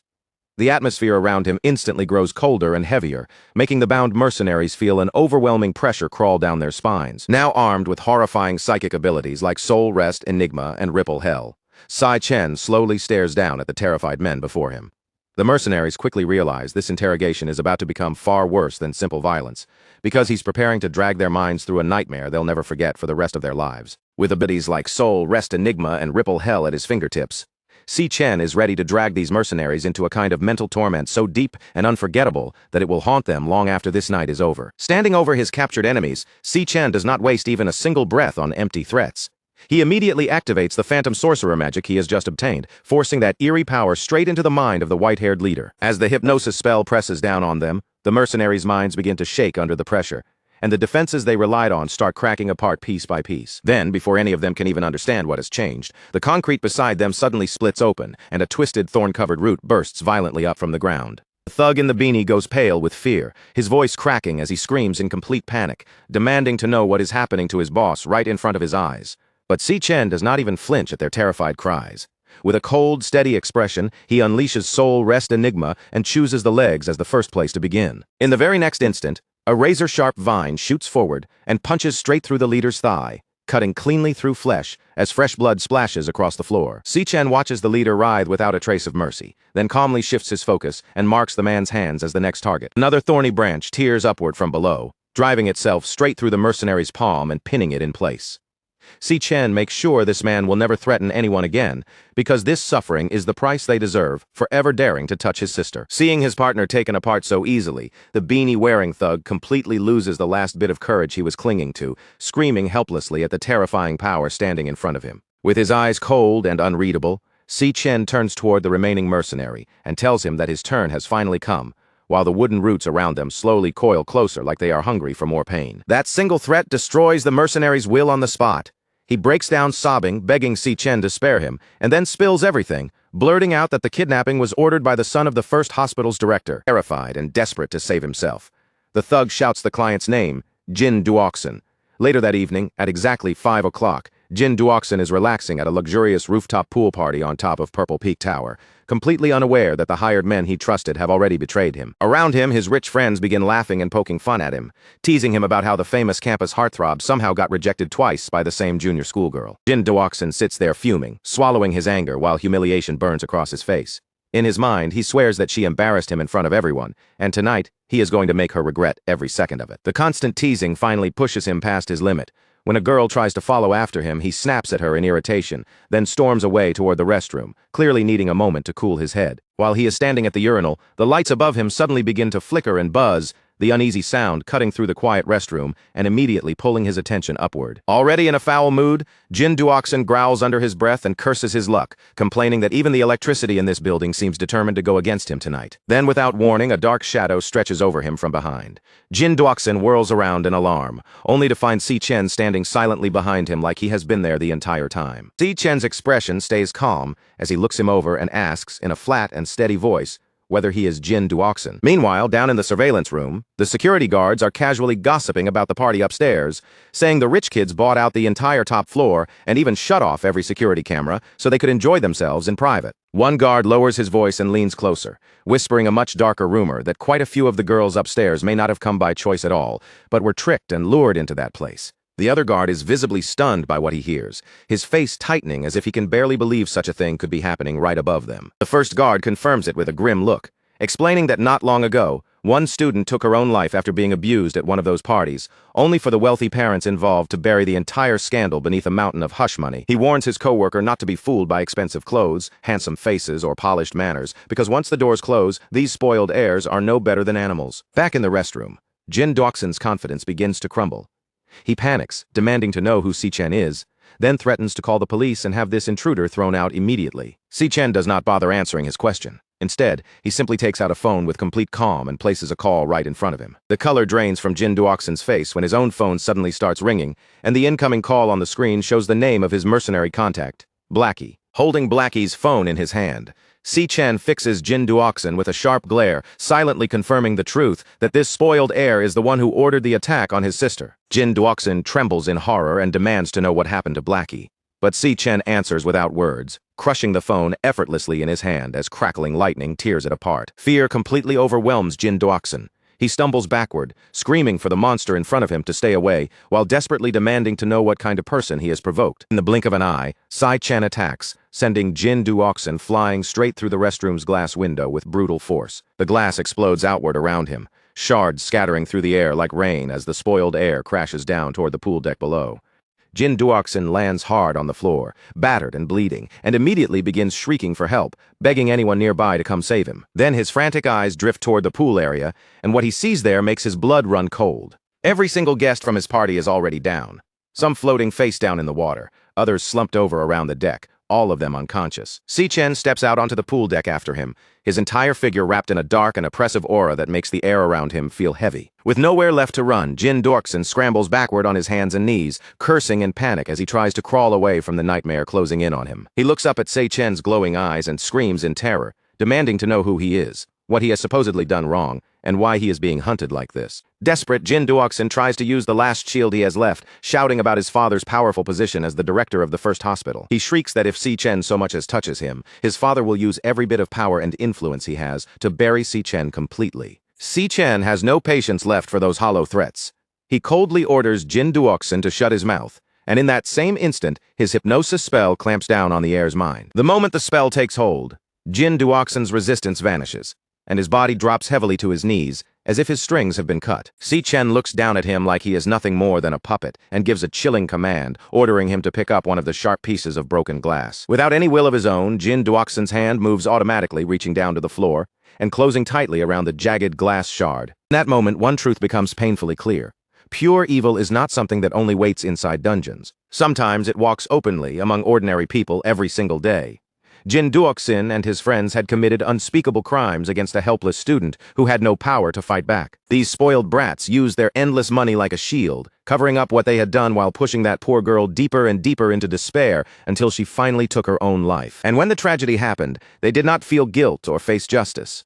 They simply leaned on their family's power and influence, making sure none of the blame ever reached them. Jin Dorkson had gone so far as to fake the autopsy report, carefully twisting the truth, until the whole murder looked like nothing more than a heartbreaking accident. And with that smug confidence only money could buy, he even bragged that the world was ruled by people with deep pockets. This was the very same monster who had thrown an enormous sum of money at the mercenaries, coldly paying them to destroy Si Yun's life, and make sure she suffered by whatever cruel method they could think of. But this time, Jin Dorkson had crossed a line he never should have touched. He had aimed his malice at the sister of the wrong man. Now, under Si Chen's hypnotic control, his fingers tightened around that razor-sharp shard of glass, and little by little he lifted it toward his own throat. Si Chen's decision was already set in stone. No matter who stood behind the danger threatening his sister, he would track them down one by one and erase them completely, even if he had to become the judge, the jury, and the executioner with his own hands. Even if that path forced him to step into the filthiest, darkest corners of the world, Si Chen would not flinch, would not turn back, and would never hesitate when Si Yun's safety was on the line. Then, with his gaze cold and unwavering, Si Chen gave his puppet the final order, commanding him to bring everything to an end. Even the path ahead forces him to step through the deepest, darkest corners of the world. Si Chen will not slow down, turn back, or hesitate for even a single second. With that cold resolve settled in his eyes, Si Chen gives his puppet a simple order, commanding it to bring everything to an end right there. After the savage tiebreaker battle inside the wild dungeon finally comes to a close, Si Chen stands victorious above his wounded rival, Gong Ting, looking down at him with steady eyes. He calmly explains that the dungeon overlord has already been killed. The exit is now open, and Gong Ting only needs to endure a little longer until the rescue team reaches him. Gong Ting, still battered and struggling through the pain, makes a firm promise to Si Chen. He says that once they escape this place alive, he will tell everyone the truth with his own mouth, that Si Chen was the one who saved all of them. Even after surviving such a brutal fight, there is no room for celebration, and the danger has not truly passed yet. At that very moment, Si Chen's senses suddenly sharpen, as if something has brushed against the edge of his mind. Through the mental connection he shares with his beast, Leo, a terrifying image flashes before him. The sinister mercenary Blackie is moving closer and closer to his younger sister, Si Yun, and every step brings him nearer to her. The instant Si Chen understands that Si Yun is in real danger, his expression tightens, and he immediately activates his Stellar Tamer ability, Stellar Warp. Pouring his mental energy into the teleportation, Si Chen vanishes from the cave in an instant, leaving Gong Ting staring wide-eyed at the empty space where he had just been standing. Only then does Gong Ting fully realize that Si Chen is not merely some ordinary dual-class user. His rival is somehow using multiple classes at the same time, making Gong Ting wonder just how many impossible secrets Si Chen has still kept hidden. A short while later, the heavy sound of rushing footsteps pounds through the dungeon tunnels. Director Gong Xuan bursts into the cave with a team of emergency medics behind him, shouting urgent orders for them to save the students immediately. Without wasting a second, the rescue team charges down into the crater, pushing through the damaged ground as they rush toward Gong Ting's position. As the medics gather around Gong Ting and begin using healing magic to slow his heavy bleeding, Gong Xuan steps closer, his face tense, as he checks the young man's condition. Seeing the terrible state Gong Ting is in, Gong Xuan breaks out in a cold sweat. He points out that the dungeon boss possessed horrifying B-rank strength, and tells Gong Ting that surviving a direct clash with such a monster is nothing short of a miracle. Nearby, the other medics hurry from survivor to survivor, confirming that Sato Woda's condition has stabilized and that he has been purified. Yasmin Kai is physically safe as well, but her eyes remain unfocused, and all she can do is mutter in a broken daze about the mental nightmares she barely endured. Gong Xuan soon realizes that Si Chen is nowhere to be seen. When the search teams report that they cannot find any trace of him, the director assumes the boy must have panicked and run off, so he orders his men to spread out and search the surrounding area. The more Gong Xuan looks at the chaos around him, the more furious he becomes, and he places the blame for the entire disaster directly on the inspection agency's incompetence. Burning with anger, Gong Xuan declares that Gong Ting's injuries are all their fault.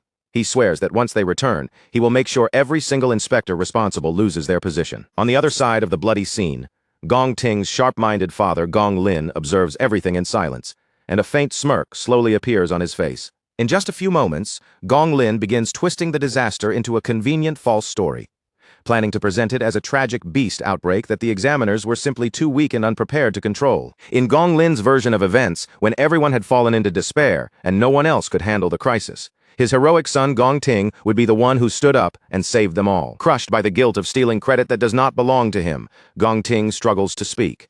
He tries to tell the truth and admit that Si Chen was the one who actually killed the dungeon boss. Before Gong Ting can finish, his father cuts him off without hesitation, gripping his newly bandaged shoulder wound and squeezing it hard enough to send sharp pain tearing through him. Leaning close, Gong Lin whispers a chilling warning into his son's ear. He makes it clear that Gong Ting will take the credit, while the witnesses nearby remain silent, too frightened to challenge him. Then, with a cold and commanding tone, Gong Lin orders his son to clean himself up. He says that tomorrow's graduation ceremony will be the stage where Gong Ting steps into the spotlight as the school's greatest hero. Later that evening, back inside their rental apartment, the heavy atmosphere from the dungeon has been replaced by a much warmer and happier mood. Around the table, with a hot meal in front of them, Ju Tong excitedly congratulates Sa Yun for passing her exam and being accepted into the prestigious Central International Academy of Arts. Ju Tong can barely contain her happiness for her best friend. She cheers brightly, saying that Si Yun is finally chasing the dream she always wanted and is now on her way to becoming a world-class artist. Meanwhile, Si Chen sits nearby and quietly drinks his soda, his expression calm, flat, and almost too unreadable for such a joyful moment. When Si Yun notices how little excitement he is showing, she pouts and asks why he looks so bored, almost as if he had already known from the beginning that she would pass. Si Chen quickly softens his expression and smiles at her, assuring Si Yun that he really is happy for her.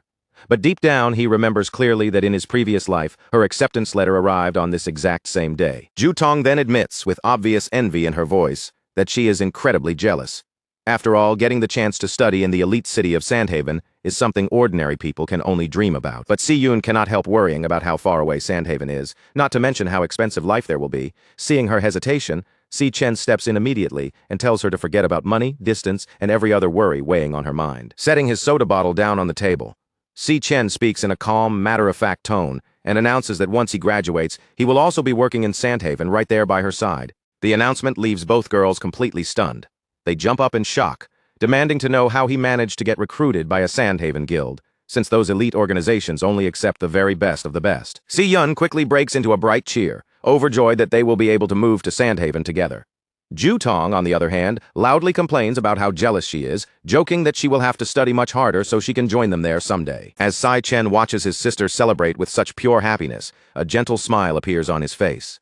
In his heart, he silently vows that in this lifetime, Si Yun will never again be forced to sacrifice her dreams for anyone. Later that night, Si Chen stands under the quiet shower, letting the water wash over him, as the exhaustion of the long and dangerous day slowly drains away. As the water falls, he thinks over everything he has accomplished.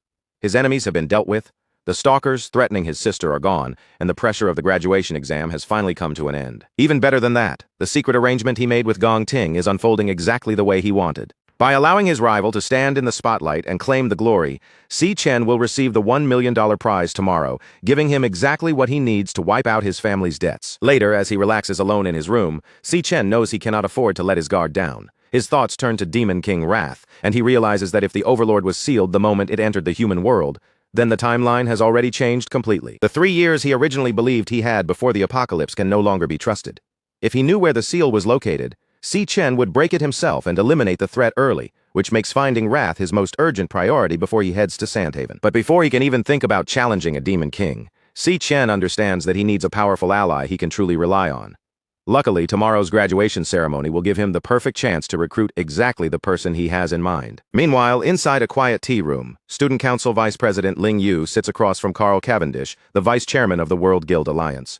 She reports that a dangerous rogue awakener known as the Glutton has appeared in Everfield County, and the name immediately draws Carl's attention. Ling Yu explains that she rushed to the scene as soon as she could, but by the time she arrived, the security camera footage had already been completely wiped clean. All that remained at the location were fresh bloodstains and deep scratch marks carved across the ground, signs that matched the killer's usual pattern of destroying his victims and then consuming them. Her expression grows more serious as she warns Carl that this killer does not choose random targets.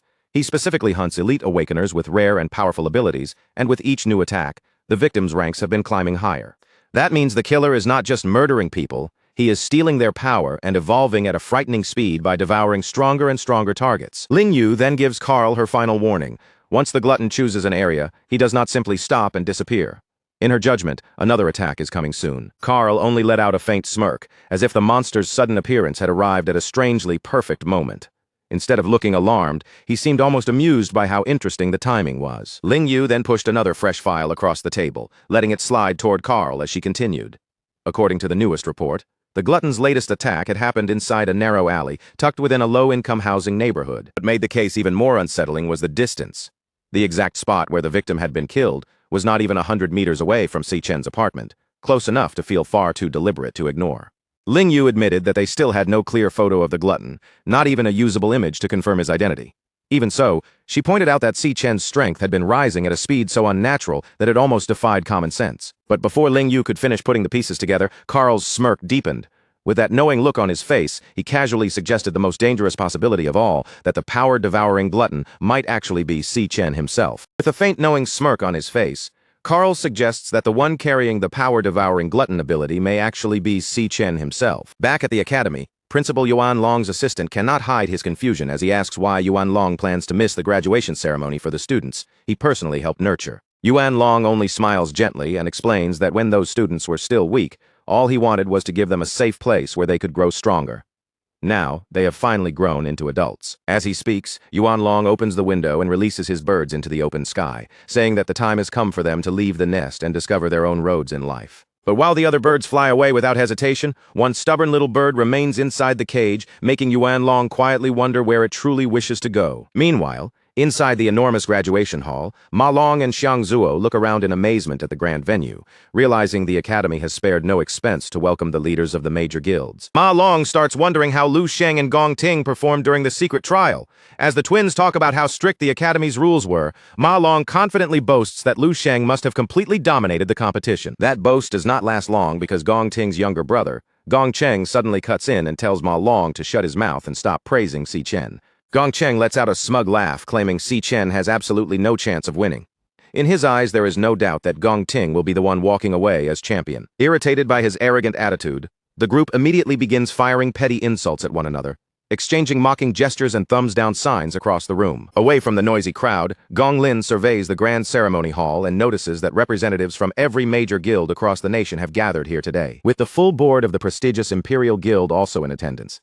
Excitement is already spreading through the crowd as everyone eagerly waits to see these legendary figures in person. Before long, Imperial Guild co-founder Guam Yuan and founder Titan Ming make their grand entrance to greet the elite guests, while Gong Lin quietly begins calculating how this ceremony can help his own plans. He intends to use this very occasion to win over the board members who have not yet chosen a side, and finally break the deadlock in the board election. With that advantage in hand, Gong Lin is determined to claim the coveted chairman's seat and place the Imperial Guild under his control at last. Turning to Gong Ting, Gong Lin assures his son that Carl, the vice chairman of the World Guild Alliance, will personally present him with the champion's trophy, signaling the beginning of their climb to the very top. But Gong Lin's voice quickly turns stern as he warns Gong Ting not to ruin this opportunity. He orders him to deliver a flawless speech and prove to everyone exactly what he is capable of. Crushed beneath his father's suffocating expectations, Gong Ting says nothing. His fist tightens at his side so hard that the fabric of his suit wrinkles beneath his grip. Right on schedule, the host steps onto the main stage and formally opens the long-awaited 257th National Awakener University graduation ceremony. The moment she announces that the final assessment has officially ended, Ma Long and the twins immediately brighten up with excitement in the audience. Now that the powerful board members, guild representatives, and academy officials have all taken their seats, the historic graduation ceremony finally begins in earnest. Thunderous applause rolls through the entire auditorium, Yet while Gong Ting remains seated with a tense, unreadable expression, Sai Chen simply watches the event unfold in calm silence. A moment later, the announcer returns to the stage and prepares to reveal the official results of this year's brutal final assessment. With a dramatic gesture, she points toward the gleaming golden trophy displayed on the stage, waiting to be claimed by the ultimate champion. She then introduces the special guest responsible for presenting the award, inviting Carl Cavendish, Vice Chairman of the World Guild Alliance, to come forward. Beneath the bright stage lights and rising applause, Carl steps forward with a composed expression, ready to personally announce the winner of the grand award. Carl begins by thanking the Imperial Guild for inviting him, saying that it is an honor to stand here and witness Esternia's next generation of exceptional talent. Then his words suddenly shift, and he hints that something completely unexpected happened during the final test, leaving Ma Long and the twins staring toward the stage in surprise. Carl drops a shocking revelation on the entire hall. The supposedly harmless D-rank dungeon assigned for the examination had actually been a disguised B-rank dungeon. The news sends a wave of panic and disbelief through the audience.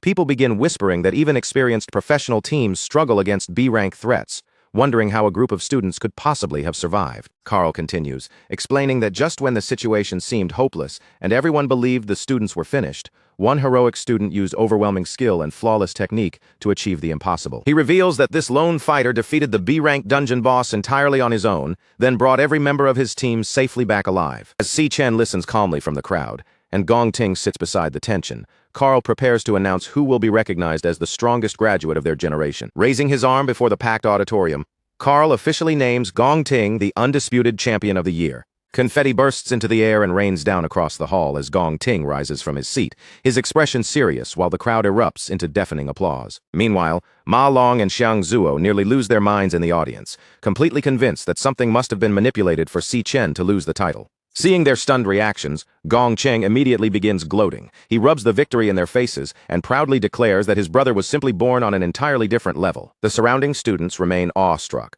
quietly murmuring that clearing a B-rank dungeon alone is far beyond anything they could ever compare to their own struggles. Praise keeps pouring in as the crowd cheers wildly for Gong Ting, admiring not only his legendary strength, but also his composed appearance and presence. As Gong Ting slowly begins climbing the stairs toward the stage, Sai Chen remains seated below, silently following him with an unusually calm gaze. The moment Gong Ting looks back, his mind flashes to their private deal inside the dark cave, where Si Chen offered him first place in exchange for the entire $1 million prize. He remembers Si Chen's one firm condition as clearly as ever. Gong Ting was never allowed to reveal anything about Si Chen's hidden demonic class transformation. Back in the present, Sai Chen continues watching without a word, seemingly curious to see how his rival plans to handle the glory that was never truly his. But once Gong Ting stands before the enormous crowd, his father's harsh warning echoes in his mind again, demanding that he give a perfect speech and prove his true worth to the world. The announcer warmly welcomes Gong Ting to the microphone, inviting the newly crowned champion to deliver his speech before the gathered guests. The crowd is instantly charmed by his calm, dignified appearance,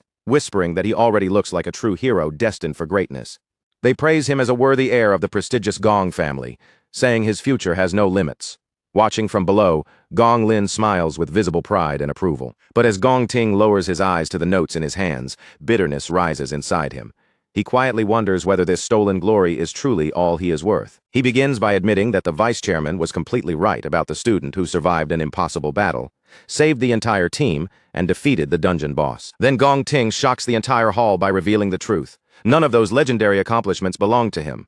Every one of them had actually been done by Si Chen.